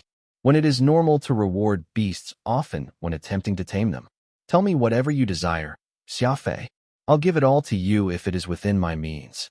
Xia Fei was speechless, thinking to himself, "Why do I feel that this man is acting like he's training a monkey toward me? Not everyone from the exotic beast divisions is like him, right?" Flashing a harmless smile, Xia Fei spoke. "I've just arrived at the training camp. I need some time to think about which division I should join. Rest assured that I will keep the exotic beast division in mind when I make a decision." "Are you for real?" Ma Jian believed his words and was beside himself again. "That's great. Go get yourself registered first, and I'll bring you to view the exotic beast division tomorrow. Take a look at the beautiful beasts we have. As long as you see those beasts, I'm certain you'll fall in love with them." After finally disentangling himself from Ma Jian, Xia Fei walked into the office building so that he could complete the registration process as a new cadet. The offices in Heaven Execution Training Camp were all automated and highly efficient. Xia Fei was soon able to obtain his uniform and cadet ID. Walking out of the office, Xia Fei suddenly discovered Yi Xiaohan waiting in the corridor with an icy face as ever. So we meet again." Xia Fei walked up and smiled. Yi Xiaohan nodded and walked out with Xia Fei. "I'm here to tell you that you can't join any one of the exotic beast, reconnaissance, and command divisions. You're free to choose any other division besides those, though of course, this excludes the internal division. Right now, you still lack the qualifications to join the internal division." Xia Fei was slightly unhappy upon hearing this news. There were the three divisions taking the initiative to find him, hoping that he would join any of them. Now, there was Yi Xiaohan telling him that he could join any but those three. Just what kind of acts were they trying to pull here? Xia Fei sighed. "Is that an order?" Yi Xiaohan thought about this for a moment. "Nope. It's just a friendly reminder." Xia Fei showed a straight face. "I'm sorry, but I won't adhere to that even if it's an order. The right to make a choice is mine alone, and it's my free will. There's no need for anyone to interfere with my decision-making." Yi Xiaohan did not expect Xia Fei to reject her suggestion so resolutely. Though the Heaven Execution Training Camp was not like a school, its system was essentially no different from a school's. It was hard to imagine a student rejecting a teacher's request, and this was a fairly good-looking teacher to boot. "Have you already met Ma Jian, Hou Baishan, and Qiu Xiangji?" asked Yi Xiaohan. Xia Fei nodded. "The three of them chose you during the crisis grade assessment, and each of them wanted to especially enroll you in their divisions. They had quite an argument about it, and if you agree to any of the three, the other two supervisors will have a hard time accepting it. The resulting conflict between these supervisors will affect the overall cohesion of the training camp. Do you understand?" clarified Yi Xiaohan. Xia Fei chuckled. "Of course I do. Furthermore, I know the more crucial reason for this. It's because none of the three is willing to admit defeat. This matter has already transcended beyond a fight for a cadet to become a matter of face between the supervisors. It has now turned into an unspoken contest for them." Yi Xiaohan was slightly surprised at Xia Fei's analytical ability, which was completely incongruent with his age. Even in a highly developed extraterrestrial planet, 17 of age was considered juvenile, yet Xia Fei had just demonstrated a level of maturity and wisdom comparable to an adult. or even better. She vaguely felt that it was completely logical for the three supervisors to have their eye on Xia Fei at the same time. If possible, she really wished she could crack open this fellow's head and see exactly what was inside it. You're not wrong. They are indeed competing with one another, and what they're initially fighting about has become secondary to them now. You're still young, so how come you're able to determine the root of the matter here? Could you have undergone some special training since young? Curiously asked Yi Xiaohan. Xia Fei gave a bitter laugh. Age only proves how old someone has lived, but that isn't an indicator of maturity. What matters is experience. You'll understand if you've experienced the same things I did. What sort of experience? Asked Yi Xiaohan. She had a faint suspicion that Xia Fei's childhood might not have been a happy one, which was why he now possessed thinking skills and great survival tenacity beyond that of the average person. Sorry, there's no need for me to tell you about my past. With that, Xia Fei quickened his pace and left Yi Xiaohan in his wake without even looking back once. Be it what the three supervisors are feeling or the cohesion in Heaven Execution Training Camp, you've considered everything. Yet why is it that you failed to consider my feelings? I am but a powerless cadet. Accepting someone's invitation will at least let me gain the help of a supervisor in these foreign training grounds. But if I reject those three, then all of them will dislike me. Still, I ought to thank you for the kind reminder. Truth be told, I am uninterested in the Exotic Beast Division, Reconnaissance Division, and Command Division, but the reason behind it isn't you, but my desire. Will rejecting the three supervisors' invitation create greater cohesion in the training camp? That's sheer nonsense that won't even stand scrutiny. I have no concerns about your matters, so you can all do whatever you want. I won't be involved in this. Xia Fei left after saying all that, leaving Yi Xiaohan awkwardly rooted to where she stood. He had not spoken with much severity, but his words had still pricked Yi Xiaohan's ears, just like steel nails that drove straight to her heart. Yi Xiaohan suddenly felt her heart aching, an intense feeling of guilt creeping up on her. She recalled the words Xia Fei had once said to her. I'll admit that you're a very beautiful lady, but do you know what you lack? You lack compassion. There were well over 50,000 cadets in Heaven Execution Training Camp. In accordance with the standards of a training camp, Heaven Execution was by no means small given these numbers. However, the population of the entire Indero Star region was in the thousands of billions, so for only 50,000 people to have been picked up from such a tremendously large population showed just how slim the chances were of being chosen. To become the creme de la creme among the elite cadets in the training camp, the Adjudicator Union had invested plenty of money and effort in cultivating their future pillars. Every cadet's training, studies, and living standards could be considered top-notch. The cadet dormitories consisted of 6 large buildings, each shaped like a goose egg. The walls were made from silver-colored, reinforced glass, and sunbeams would get reflected when they hit these buildings, making for a very dazzling sight. Every such building could house up to 10,000 cadets. The place was like a miniature city in itself, with malls, entertainment centers, restaurants, and bars abound. There were quite a number of cadets traveling around in hover discs to go about their respective businesses. Some recognized Xia Fei and began to discuss him with others as they regarded him with a strange expression. Xia Fei felt a prickly sensation all around him, so he quickened his pace toward his dorm room. Getting out of the lift on the 71st floor, Xia Fei walked down a long hallway in search of his room. A door suddenly burst open a dozen of meters ahead, and out walked a well-built man. His head was wrapped in a layer of bandage, while his arm was supported in a sling. His eyes were almost murky as if he had suffered quite a severe beating. Right now was the fall season for Heck, so even though the temperature was not freezing, it was still a stretch to consider it warm. However, the man was just dressed in a pair of black shorts in this weather, his legs bare, revealing muscles that would make a bodybuilder envious. Xia Fei, exclaimed Qindong when he saw that it was him. Xia Fei laughed. What happened to you? Who has beaten you up so badly? Qindong walked over excitedly, directing a rather heavy, playful punch at Xia Fei's chest. Well, it's definitely not you. All you know is to duck and weave. Fighting with you isn't even in the least bit fun. The corners of Xia Fei's mouth twisted into a wry smile. Not fun, yet you still ended up fighting with me for 21 days nonstop. Not fun means we'll have to fight for the rest of our lives, right? Xia Fei and Dong had not only failed to harbor any animosity toward each other during the crisis grade assessment, they had instead respectfully acknowledged each other, becoming quite decent friends as a result. That was why the two of them could still joke and tease each other the moment they met. "Why are you here so late?" "I've already been here for over 2 months, stated Dong.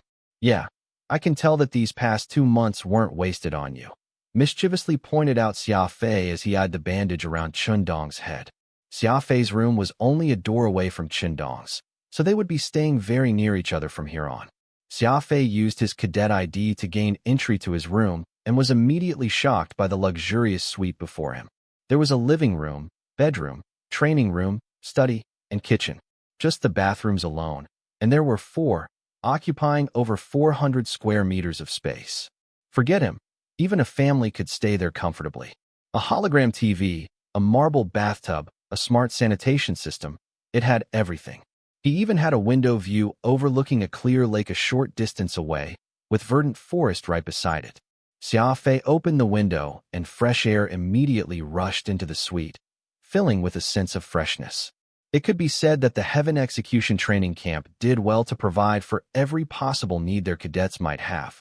They had thought all details, and staying in such an environment would be very conducive to their training and studies, as they would not have to worry about or fret over stuff like their basic needs.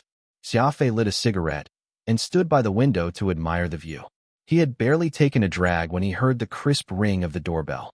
Opening the door, Xia Fei came face to face with a 17-year-old girl who was lazily standing there by his door. She was not particularly tall, though her figure matched that perfectly slim waist of hers, with curves all in the right places. If Xia Fei were to describe her, the adjective voluptuous would be a seamless fit. She was even holding a piece of cucumber in her hand, looking at him even as she crunched it with big bites. Dong was also in Xia Fei's room, and when he saw this girl, he immediately furrowed his brows as an unfortunate expression crept up his face. "Call me Moonsong. I'm living between you and Dong." The girl stuffed the cucumber in her pocket and wiped her hands on her skirt. She smiled as she proffered her hand, speaking to Xia Fei in a sweet voice. Xia Fei felt that this girl was rather pretty and sounded polite, so he had a favorable first impression of her. He smiled and extended his hand to shake Moonsong's. Her soft and tender hand was delicate and pale. One look, and he could tell that she had never done any manual labor in her life. To find out if a person had a pampered upbringing, a glance at their hands was all it took. It was evident that Moonsong's hands belonged to a gentlewoman. Her looks corroborated this as well, and it was only her munching on the cucumber, which was quite unladylike, when they first met that spoiled her image, so she could only be considered to be half a proper lady. What Xia Fei had not expected was for Miss Moonsong, whom he had established in his mind as half a proper lady, to very soon throw this other half down the mouth of a volcano. She looked at Xia Fei with malicious intentions before glancing at Dong, asking thereafter, "Are you and Dong gay? Can I watch?" Moonsong walked into Xia Fei's room with unwarranted familiarity, turned on the TV, took off her shoes, and reclined on the couch. Her 2 legs dangled about restlessly. "You two can continue. I don't mind skinship between men," said Moonsong very casually as she pulled out that half-eaten cucumber from her pocket and proceeded to watch TV while munching on that fruit. Dong was irked, moving his but almost a full meter away from Moonsong, sitting on the other end of the couch. Xia Fei closed the door. He pulled out a big ashtray from his spatial ring and placed it on the table in the living room, flicking his cigar's ash into it. This ashtray was made from a disused shell of a Spitfire light missile, a fairly rugged-looking one that was rather heavy metal in taste. Xia Fei might not be old, but he was a bona fide heavy smoker. Cigarettes were never far from his fingers since the age of 14. When he smoked, he had the habit of wedging the stick between his interdigital folds, letting the slowly burning cigarette become one with his palm, so it looked like he was holding his chin in reverie to others. He looked completely at ease and relaxed while doing this with his eyes narrowed. The wrinkles on his forehead would pulse, adopting quite a pensive posture. When he needed to flick the ash off his cigarette, he would use his thumb, brushing it lightly against the cigarette filter, and the gray ash would fall into the ashtray like snow. Moonsong's eyes suddenly glistened as they focused on Xia Fei. It was apparent that the unique ashtray and his smoking posture had deeply fascinated the girl. Dude, you really give off the vibe of a mature man. What are you smoking? Mind if I try one? Excitedly asked Moon Song, like a playful kitten that had discovered a ball of yarn. Xia Fei sighed. He was only 17, so being described as mature could not be considered a compliment.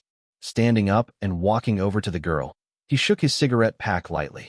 For cigarettes poked out from the pack, and each one extended to a different length, the longest of which happened to expose its cigarette filter entirely. This was a trick that he had learned from an old fortune teller on the streets. It was called, "All are brothers within the 4 Cs." It was rumored that this was how the comrades of the Green Gang offered their cigarettes. Moon Song gingerly took a stick of Hongtation out from the pack and placed it in her palm for inspection as if she had been given something precious. Dong was doing his best to suppress his laughter and looked forward to what would happen next. He had already learned from Xia Fei just how that smoking gimmick of his tasted, so with a heart full of schadenfreude, he awaited the tragedy to unfold. Xia Fei's Zippo lighter twirled around his hand several times like a butterfly before he lightly flicked his thumb to produce a crisp sound, and a small orange flame lit up in the next instant. Moon Song almost jumped off from the couch in her excitement, her eyes widening. Cool. Dude, how did you practice that thing you did with your hand? You gotta teach me that next time. Xia Fei smiled and nodded, not saying another word. Moon Song placed that cigarette in her mouth as she drew close to the flame and took a few light puffs. Xia Fei was actually very repulsed by women smoking, but because Miss Moon Song was not affiliated to him, he was not really inclined to stop her, so he was happy to oblige her mischief. Finally, that scene which Dong and Xia Fei had been waiting for happened just as they expected. Miss Moon Song covered her mouth and coughed several times, one louder than the other, as tears rolled down her cheeks. What sort of vile thing is this? It almost choked yours truly. Moon Song coughed as she furiously tossed that cigarette she had just lit into the ashtray. Xia Fei flashed a slight smile. It's not even anything good. You can buy a whole mountain of them with 1-star coin. What did you think it was? Dong was forcefully stopping himself from laughing, and that bronze face of his had turned red from all his effort. Moon Song picked up that half-eaten cucumber she had placed on the table and took a vicious bite out of it while glaring at Xia Fei as if she were biting him instead of the fruit in her hand. Alas, due to the unique shape of that vegetable, Xia Fei could not help but conjure so many bad associations about it. Aren't you guys doing gay stuff? Quick, carry on. Yours truly is feeling very bored right now, so I want to watch something interesting. Moon Song was sitting cross-legged on the couch when she said this. Xia Fei shook his head. We're not gay. Moon Song blinked.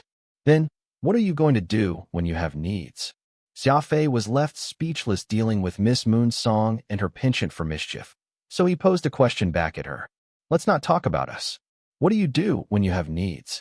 Moon Song waved the half-eaten cucumber in her hand and happily answered, I have this. What? Do you want to have a taste? It's really good. Xia Fei smirked, then raised his 2 hands in the air, moving it in a way that any man would be familiar with. You've got your cucumber, and we've got our hard-working left and right hands. This time, it was Moon Song who was left speechless, throwing away that half-eaten cucumber toward the ashtray, muttering to herself, You boys are all such rogues and thugs. Not one of you is decent. Xia Fei noticed Moon Song's cheeks were slightly flushed when she said that, but she recovered soon enough. No one would have noticed the change if they were not observing her closely. Dong finally could not hold in his laughter anymore and gave a rather raucous guffaw, falling back onto the couch as he shook from laughing. Big oaf, what are you laughing at? Careful I don't chop off your family jewels and feed it to the dogs, snapped Moon Song fiercely at Dong. Though Dong looked rather manly, he was actually completely inept at dealing with women. Once more holding back his laughter, he schooled his countenance into a serious look. Moon Song could tell that she would be unable to take advantage of Xia Fei in any way, so she immediately switched targets. Big oaf, did you have trouble squeezing your head through the door? Moon Song pointed to Dong's head as she flashed him an ill-natured grin. Dong puffed his chest out, full of energy. I went to challenge the internal division last night, and I ended up losing. Injuries are the pride of a warrior. Wait till I recover. I'll definitely head back and issue another challenge to them. Dong said that with great determination, looking like he did not intend to give up the idea. His strongest virtue was that he was not one to hold grudges, treating challenges as mere challenges, a proper and upright clash. Even if he was beaten to half an inch of his life, he would not utter a word of complaint. A close look at Chundong's battle history was enough to know that he was always either challenging experts or carving out a path for him to do so. Actually, he might not even be challenging the strong but himself. Instead, Xia Fei thought about this before he inquisitively asked, "Who did you challenge from the internal division?" "Everyone," answered Chundong in all seriousness. Xia Fei and Moon Song simply could not believe their ears. Challenged everyone in the internal division? Such a crazy action had to be born from someone who had lost all their marbles. Xia Fei could even imagine a scene where Chundong got mobbed by the entire internal division and received a sound beating. The two burst into uproarious laughter disrespectfully, barely saving themselves from passing out after they forgot to breathe. "Chundong, you actually went to challenge everyone in the internal division all by yourself? Have you gone insane?" Moon Song had one hand clutching her stomach. "This is the funniest joke I've heard my entire life." Xia Fei flashed a big thumbs up at Chundong. "I'm impressed. You're truly dauntless. There's no way I'd do something like that." "You?" Moon Song stared at Xia Fei incredulously. "Do you think you're any better than Chundong? Do you know what everyone in the training camp calls the two of you after the news of your crazy 21-day fight spread?" Xia Fei and Chundong shook their heads. "You guys got the nickname of Crazy Chun and Crazy Xia. You're both mad." Moon Song was slapping the couch, even as she was cramping all over from laughter. When the girl got this hysterical, it was a real wonder who was actually crazy here. Xia Fei thought about it and asked, "Is the internal division so strong? After all, I couldn't even penetrate your ice armor with my chasing light. So how did those guys succeed in getting past your defense?" Moon Song folded her leg up to make a figure 4 as she continued to laugh. "There are over 50,000 people in Heaven Execution Training Camp. Do you know how many there are in the internal division?" Xia Fei and Chundong shook their heads again. "There are only 500 in that division. It essentially means that any cadet from the other division who wants to get in only has a 1% chance of succeeding. The people who get in are all the atypical freaks. Only the elite of the elites are able to enter Heaven Execution Training Camp, and to make it into the internal division, you have to be a genius among geniuses." Xia Fei mulled on this, then wondered, "So what's the difference between the internal division and the rest?" "Difference?" Moon Song had magically pulled out another large cucumber from her pocket, crunching on it as she spoke. "It's not a difference. It's heaven and earth distinction. Do you guys feel that the conditions of the general camp itself are very good as they are?" Xia Fei nodded repeatedly. There was no need to dispute that. Just his living situation alone was already at the standards of a presidential suite, so he was sure that the facilities in the camp would not be too far off. Even Chundong, born from a major clan, could hardly find anything to complain about when it came to the training camp's accommodations. All here were specially prepared for elite warriors, and everything and anything was provided. If you two have a chance to step into the internal division, then you will understand. Compared to the internal division, this is no different from a slum. Not just the training equipment they have access to, even their living conditions are many times better than the general population here in Heaven Execution Training Camp. More importantly, the internal division has a secret technique that can improve a warrior's cultivation by leaps and bounds in a short time. Almost all cadets that made it into the internal division saw their ranks surge in a short time. It's basically too miraculous. Moon Song seemed to know quite a lot, sharing several rumors concerning the internal division. Xia Fei and Chundong could not help but be intrigued by the wonders the internal division held after hearing her words. "So, does either one of you wish to join the internal division?" asked Moon Song very mysteriously. Chundong was somber when he answered gruffly, "Do you have a way? As long as I can become even stronger, I'll be willing to do anything even if I end up dying." Though Xia Fei did not outwardly express his interest, becoming an expert was indeed his biggest pursuit, so he pricked his ears up and eagerly listened. The TV in the living room was actually a large holographic AI computer, and Moon Song pushed a button to call up a notice that Heaven Execution Training Camp had announced last month. The notice stated that an extreme hovercar race would be happening on the first weekend of the camp opening. Cadets could form their teams to participate, and the winning team would win 5,000 points as a prize, be given a tour of the internal division, and be allowed to use its Stygian training center for 24 hours. Moonsong pointed at the projected screen with her finger as she beamed. This is a great opportunity. Winning those 5,000 points. If we win, we'll be given one chance to participate in the elite training of the internal division. I've already formed a team in preparation for the upcoming race. Are you two crazies interested? Qindong shook his head firmly. Nope. I'd rather increase the intensity of my cultivation and training during this time. I will most definitely make it into the internal division, but I will do so through my strength. Moonsong was dissatisfied with this answer. Big oaf. Read carefully. It's not just a day of training in the internal division. There's also a prize of 5,000 points. Do you know what those points are? Xia Fei and Qindong shook their heads. Moonsong sighed, evidently annoyed.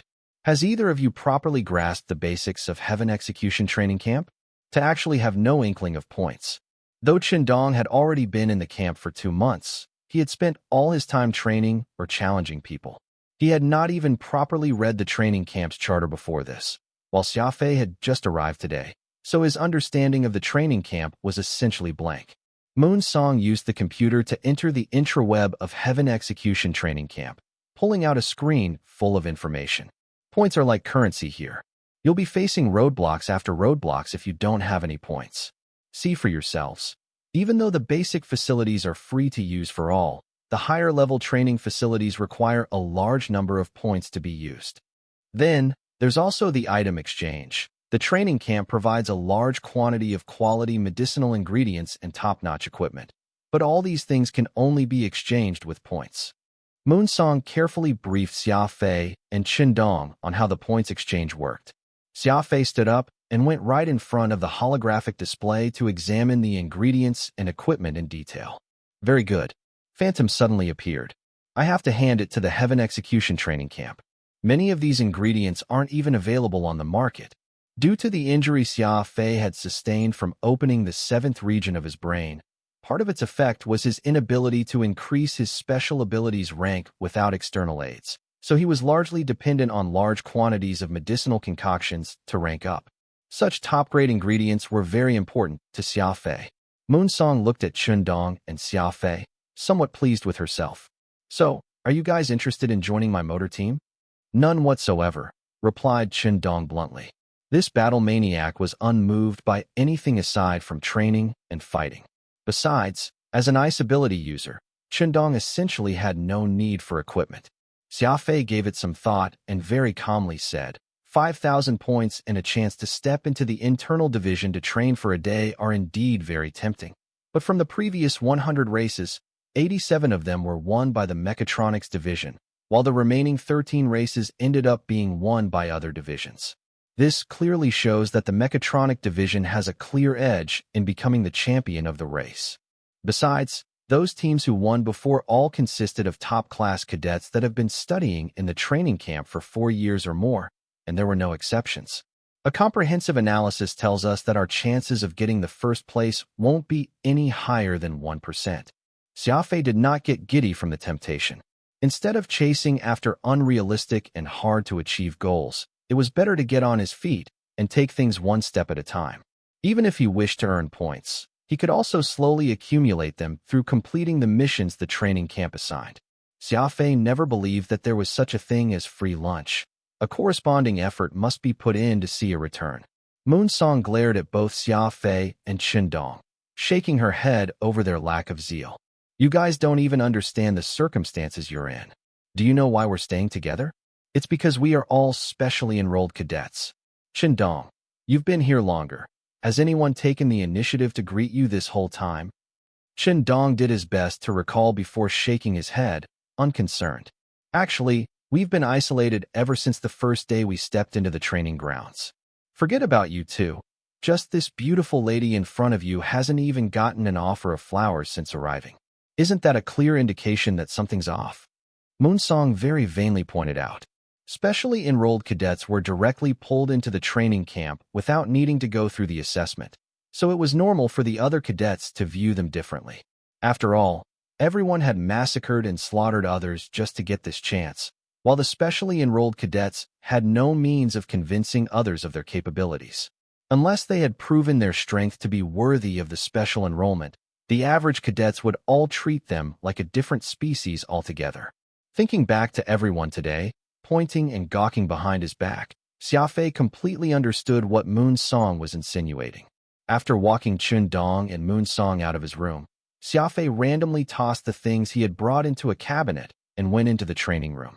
Not only would continuous training help promote his body's microcirculation and make him sweat profusely, but also would help speed up the process by which the drug residues in his body could be absorbed.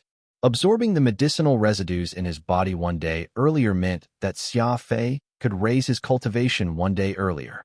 Meanwhile, he had no interest in that extreme hovercar race.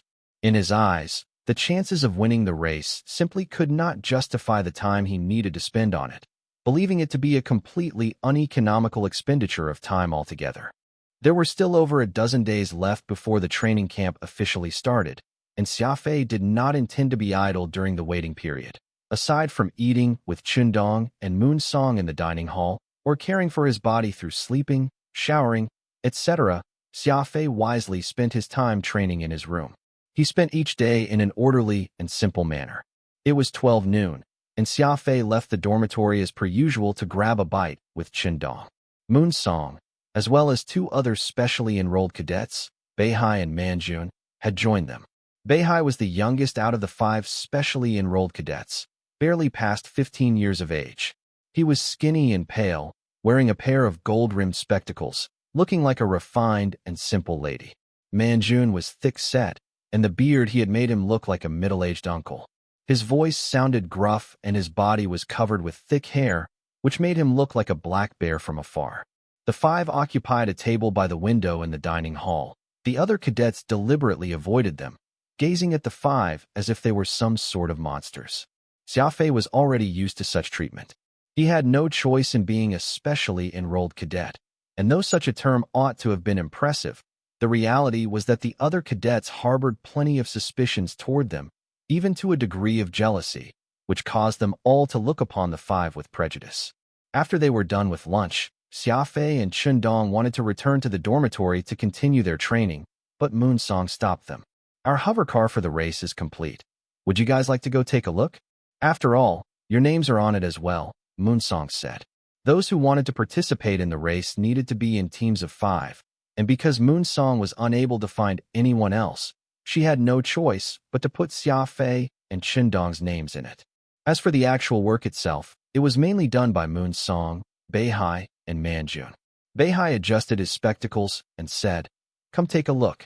Manjun and I have put in a lot of effort in that hovercar, and you two are members of the motor team at the end of the day. Even giving us some suggestions would be great." Moon Song was pouting when she unhappily protested. "Hey, how could you say that? Yours truly has also put quite a lot of effort into this." Manjun growled. "Why is it that I can't recall any instances of you helping out?" Words seemed to be stuck in Moon Song's throat. "If not for me giving instructions, would you two be able to build that hovercar by yourselves?" Manjun was a straightforward bloke, so he nodded. "Definitely." Moon Song stared at him, looking as if she was about to attack Manjun. Xia Fei promptly stood up with a smile and said, "I've still got training to complete this afternoon. We'll talk about this after that. I'll be sure to cheer you guys on when it's time for the race." Moon Song was, of course, not about to let this go. She thrust her massive curves to stop Xia Fei from leaving, her face all nasty. "Mr. Xia, if you don't go, yours truly will sneak into your room tonight and castrate you. Do you want to try me?" Xia Fei adored women, but there were some whom he would be unwilling to provoke no matter what. Moon Song was one such person. Fortunately, the garage was not too far from their dormitories. Taking a look would not waste too much of his time, so Xia Fei could only treat this as a leisure stroll after his meal. Coincidentally, they bumped into Yi Xiaohan as they were making their way over. Xia Fei smiled and waved at her as he continued on his way. Yi Xiaohan paused for a moment before she straightened her back. "Xia Fei, I have something to tell you." Moon Song used her elbow to give Xia Fei a discreet nudge. "That chick isn't bad. Those slim and long legs of hers are just delectable. You gotta introduce me to her." This madam here wants to take her in. Xia Fei was already aware of Moon Song's sexual orientation, and he was not bothered by it since it was none of his business. Rolling his eyes, Xia Fei approached Yi Shaohan. What's the matter? I spoke to the commander, and he informed Ma Jian and the others not to harass you anymore. You may now make your choice on which division you wish to join, said Yi Shaohan softly. Xia Fei was surprised. It was no wonder he had not seen any of the 3 division supervisors these last few days. It turned out that it was Yi Shaohan's doing. Xia Fei smiled and nodded at her. Imparting a simple word of thanks, he turned to leave. Watching him leave, Yi Shaohan suddenly had an inexplicable feeling of disappointment inside. She secretly bit her lower lip. Why is he unwilling to speak even a few more words with me? The huge garage had been partitioned into different areas, and each one served as an assembly for the motor teams who were participating in the race. In a bid for fairness, the vehicles had to be built out in the open and were not allowed to be taken out before the start of the race. Even the necessary parts and tools were all provided by the training camp. There were quite a lot of people in the garage, and they were currently crowding around a red hovercar, gesturing and pointing. You could tell at a glance that amateurs have assembled this hovercar. The air pilot valve has actually been fitted below the compression pump. Are they not afraid that overheating will cause the air to expand and put unnecessary pressure on the draft tube? Derided one man, loud enough for those around to hear. That's nothing. The real joke is this hovercar stabilizer. Its ion engines are actually 5 meters apart. Considering that they will shake violently when doing high-speed turns, the stabilizer is sure to destabilize because of this. It may result in the vehicle to shake or overturn, which might even cause the death of the driver inside. The discussion continued, and Xia Fei curiously watched it all from the sidelines. The outer shell for the hovercar had not been fitted yet, so they could all clearly see its internal structure. Xia Fei's repair and maintenance skills had been personally taught by old Porter and his 4 expert apprentices, so he of course was no novice regarding such things, and he could tell what was wrong with the hovercar at a glance. Turning his head, Xia Fei gloated as he told Chen Dong and the others, "Whose hovercar is this? To have actually assembled such a vehicle for a race, it'll be a miracle if it can make it out of the garage." Just as he said those words, he realized that Moon Song was glaring at him hatefully, while Beihai and Manjun were both looking embarrassed. "Could that be your hovercar?" Xia Fei was completely flabbergasted, commending himself inwardly for making the smart choice of not participating in their nonsense. "Scram, all of you. This madam here won't bother being courteous to whoever dares prattle on with their irresponsible remarks." Moon Song shoved the crowd aside as she stormed into her team's designated assembly area. Her face was stony while she yelled at the onlookers.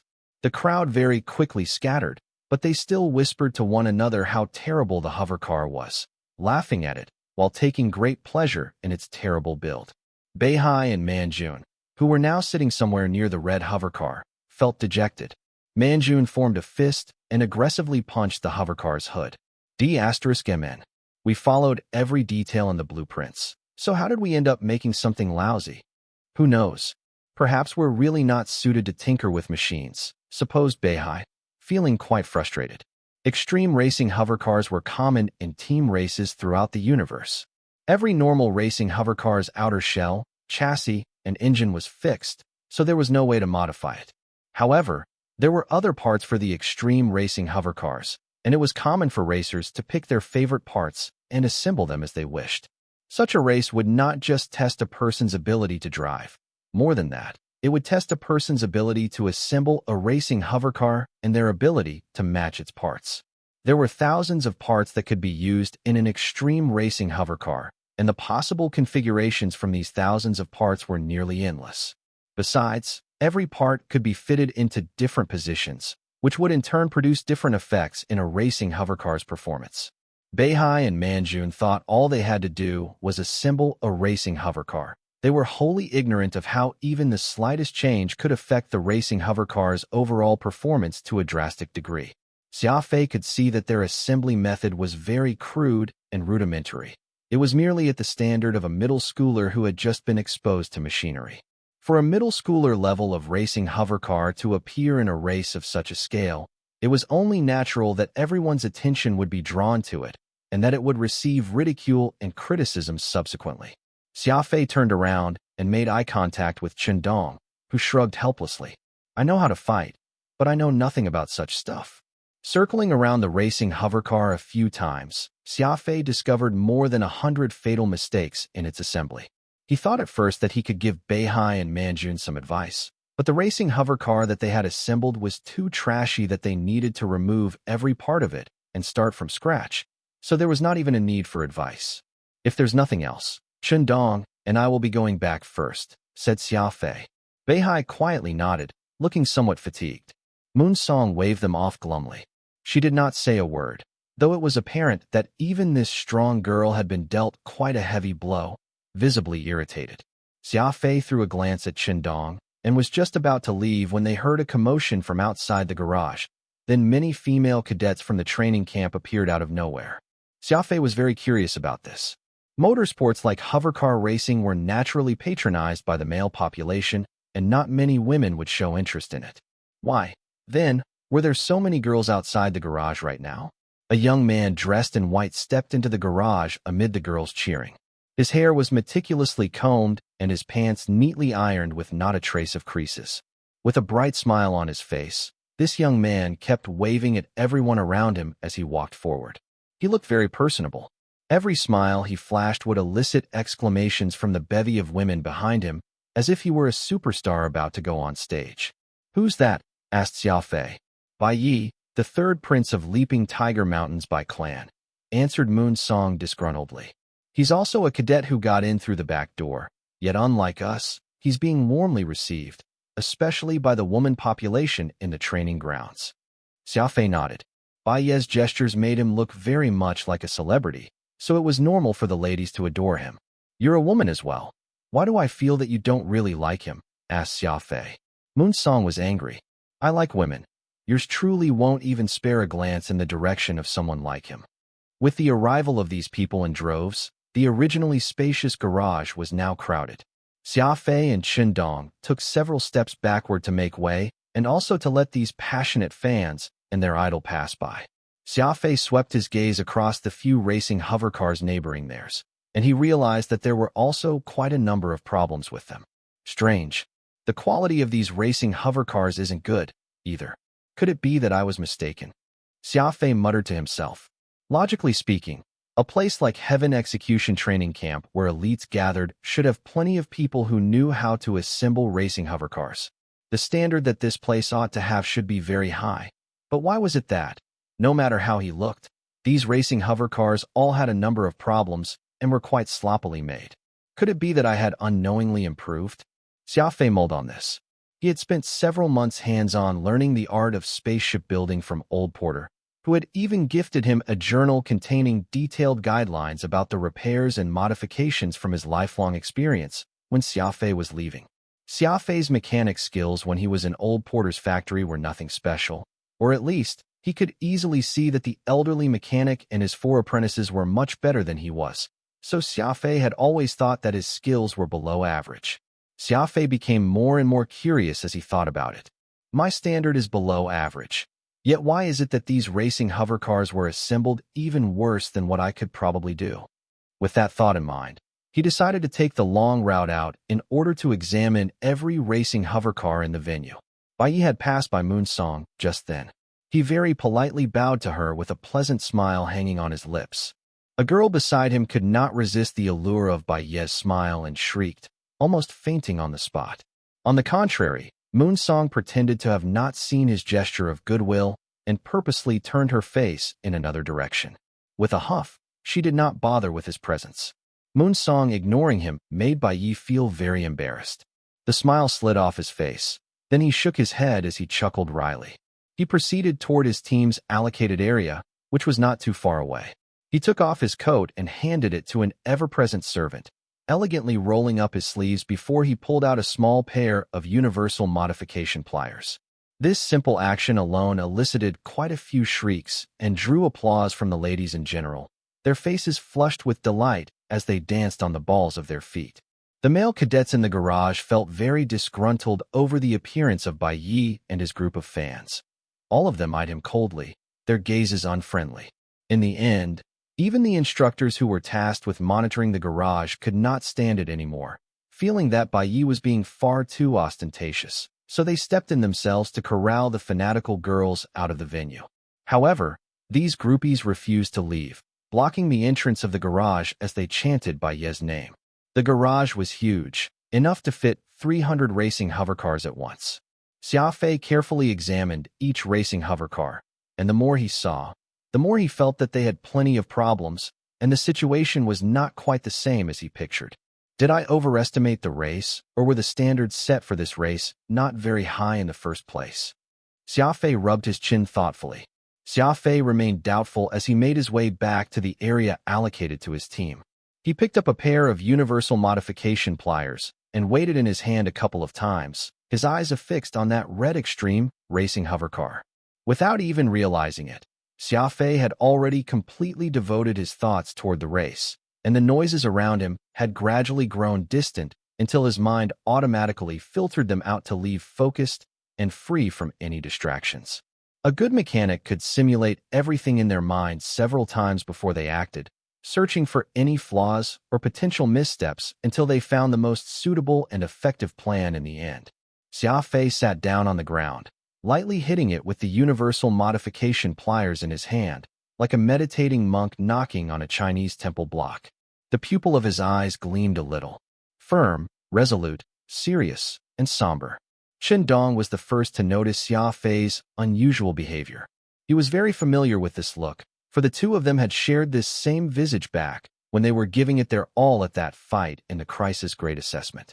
He knew that, when Xia Fei looked like this, he was going all out, but he was not fighting right now. So what had made him become serious? Moonsong pursed her lips as she spoke. Crazy Xia, what are you doing? Have you really gone crazy for real? Xia Fei was in deep thought, so he of course did not hear the girl's question. He continued to repeat his actions in mind, completely ignoring Moonsong. Moonsong stood up angrily.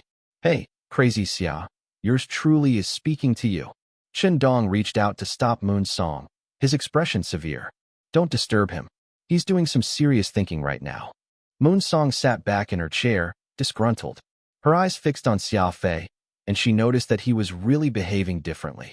Seeing him so engrossed in what he was doing not only made him hard to hate, but he was also giving off this inexplicable sense of captivation.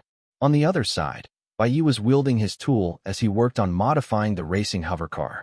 It had to be said that, though Bai Yi looked like he was a milksop, he was actually very skilled when it came to machinery. He moved with elegance and measured deliberation. Right now, he resembled an embroidery expert, whose nimble fingers danced across a silk scarf, making bright and vivid flower patterns blossom one after another on it. Actually, Bai Yi did not like extreme racing at all. He felt that it was a crazy and savage sport that someone as elegant as himself should not take part in.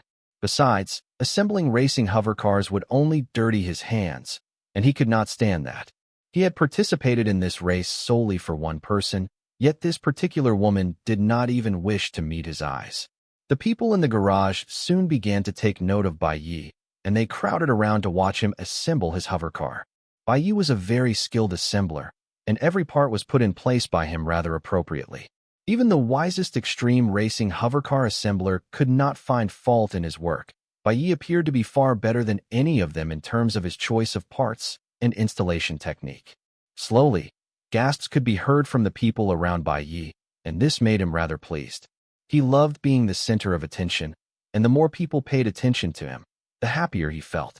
As the number of people gathered increased, it eventually seemed as if all the participants were spectating Bai Yi's work as they openly discussed his incredible skills in assembling hovercars.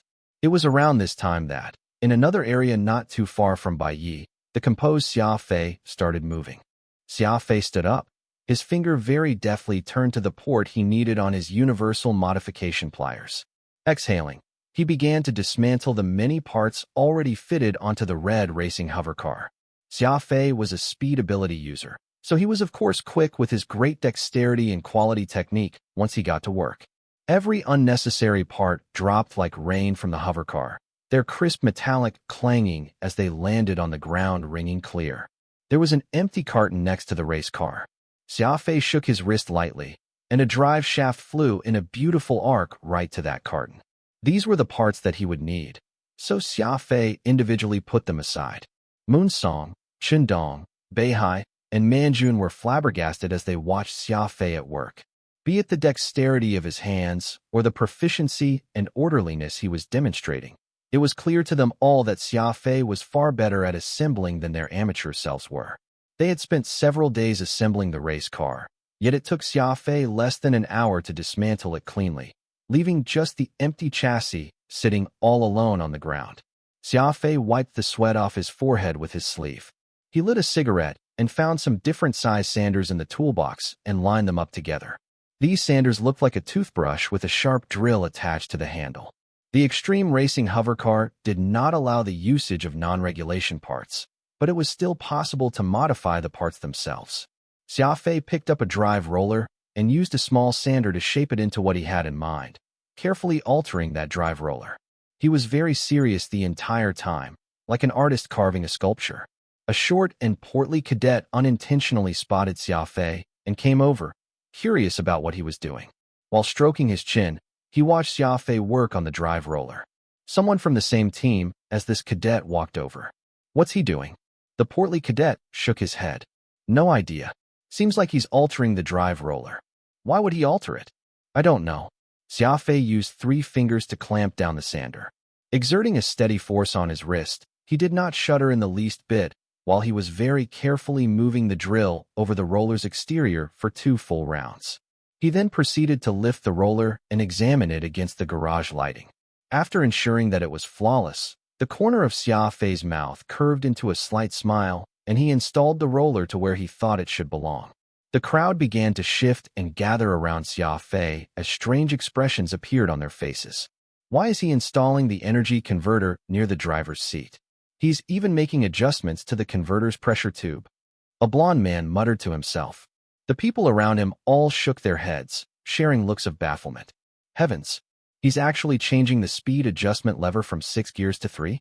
Does he not know about the law of energy combustion? Too few gears will increase the burden on the engine, exclaimed a dark-skinned man in shock.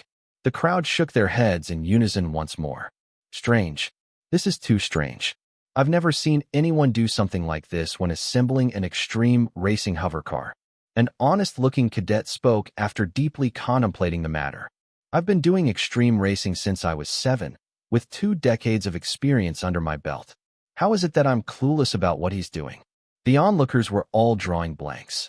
Actually, nobody in the crowd could make sense of what Xia Fei was doing, but everyone wanted to save their faces, so none of them admitted it aloud. With that honest cadet opening the floodgates, these self-proclaimed extreme racing experts all felt ashamed. All they had said thus far was how they had not seen anyone do what Xia Fei was doing. Xia Fei's method of assembling was very queer. Many of the key parts that these experts felt should never be tampered with, like the energy transfer unit or the stabilizer system, had all been altered by him without fail. Considering how the extreme racing hovercars were able to achieve a top speed of several thousand meters every second, the energy of the combustion was powerful beyond compare. The core system would need to be extremely precise, and even the slightest careless deviation to it might result in dire consequences like death. Given the amount of energy that could explode forth, even a racing hovercar driver with the protection of high-grade protective gear would have trouble withstanding the blast. This was why few would risk modifying the energy unit, for that was truly too dangerous. A racing hovercar design must go through countless repeated calculations by many mechanical engineers and plenty of road tests before they could ultimately be deemed as safe. Yet Xia Fei was solely basing everything off his understanding and intuition right now as he boldly altered the energy unit. Such a move was simply extremely crazy. Crazy, truly crazy. A buff cadet folded his arms in shock. How could he install a double magnification system on the energy unit? This is a racing hovercar, not a rocket. Heh, he is crazy. What do you mean? Have you heard the name Xia Fei? That buffed cadet nodded. Oh, that madman who fought with Chun Dong for 21 days. I heard that he's already here in the training camp. Indeed, this person you're looking at right now is Crazy Xia. Him. He shook his head. He doesn't look like him at all. The Xia Fei on TV was rather good-looking. Isn't he just too plain-looking? That broadcast went through 12 stages of processing, so it's only natural for the real person to look different. That buff cadet nodded. So he's Crazy Xia. Only a madman like him could come up with such insanity. Baiye's area was originally filled with cadets onlooking and praising his assembling skills. But at this point, nearly all those people had gone over to Xia Fei's side, resulting in Baiye's area to turn quiet at once. Baiye coldly harumphed, his eyes gazing at Xia Fei with hostility, thinking that the latter had stolen his thunder. Actually, Xia Fei was innocent here. Once he seriously became 100% engrossed in his work, he would disregard everything else around him, so no number of onlookers around could disturb his focus at all. Right now, he was completely preoccupied with how to reassemble this racing hovercar and improve its performance. The machinery and parts were the only things in his eyes, and even if a drop-dead gorgeous beauty were to saunter over to him now, he would not even care to spare a glance her way. Moonsong became very excited when she saw that Xia Fei was fully committing to the race thusly. It was as if she could see the glimmer of hope for them to eke out a win through him. A bead of sweat was hanging on his forehead, and Moonsong hastily pulled out her handkerchief and helped wipe it off for him, while a barely perceptible blush could barely be seen appearing on her cheeks. Xia Fei did not appreciate this gesture and shoved her to the side, not at all showing any concern or care for the fairer sex. He was now in a state of extreme excitement, and he was rejecting anything distracting him, unconcerned if it was out of care and concern. It just so happened that he shoved Moonsong's very ample chest. Xia Fei felt something strange with his hand, but did not pay attention to it at all as he retracted his hand and resumed his work. Moonsong was all flustered as she used her hand to cover her chest, embarrassment and indignation intermingling on her face. However, when she realized in the next instant that Xia Fei's action had been unintentional, her eyes flashed. She did not blame him but was, instead, more impressed with his stern attitude. Baiye, who had seen this scene play out just a short distance away, ground his teeth menacingly, his face contorting into a nasty expression. Right then, a fierce-looking man in his 50s had walked into the garage with his hands behind his back. He was the supervisor for the Mechatronics Division, Rocky. The Mechatronics Division had sent over 40 teams to participate in the race this time.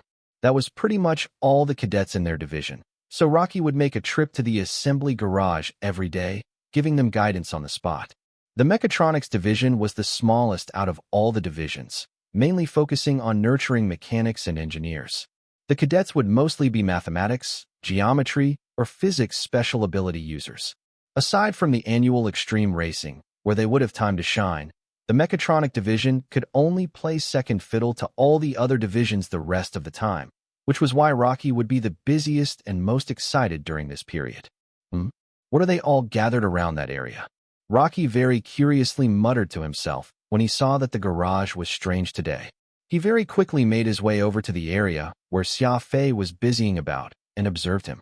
Rocky, like the cadets, became more and more stunned as he watched the young man, his heart palpitating vigorously. A racing hovercar's performance was like a long diagonal line. It would take some time for it to accelerate to its top speed from startup. Yet Xia Fei was presently working hard on steepening this diagonal, hoping to improve the performance of the racing hovercar by shortening the acceleration time, thereby becoming faster at reaching its top speed. In order to increase its performance, Xia Fei had more or less optimized all the parts, and the most logical adjustments were made on where they were installed. By then, Xia Fei had discarded a lot of parts. Discarding parts sounded like a simple concept, but it was actually the highest expression of retrofitting skills. Retrofitting was not simply putting in as many components and parts as possible. The control of a racing hovercar would become more complex the more parts it had, and it would also add to the weight of the hovercar, ultimately affecting its acceleration and its achievable top speed. Rocky suddenly recalled a story he had heard a long time ago. It was about a wise man and a farmer who encountered a field of brambles at the same time. The wise man crouched to find the best path through the bramble, in hopes of avoiding any injuries from the sharp thorns. The farmer merely looked down and did not hesitate to wade through the brambles. Though his legs were bleeding by the end, he had already gotten past the brambles, while that wise man was still stuck where they started, thinking hard on how to get through the obstacles. The wise man thought himself smart, yet did not realize that the farmer was already far ahead of him. Evidently, Xia Fei was that fearless farmer. He did not plan on playing it safe just to ensure that he could secure a winning spot in the race. In other words, he had already made preparation on the corresponding price he was willing to pay to win the overall race. There was no such thing as free lunch. In order to gain something, he must be willing to risk everything by staking his all. Xia Fei was very clear on this, which was why he had done his absurd alterations, improving the racing hovercar's performance so crazily and discarding whatever part he could discard, even at the cost of some safety features people deemed indispensable. Xia Fei's assembling technique could not be considered top-notch, and his ability to modify the various parts was not the best either. But Xia Fei's modification skills were already at a realm beyond all the other participants. Daring to take the risk to discard parts, that was truly a realm of a bona fide master. The realm of masters was a state which everyone could not reach. If someone was unable to reach the realm of masters, that only meant that person was not stubborn enough, not crazy enough, and not paranoid enough. In this society wherein only the crazy and paranoid could survive longer, Xia Fei happened to be the craziest, the most stubborn, and the most paranoid of all. Rocky furrowed his brows and contemplated for a long time before turning away and briskly marching out, looking all ecstatic. Master Realm. He's definitely a master-level retrofitter. The battalion commander of Heaven Execution Training Camp, Yi Jingshan, was sitting in his office, his face as cold as an iceberg. Seated across from him was the supervisor of the Mechatronics Division, Rocky. The situation was becoming stranger and stranger as time passed. First was that conflict cropping up between the leaders, with Qiu Xiangji leading the charge of the three major divisions. Next was that fight between Xia Fei and Chundong, causing the Vanguard Division's supervisor Li Mo to rush over and demand that the young man be given to him, claiming that he had his eye on Xia Fei's fighting spirit. Now, Rocky of the Mechatronic Division had come knocking at his door, saying that Xia Fei's retrofitting skills with machinery had reached the master realm, so he wanted the young man to be enrolled in his division. What set Rocky apart from the other four supervisors was that he knew his Mechatronic Division's weak foundation, so it was truly rare for him to recruit cadets with special abilities related to combat. This was also why he had sought Yi Jingshan's help in coordinating with the other divisions to have Xia Fei be assigned to his Mechatronics Division. Are you telling me that Xia Fei's understanding of machinery retrofitting has reached the master realm? Yi Jingshan furrowed his brows in question. Commander Yi, Xia Fei's technical skills haven't reached the standards of a master yet, but his understanding of machinery and the race is already fairly high. Calling him a master realm retrofitter isn't an exaggeration, replied Rocky with a straight face. Right now, plenty of mechatronic functions have been developed to the extreme, and the biggest temptation all mechanical engineers face is discarding. Installing an additional part will give an additional function, but very few can take the time to think, do I really need this function or not? That cadet, Xia Fei, is very decisive when facing the issue of what parts to discard. He's very clear on his goal and on how to achieve it, as well as on what kind of risk he's willing to bear to achieve his aim. I haven't seen a cadet with such calmness and temerity to take on challenges in years, Commander Yi. The Mechatronics Division really needs talents like him, so please talk to the other supervisors. Let that cadet join my Mechatronics Division. Rocky was getting more and more animated as he spoke. His face had even flushed a deep shade of red. Yi Jingshan drummed his finger on his desk and, after being silent for some time, said, "You're not the first who have come here for him. In fact, you're the fifth." Rocky was stunned, and not a word came out of his agape mouth. The Mechatronics Division in Heaven Execution Training Camp was currently in decline. If the other divisions were also desiring for Xia Fei, then Rocky knew very well that the Mechatronics Division would not even stand a snowball's chance in hell. Let's not mention Xia Fei's situation anymore. Let him decide which division to join himself. I forbid anyone from contacting him directly, ordered mechanically Yi Jingshan. You may leave now. Rocky sighed. He got up and said his goodbyes, his expression rather miserable. After Rocky left his office, Yi Jingshan called Ho Baishan, and after several minutes had passed, he arrived in Yi Jingshan's office. I heard that you've been covertly investigating Xia Fei. Yi Jingshan went straight to the point. Ho Baishan nodded, speaking frankly on the matter. Yes, I found a bit of information about him, but I haven't sent men to shadow him just yet. Then, have you made any unusual discovery? Ho Baishan took a moment to collect his thoughts before answering. Right now, I've only managed to get hold of Xia Fei's movement these past few months. After the assessment ended, he went straight to the warship graveyard and took part in the assembling of a naval-issued frigate. The person who helped him accomplish this was a man called Porter, the boss of a spaceship assembling factory. Something strange, though, is regarding that Porter fellow. My investigations uncovered his identity were falsified, said Ho Baishan in a low voice. Oh, Yi Jingshan also dropped his tone to match Ho Baishan's. Hand over your investigation findings to me. Ho Baishan took out a microcomputer and sent the information to Yi Jingshan's inbox. Yi Jingshan went through the material page by page when, suddenly, his eyes stopped on the photo of old Porter. They then flickered quite a few times. After a good moment of silence, Yi Jingshan ordered, "From here on, stop any and all investigations on Xia Fei." Ho Baishan nodded. Though he was very puzzled about why Yi Jingshan would give him this order, he did not question it. As the chief investigator, Ho Baishan very clearly understood what questions he could ask and when he should ask them. After Ho Baishan departed, Yi Jingshan placed a hand under his chin and stared at the picture of the one-eyed old Porter for the longest time. Leaning back in his chair, Yi Jingshan let out a heavy sigh and mumbled, "To be capable of executing implausible dodges and assassination techniques, and to get the machine god Porter's direct help and fix a spacecraft for you. Xia Fei, oh Xia Fei, just how many secrets are you hiding?" Night had unknowingly descended, and the garage for the extreme racing still had plenty of people, most of them vehicle enthusiasts, gathered inside, quietly discussing with one another. A prototype build of an extreme racing hovercar had appeared here, but none of them could make any sense of it. There was no denying Xia Fei's expertise. It was impossible to consider him as an outsider regarding this stuff. Yet despite looking like an old hand, he had done work the experts on this field would never do. The three-layered anti-destabilization system had been modified so that there was only a single layer. The passive defense system was completely exempted from the build. The air regulator had been altered so that only a mere 2/3 of its original size remained. Installing 2 fuel injection systems, he even added manual control to them, expanding the main injection nozzle by 0.4 millimeters. Every time Xia Fei did an insane alteration, the onlookers would all explode into a bout of exclamations and skepticism. "Bro, you can't modify the cooling system anymore. This is a racing hovercar, not a death hovercar. Do you actually have a death wish?"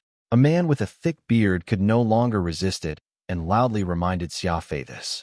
In his opinion, Xia Fei's modifications were already too much, and it might very well cause the hovercar to fall apart. Xia Fei was unmoved. He could not care less about the opinions that these so-called experts had been offering him. With him so deeply engrossed in the work at hand, he could not even hear what these people around him were saying. The man shook his head and told a curly-haired man beside him, "Old Pang, do you think this hovercar could still start?" This curly-haired man shrugged. "No idea, but there's no way I'd drive such a dangerous hovercar on the racetrack." Only a minority of cadets bothered to warn Xia Fei out of kindness, while the rest felt only schadenfreude, happily hoping that Xia Fei would make his racing hovercar more and more dangerous to ride. Actually, Xia Fei knew all the risks he was taking far better than anyone else. According to his calculation, what he was risking thus far had yet to cross the threshold of what he had in mind. Nothing in the world would ever be 100% safe, for safety was just relative, which was why it was important to find a balance between safety and the best performance. A certain amount of risk would always exist when aiming to maximize performance. This was Xia Fei's retrofitting philosophy. Moon Song was beside herself with joy, pouring a glass of water for Xia Fei one moment and helping him wipe the sweat off his forehead the next. Unfortunately, Xia Fei was like a madman when he worked, so he did not respond appropriately. Often, Moon Song would end up being pushed far away to prevent her from disturbing him. Women were a strange bunch. The more Xia Fei ignored Moon Song, the more she wanted to stay close to him. Even his impoliteness had been interpreted as his obsession toward the work by her.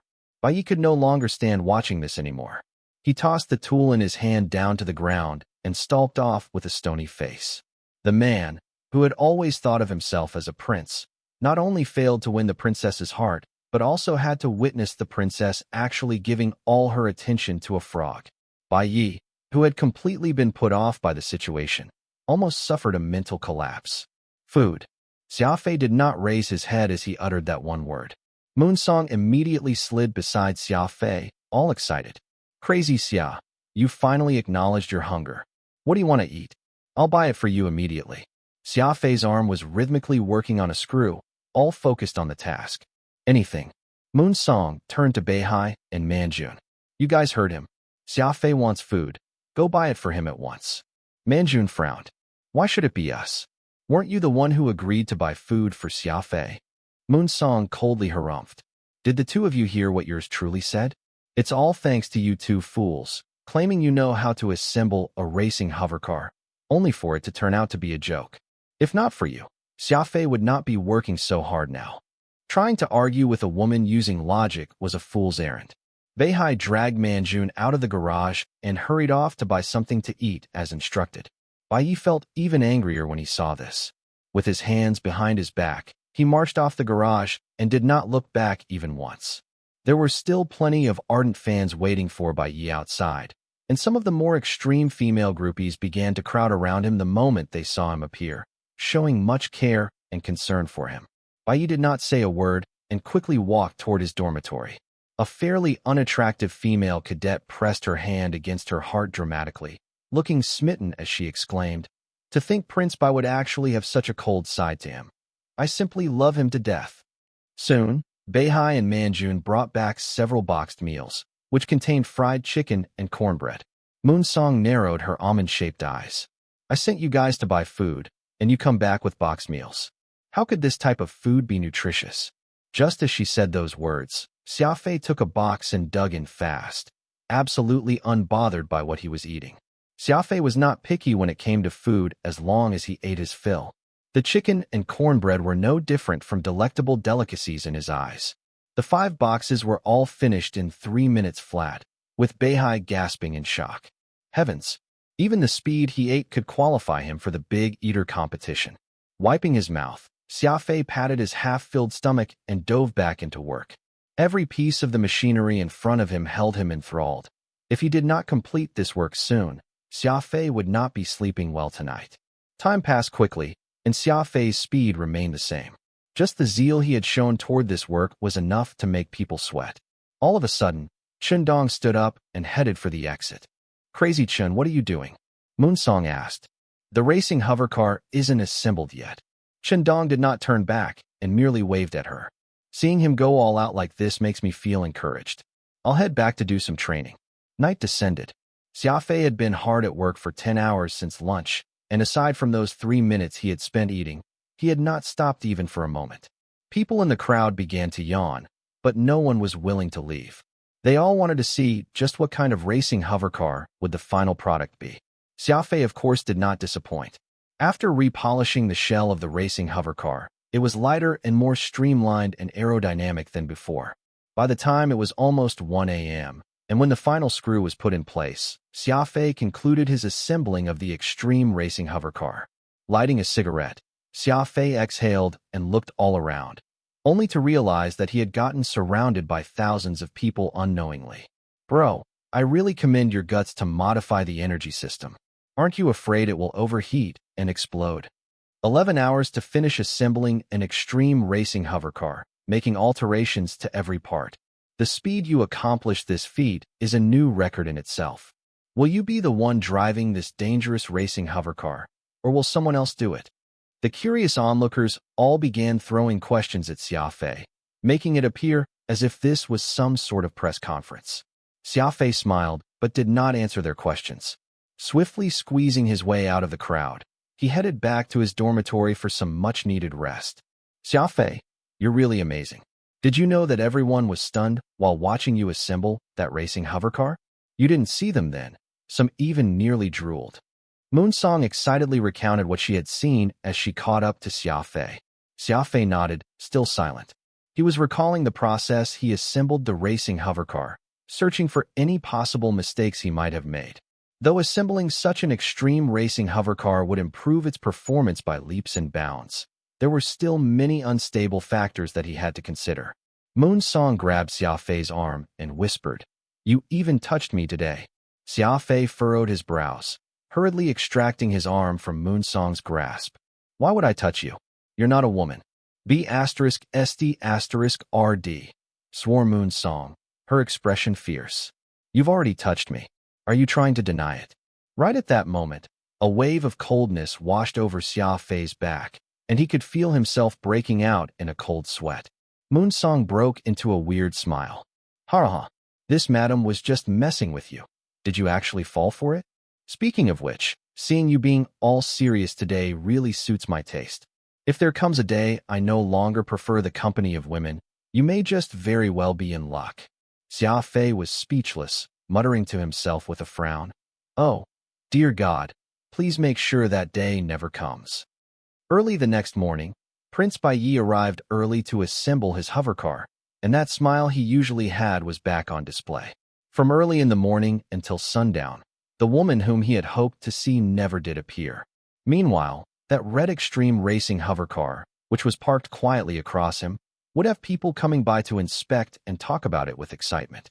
The hovercar's exterior did not look any different from the usual extreme racing vehicles, but everyone was well aware that there was a lot of craziness hiding underneath this ordinary exterior.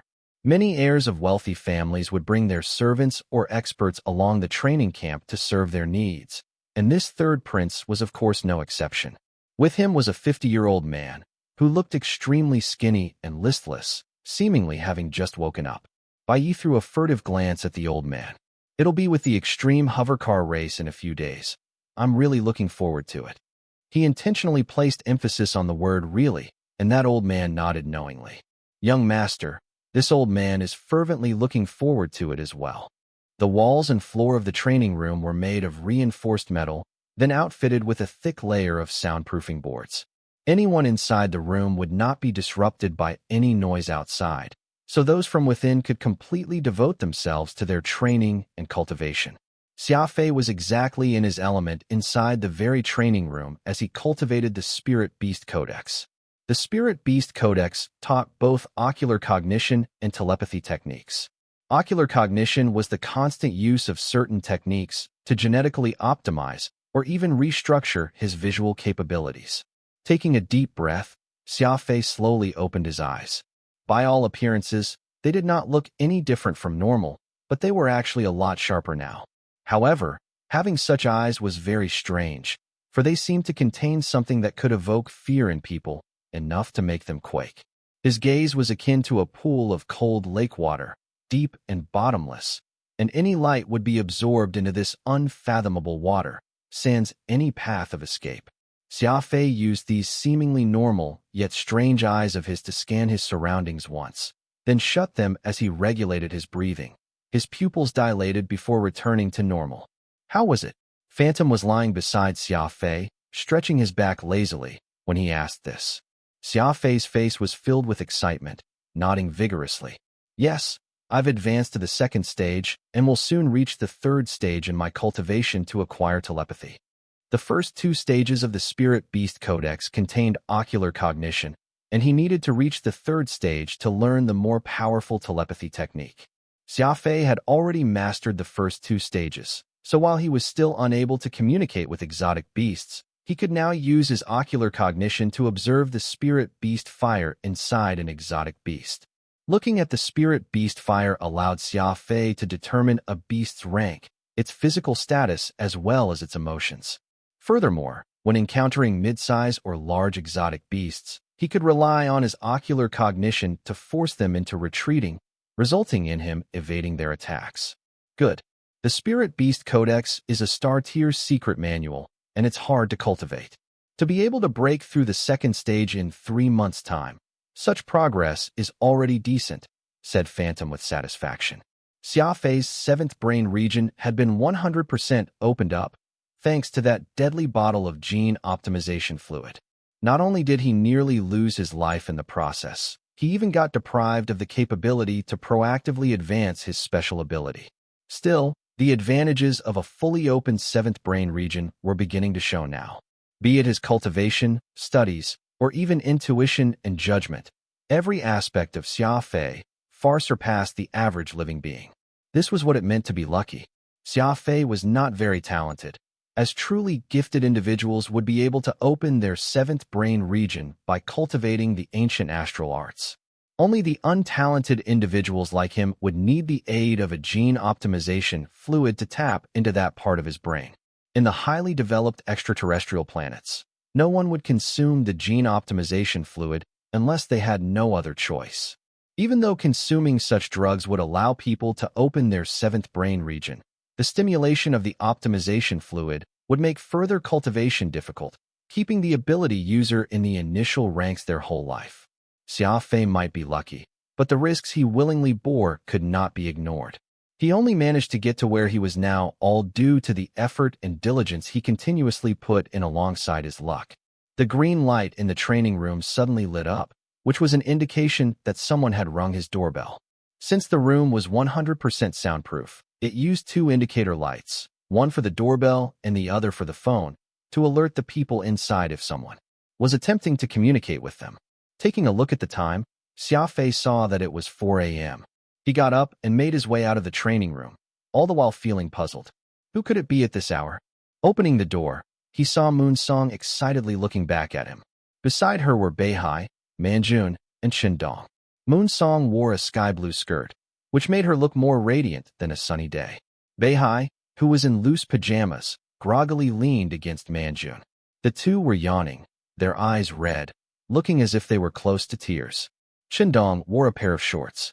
Though he did not look as tired as either Beihai or Manjun, he did look rather sleepy. He sighed, then helplessly shrugged his shoulders at Xia Fei. Moon Song shoved Xia Fei to the side as she told the other three, "Come in quickly. I have something important to discuss with you guys." The three innocent victims swayed into the room, collapsing on Xia Fei's couch. Beihai was hugging Qindong's arm, while Manjun had his hairy legs crossed over Beihai's chest. "Miss Moon Song, what is it that you can't wait till it's the morning proper to share with us? This is the time when people sleep. My head is hurting really badly," Manjun unhappily protested. Moon Song laughed deviously. "No can do. Yours truly have spent a couple of dozen hours drawing up our battle plan. All of you sit tight. You too, Xia Fei." Xia Fei sighed. He was also at his wits' end with Moon Song's nonsense. He headed to the beverage dispenser and got himself a cup of coffee before sitting next to Qindong. Moon Song turned on the computer and pulled out a file to display on the holographic screen. She pulled out a cucumber and used it to point at the screen. What you are seeing here is the participant list for the extreme hovercar race, as well as each team's specialty. The race this time will be different from those before, as the training camp has invited a professional racing team to compete with us. Have you guys heard of the motor team Twin Dragons? They are the 5-time consecutive champion in the Star Region Extreme Racing, so they can be considered the top racing team across this star region. Moon Song happily told them this. She had invested a lot of effort into this competition. Xia Fei furrowed his brows. Twin Dragons are here only to be the highlight of the race, and their involvement won't impact the ultimate champion. Even if we fail to win against them in the race and come in second, the prize will still go to us, so they can be ignored. Moon Song shot Xia Fei a glare. "Is it you or me who's doing the talking now?" Xia Fei took a sip of his coffee and remained on the couch. He softly answered, "You continue." Manjun and Beihai were nearly falling asleep on the other side of the couch. Moon Song walked over and pinched the thighs of these two men. "Be serious. We're discussing our battle plan right now. No sleeping." Beihai and Manjun yawned and quickly sat up straighter, no longer daring to fall asleep.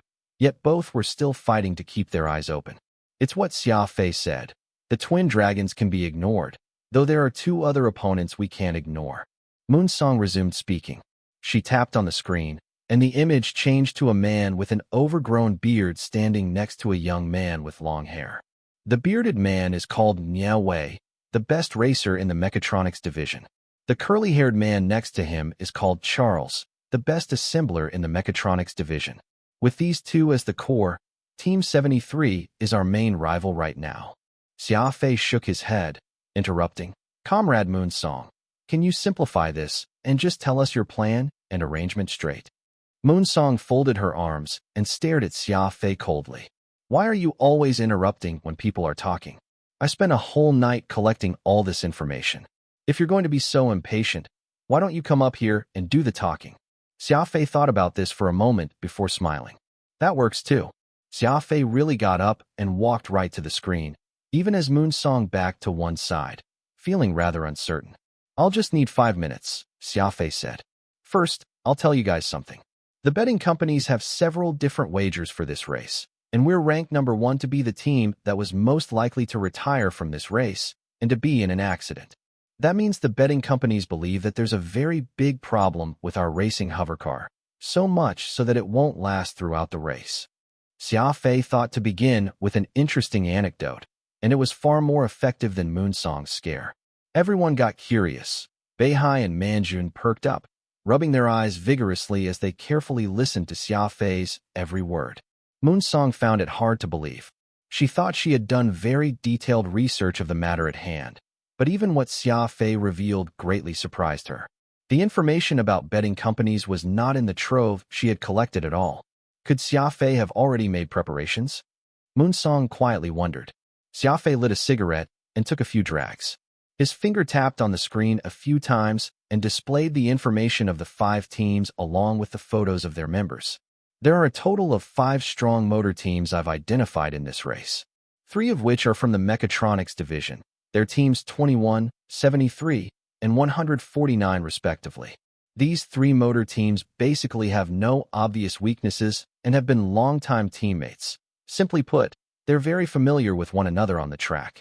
Our racing hovercar will be able to outperform them, and that is our advantage, while theirs are experience, familiarity with the racecourse and terrain, and group coordination. As such, we must be clever and passively deal with them by taking advantage of our superior acceleration to pass them in one fell swoop. As for their group tactics, I'll elaborate on that later. Besides those teams I've just mentioned, we have to take special notice of Team 201-2, which is Baiye's motor team.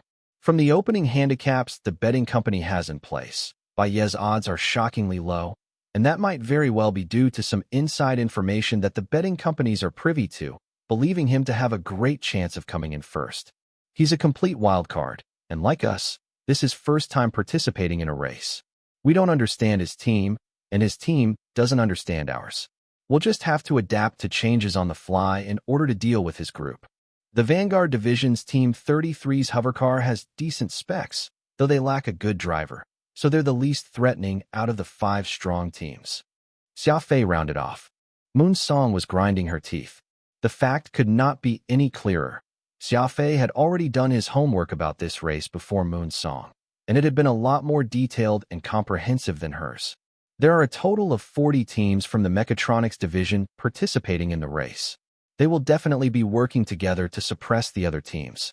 This is the toughest challenge we'll face for now. If we need the racing hovercar to adapt to whatever is happening in such a situation, the other members not involved must give accurate reports on the race, and we'll have to take those into consideration. Next, I'll be assigning everyone their task, Xia Fei said somberly. This racetrack is about 841 miles long, with a total of 3 levels. Though the race organizers will have a monitoring system to check the condition of the track, there's no way for the drivers to keep an eye on such a long track, which is why we'll need 3 observers, each reporting what's happening on every level in real time. Beihai, you'll be in charge of monitoring the 1st level, and Manjun, you'll be on the 2nd level, while I want Qindong to oversee the most important 3rd level. There are a total of 128 continuous hairpin turns in that level alone, and it'll be the hardest part of the race course, so you must keep a close eye on it at all times, Xia Fei said. Beihai, Manjun, and Qindong all gave Xia Fei a hard nod. I'll be in charge of the racing hovercar and the driving itself, so you guys just have to do your parts well, and we should be alright. I'll be sending you guys a copy of the details on the racetrack. Inside are the important positions I've already highlighted, as well as some guidelines you should follow in case of emergency situations. Alright, dismissed. Xia Fei was like a commander handing out assignments. He had considered every possible scenario, and the instructions he had laid out were clear and detailed. Furthermore, he had provided specific tips for his teammates' responsibilities. Actually, Xia Fei had already finished all the preparation work before Moon Song and was about to assign everyone their roles tomorrow, but thanks to her dragging everyone out of their beds now, he decided to inform them ahead of time about all these. Moon Song furtively glanced at Xia Fei, not at all put off by his serious attitude, but impressed. Instead, Xia Fei used his practical actions to establish his position as their team's leader. What role someone should play in a group was not dependent on what they said, but what they could do. Joining this race was not Xia Fei's idea, but when the team was in trouble, he had taken it upon himself to carry the team by assembling a working racing hover car, gathering the necessary data, drawing up a battle plan, and giving his teammates their assignments. Everyone admired him inside for what he was doing now, so when Xia Fei handed assignments to them like a leader, no one spoke against it. Xia Fei's ability, as well as his solemn attitude, was for all to see, and they knew this deep down. After Xia Fei was done assigning tasks, he flicked his cigarette ash into the ashtray. All right, tomorrow is the opening ceremony. Let's all get some sleep. That's all. The dumbfounded Moon Song suddenly pouted. They've all gotten their assignments. Then what about me? Xia Fei momentarily froze.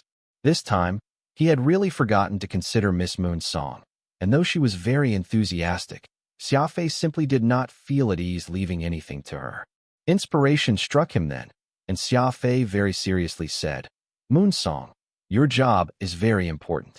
You need to provide Chun Dong and the others with food and beverages to ensure that they won't end up hungry or thirsty. Moon Song nodded, excited. Yes, I'll definitely accomplish. Halfway through her words, she realized the implication of her role and angled her hip as her nostrils flared. Good one, Xia Fei. You actually dared to make yours truly serve others like a waiter. The opening ceremony of the Heaven Execution Training Camp was held in an auditorium with a capacity of 100,000. Xia Fei changed into the training camp uniform and joined Chun Dong and the others at the venue. The ceremonies that Xia Fei could recall always had leaders coming up on stage and say a bunch of nonsense from the podium before having some student representatives express words and ideas that they themselves did not believe in. Fortunately, the cadets were more experienced. Pretty much everyone had a microcomputer, and they adjusted the screen in a way that they could sneakily browse using it to pass the time while the orientation commenced. Even more tragic was that there were hardly many good-looking people among the over 10,000 crowd, and those girls, who had passable looks, were around by Yi. Actually, Moon Song was not ugly, but as she was still mad at Xia Fei for assigning her the role of a server toward their team, she actively ignored him. After some time, Yi Jingshan brought a few men with him to the stage. Xia Fei suddenly felt his heart seize. He narrowed his eyes as his brain began rapidly processing what he saw. Aside from the supervisors of the various divisions, there were 3 other people beside Yi Jingshan whom Xia Fei was very familiar with. Xiao Haili, Bozingwa, and Kairos. The magnificent members of Team 13 were all present.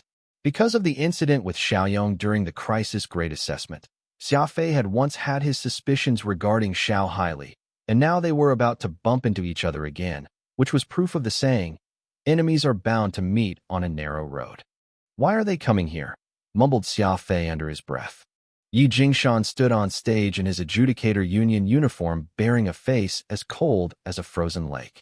He coughed twice before addressing the auditorium in his severe voice. First, I'd like to welcome everyone on behalf of Indarostar Region's Heaven Execution Training Camp. I am your battalion commander, Yi Jingshan. This year, the training camp accepted a total of 13,174 cadets, a number which, historically speaking, was the most we've taken in. Still, I should tell you that fewer than 5,000 can usually finish this 5-year course without getting eliminated. Murmurs could be heard in the auditorium. Yi Jingshan's statement was like a severe reprimand, splashing a basin of cold water on these fresh hopefuls. After a moment's pause, Yi Jingshan continued speaking. There's one important rule in Heaven Execution Training Camp that no one can violate, and that is never to use any thermal weapons. If anyone is to go against this stipulation, they'll be immediately removed from the training camp. No exceptions. Adjudicators are part of the Pan-Human Alliance and are considered as one of the largest elite warrior organizations in the universe. A true warrior can win through their strength and doesn't need to rely on external power. Yi Jingshan demonstrated great vigor, his hand balling up into a fist as he spoke. I believe everyone here has heard of what happened to the ancient civilization. Why would a once glorious civilization be destroyed overnight? That's because living beings at that time relied too much on machines, relied too much on AIs, as a result of their underestimation of their capabilities. We must definitely not let a repeat of that tragedy. Everyone, keep that in mind. If we wish to lay a stake in this sea of stars where dangers abound, we can only rely on ourselves. I'll admit that thermal weapons are very powerful, but they're also very dangerous. Its emergence has eliminated the need for warriors to a large degree, but facts have proven that when warriors reach the pinnacle of their strengths or talents, it is entirely possible for them to take on these mechas, which have no regard for their targets. If you are content with being a normal warrior, then I suggest you leave this training camp immediately, for you don't fit this place. In contrast, if your goal isn't so simple, striving to become an elite warrior, then I welcome you to this training camp with open arms. Accept the suffering from the searing flames of hell. Torture your body and flog your spirits. You'll turn into a well-respected warrior, someone who won't need any help and can take on enemies with their bare hands. A true warrior. The cadets in the auditorium got very excited, their blood boiling inside them. Each face turned red from their fire, their chests thumping vigorously. Technology would forever be every living being's bane. When talking about the level of technological advancement, the modern-day civilization was far from what the ancients had achieved, but the highly advanced ancient civilization was decimated by the very robots they had created. The people of this day and age had risen from the ashes of their near annihilation following the robots' departure, and such a history had been etched into the mind of every survivor of that apocalyptic event. It was akin to a fish that knew how to swim upon birth. The movement to swim had already been ingrained in them, and there was no way to wash it away. Now that they were at the stage of great development again, their technological level was closer to the ancient civilization. Though the closer they were, the scars left by the ancient civilization ached all the more. A warrior who used thermal weapons would forever be a mere warrior, never reaching the standards of an elite fighter their entire life. The world respected elite warriors who could take on what their ancestors had once relied on, a simple construct of primitive weapons, by relying solely on their strengths. Through their continued success at tapping into their seventh brain region, mankind had proven that a top-tier warrior would be equally capable of destroying heavens and earth without utilizing thermal weapons. Anyone who got the chance to visit the Pan-Human Alliance's headquarters would see the famous motto of the great philosopher Keynes. We are wielders of technology, but we will never become slaves to it. Xia Fei had once heard Phantom speak of it, so he had some knowledge regarding the ancient civilization. The technology was like a double-edged sword. The ancient civilization thought that they would have no worries using technology, never pursuing to improve their capabilities. As a result, their bodies gradually weakened. That was why when that crisis occurred, the unprepared beings easily collapsed. It usually took eons for a civilization to emerge, yet the ancient civilization had collapsed in the span of a night. Organizations like the Adjudicators Union and Monastic Order, who were basically the inheritors of the ancient civilization, tasked themselves with creating elite warriors capable of protecting the modern civilization with their bare hands. Thus, it was easy to explain why Heaven Execution Training Camp had a no-tolerance rule regarding the usage of thermal weapons. Yi Jingshan felt satisfied with the fighting spirits this batch of cadets was demonstrating at the moment, for he extended his hand next to beckon Xiao Haili and his three-man team over. As is customary, the Union supports the training camp by sending an elite group of warriors every year to oversee the imparting of practical combat knowledge and introducing some situations that the organization's inner workings are presently facing to everyone in this camp. This year, we have lucked out. I'm sure many of you have heard of the Executive Department's Team 13, asked Yi Jingshan. The Magnificent 13, the so-called Team 13 that has a 99% success rate in the Executive Department? That strike team that is very famous? Discussions abound among the students, most of them pleasantly surprised by the arrival of such a famous team here. That's right. The The union sent the Magnificent 13 as this year's special instructors in the training camp. They will be here for a 4-month-long assignment. So I hope that everyone will use this opportunity to consult with them as much as possible. Xia Fei did not really pay attention to the latter half of the ceremony, as an inexplicable sense of worry filled his mind. Xiao Yu's disappearance, his ambush on Xiao Yong, and that mysterious insider. All clues did not have a direct correlation to Xiao Haili. Yet Xia Fei inexplicably felt that there was something fishy about him. Perhaps he was just being paranoid, and the guy had nothing to do with Xiao Yu's disappearance. But the point was Xia Fei's mind was growing more confused as he thought of it, to the point that he felt out of sorts. Through the information he had gathered via the interplanetary internet, Xia Fei learned that Xiao Haili and Xiao Yong were distant relatives.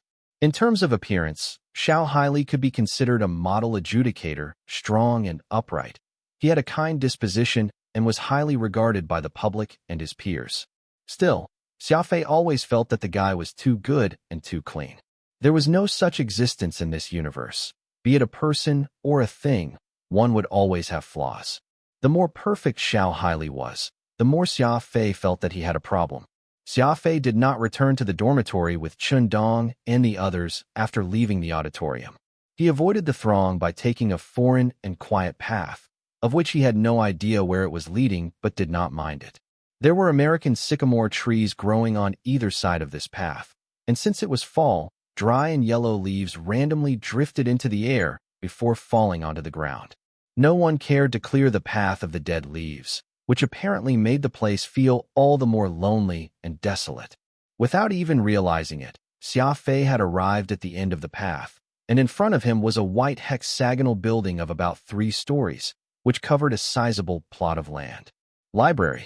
Xia Fei read out the words on that building plaque. There was actually no one around this library. The front stairs were littered with trash and leaves, and it was unknown how long it had been since someone last cleaned this place. The white walls were already mottled, giving off a sense of solitude after witnessing the vicissitudes of life. In the age where information boomed, the interplanetary internet could easily provide people with books that no one would be able to finish reading in many lifetimes. So this sort of library from a bygone era was becoming less and less valued, almost to the point of neglect. Since Xia Fei had nothing else to do, he went up the flight of stairs with 12 steps, arriving at the main entrance to the library. A sign was hanging on the door which read, "Recruiting Librarians."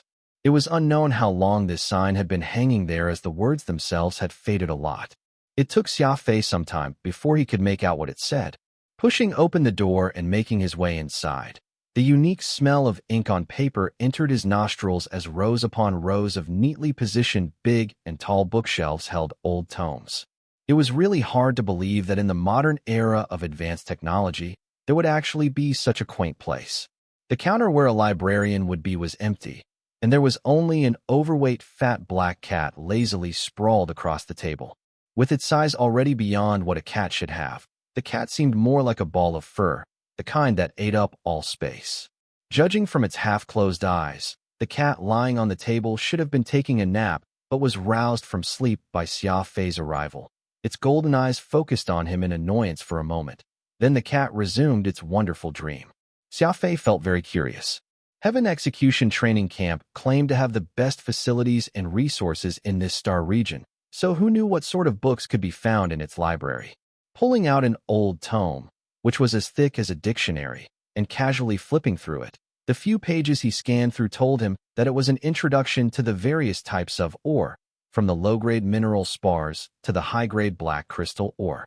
Every possible variation which could be found across the universe, including instructions on how to mine and smelt them, was written in this thick tome. An old man with beefy legs and thick arms came walking out of the librarian's office. Just like the cat, he was very obese. Even the simplest activity like walking left him struggling to breathe.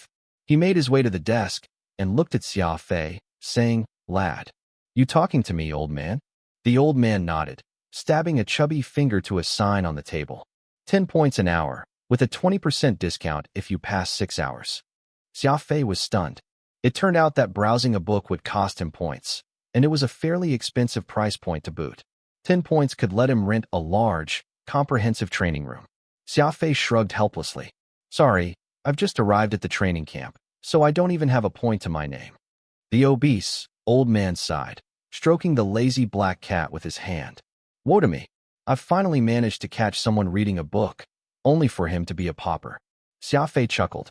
"There are very few who come to this library normally, probably because the fees are too high.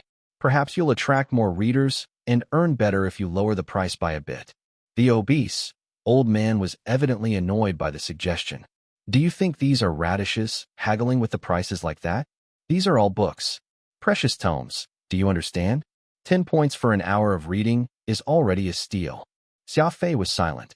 He pulled out a cigarette and did not say a word. Young men nowadays are becoming more and more uneducated, only knowing how to train. All these resources here, yet not knowing how to properly use them, muttered the obese, old man to himself with much resentment. Taking a moment to think, Xia Fei asked, "Why don't you put these books online? That way, anyone can read them whenever they wish to do so." The obese, old man rolled his eyes at him. "Suppose you have a house of treasures. Will you put it online and let others view it at their discretion?" Xia Fei furrowed his brows. "Of course not.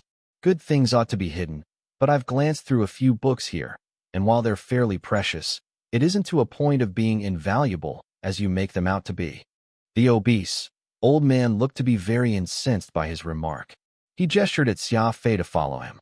The library was split into 2 floors, and the bookcases on the second floor were larger than those on the first floor. 12 of these bookcases were enough to cover the entire floor space. These bookcases were all made of metal and mahogany, and the tomes were neatly placed behind transparent glasses. A ventilation system ensured that bookcases would remain in dry condition. Even the temperature was set to something suitable for book storage. Each of these bookcases was even fitted with a combination lock to prevent anyone from gaining access to the tomes whenever they wished to do so. Xia Fei was very intrigued by this. The library was just a place to store books. Why would it need such a sophisticated maintenance system? He walked over to take a look at the books inside, and he could not help but gasp. The books were all records from the ancient civilization, some pertaining to warships and others about robots. They encompassed all aspects of the lives of the ancient civilization. The obese, old man had one hand on the stair railing, wheezing hard. It seemed that just a dozen steps was taxing enough for his elderly self. How is it? These are all out-of-print information detailing the most tabooed knowledge in the Panhuman Alliance, the robot technology of the ancients. The interplanetary internet doesn't allow for the appearance of any books related to robots, and what you're looking at is the interplanetary repository.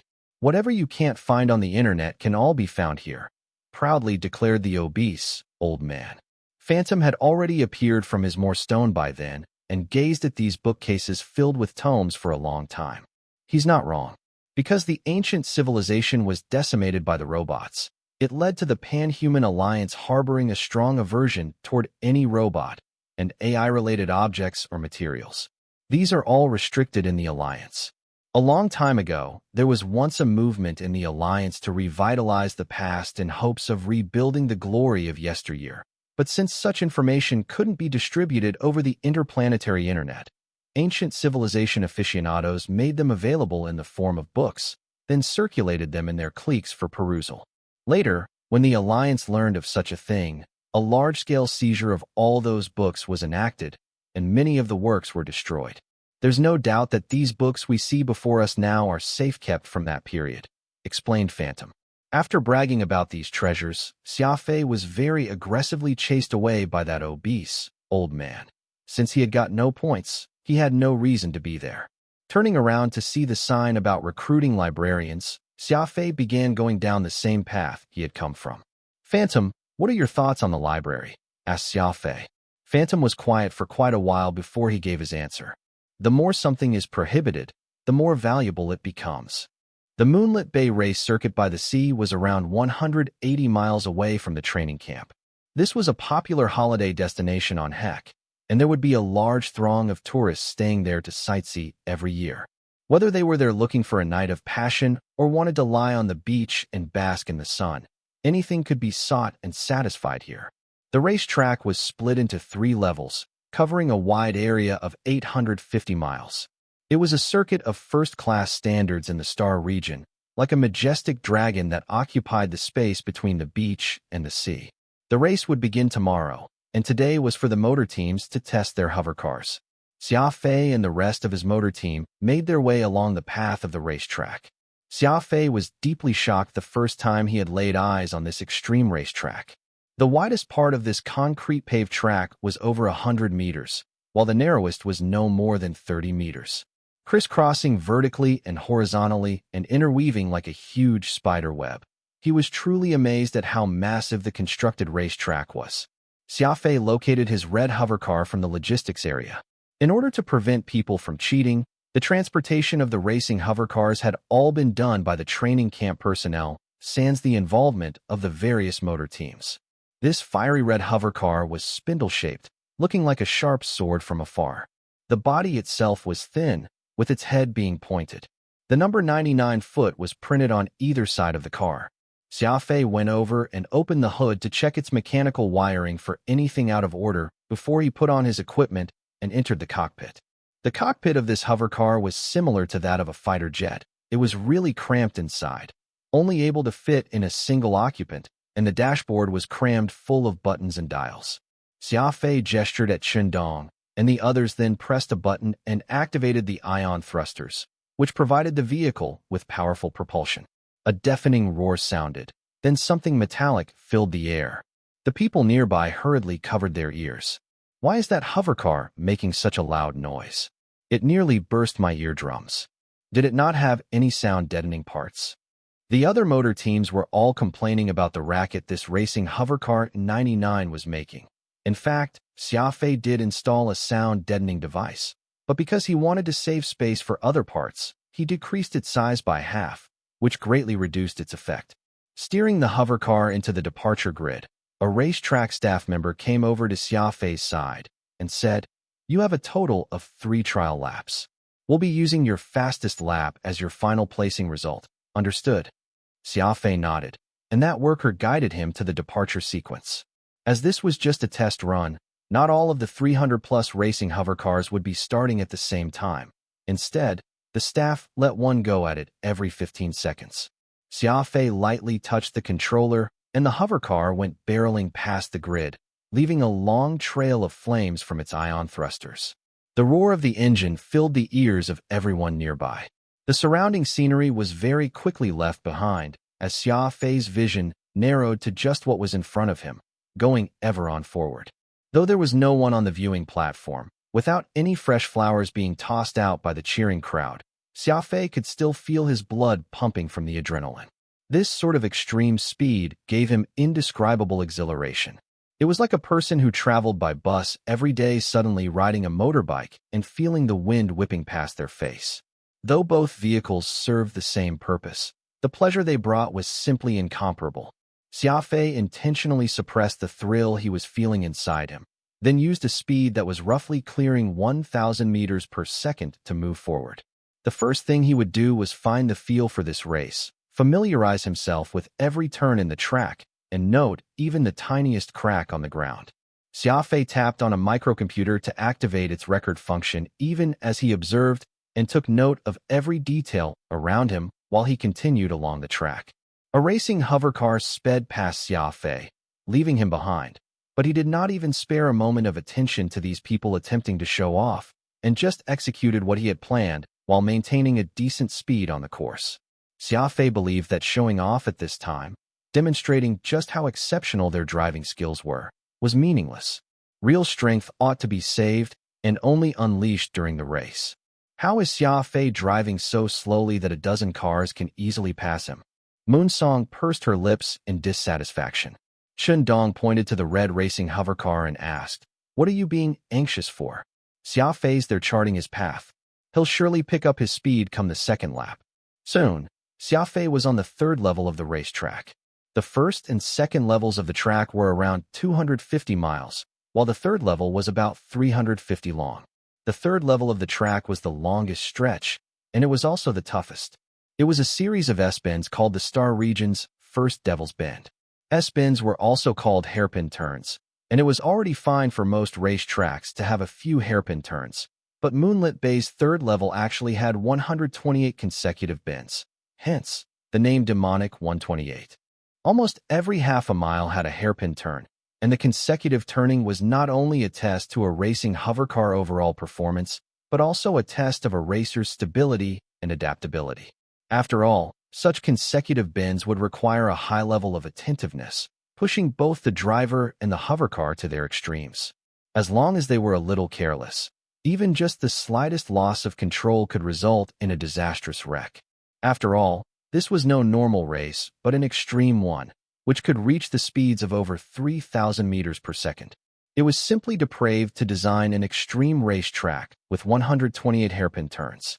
Xia Fei lowered the speed of his hovercar and very calmly cleared the 128 hairpin turns, getting through a long gangway before returning to the first level, ready to start his second test run. Qindong, Moonsong, Beihai, and Manjun were waiting excitedly, for they all believed that Xia Fei's first lap had only been to get used to the route. He ought to shoot up through the ranks with this second lap, right? Just as they expected, Xia Fei did indeed speed up, but he did not increase his speed by much.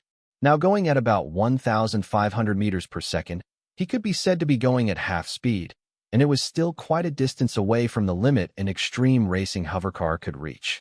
Moonsong pulled out a cucumber, took a vicious bite at it, and glared at Qindong. Didn't you say that Xia Fei would surely increase his speed on the second lap? Qindong was helpless. How would I know? Perhaps he hasn't familiarized himself enough with the track. Bai Ye's racing hovercar 201 zipped past Xia Fei, and when he did, he suddenly did an emergency brake just ahead of Xia Fei's hovercar. Then Bai Ye waited for the latter to go past him before starting his engine again and driving past the other once more. This was simply a naked provocation, but Xia Fei continued to drive at that constant speed, completely ignoring that white racing hovercar. Moonsong could not rein in her anger, and she grabbed a communicator to yell at Xia Fei directly. "Mr. Xia, I order you to overtake Bai Ye's car. Leave that bastard in the dust, or I will not be done with you when you get back." Very quickly, Xia Fei gave his simple reply to her. When the communicator's red light lit up, Xia Fei immediately turned it off, not even giving Moonsong a chance to complain. Moonsong's expression became really ugly, and she started hurling expletives at Xia Fei on the display screen. Everybody could not understand why Moonsong seemed to dislike Bai Ye to the point where just seeing him was enough to rile her up endlessly. When Bai Ye saw that Xia Fei had no intention of accepting his challenge, he raced off down the track, holding in his delight inside. They say Xia Fei's a madman, but I don't see it. He doesn't even dare to take me on despite me throwing down the gauntlet. Beihai pulled out the rankings for the test runs from another console. Presently, it was the racing hovercar 63 driven by Xia Wei, someone from the mechatronics division, that ranked first. His fastest lap split was 8 minutes 2 seconds, with an average speed of almost 3,000 meters per second. The second and third ranks were racing hovercars 21 and 194, also from the mechatronics division, with both finishing their laps under 8 minutes 30 seconds. Racing hovercar 33 from the Vanguard division had shocked everyone by taking 21st place, with only an 8 minutes 57 seconds split. As for Xia Fei's racing hovercar 99, he had very tragically come in last, more than 3 minutes over that of the next in rank. Everyone was unimpressed. The pole position was very important, and being in the front meant that they could lead the pack, quickly pulling ahead from the majority. It was an opportunity that the racing hovercars behind would not get. That was when a deafening engine roar could be heard from the starting grid, which was even louder than Xia Fei's racing hovercar 99. Everyone looked over and saw a black racing hovercar revving up with reckless abandon, ready to charge down the race track at any time. "Racing hovercar 0 belongs to the Twin Dragon Motor Team," mumbled Manjun, recognizing that racing hovercar at a glance. The said hovercar was not using a stock body configuration. Instead, it was using an exaggerated, double-streamlined body configuration. Just hearing that engine roar, and he could tell that the hovercar had undergone an even greater degree of modification than what Xia Fei had done. The racing hovercar burst through the starting line and disappeared without a trace at a speed, which left everyone tongue-tied. Beihai swallowed his saliva as he marveled. They sure do live up to the name as the top motor team in Indero Star region. That's what I call speed. Qindong nodded. Their hovercar doesn't have the stock configuration but one used for Grand Prix motor racing instead, so it's only natural for it to be much faster than the average extreme racing automotives. Moonsong slammed her two fists on Beihai and Qindong's backs. You two aren't allowed to let your enemy's ambitions extinguish our team's prestige. We will definitely win this race. Though what Moonsong had said sounded nice and encouraging, the reality was that Xia Fei was still going along the track at an agonizingly slow speed, as if he was taking his hovercar out for a leisure spin. Xia Fei made it through the 128 hairpin turns and was on his way through to the first level. Shaking his head, he relaxed the muscles in his body as Xia Fei prepared to begin his sprint through the starting grid. There was a yellow horizontal line in front. Crossing it would signify the start of his third lap. Xia Fei pressed the pedal to metal, and his red racing hovercar shot ahead with a roar. 1,800 meters per second, 2,100 meters per second, 2,400 meters per second, 2,700 meters per second, 3,000 meters per second. In just 1.21 seconds, his speed abruptly surged from 1,500 to 3,000 meters per second. After Xia Fei's modification of this racing automotive, its acceleration was many times faster than the average extreme racing hovercar. Xia Fei is finally rushing through the rankings. Moonsong happily jumped to her feet, her eyes fixed on the screen. She became more excited as the hovercar steadily picked up speed. Oh my heavens! 3,400 meters per second. Quickly look. That racing hovercar 99 has achieved a speed of 3,400 meters per second at once, shouted a member of another motor team. Racing hovercar 0 has already achieved a speed of 3,900 meters per second. Could it be attempting to break the 4,000 meters per second threshold? Almost at the same time, another short-haired man exclaimed. Everyone quickly adjusted their frequency to Twin Dragon's racing hovercar 0, as if Xia Fei's hovercar going at a speed of 3,400 meters per second was very unremarkable. Moonsong coldly harumphed. She focused on cheering for Xia Fei, while Qindong, Beihai, and Manjun were also beside themselves with excitement. After all, they had been keeping their emotions bottled up for quite some time already. They had long wished to see Xia Fei go all out and run a lap properly. After a short time, Xia Fei drove his red racing hovercar 99 back to the logistics area. In the end, he came in fourth for the test run, behind Twin Dragon's 0, Niaowei's 73, and by Ye's 201. Moonsong was evidently unhappy with this result, pouting as she asked, Mr. Xia, why couldn't you even outspeed that bastard? How humiliating. Xia Fei got out of the cockpit and furrowed his brows. This is but the trial run. What's the point of going all out just for a moment of glory? Qindong agreed with Xia Fei's assessment. He came over with a glass of juice and used his two fingers to form a few ice cubes with his ice special ability, tossed them into the glass thereafter. He handed the glass to Xia Fei as he gave his 2 cents. I support you. Going too hard during the trial run isn't good. Those with actual strength are sure to save it for the actual race. Xia Fei took a few gulps of the juice and flashed them all a very somber expression. Qindong, cool the engine down immediately. I need to do another round of adjustment to the systems. Roger that. Qindong nodded, opening the hood and reaching out with one hand inside. Soon, a cold white fog enveloped the engine, and the slightly red engine shell hissed, its temperature dropping rapidly. Moonsong was flustered, asking, What's the matter? Did something go wrong? Xia Fei nodded. The 128 consecutive turns on the third level are a bit of a problem. The wind might become turbulent when I am around those turns and bends, so I need to make the necessary adjustments to the stabilizers for that. About 70 meters of the track on the second level has recently been repaired, creating a roughly 0.1 centimeter difference from the rest of the track. Furthermore, the standard of the track there isn't too great, so I'll have to modify the hovercar suspension accordingly.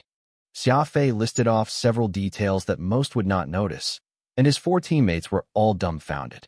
None of them expected for Xia Fei's understanding of the racetrack to reach a degree of precision where even a 0.1 centimeter difference or the interference of wind movement would be given due consideration. After all, a hovercar would not be rolling along the track but would be floating in the air instead, so even the slightest discrepancy in the ground's condition would cause a hovercar to shake a little. There was no need to mention the wind turbulence here. Either, a racing hover car was designed to travel at high speeds, so it could of course withstand a bit of wind. Moon Song placed one hand on Xia Fei's shoulder and flashed him a thumbs up with the other. Bro, you're really something else. To actually notice a 0.1 centimeter difference inside your cockpit. Xia Fei lit a cigarette and did not respond. After a moment of thought, he pulled out a pair of small universal modification pliers from his toolbox and slid up to the side of the car. His hands moved swiftly as he began to make the necessary adjustments. I'd love to hear from you. Thanks so much for watching. Did you enjoy this video? If you did, make sure to hit that notification bell so you never miss an update. And don't forget to subscribe and give this video a big thumbs up. Your support means the world to me, and I can't wait to see you in the next one. Thank you.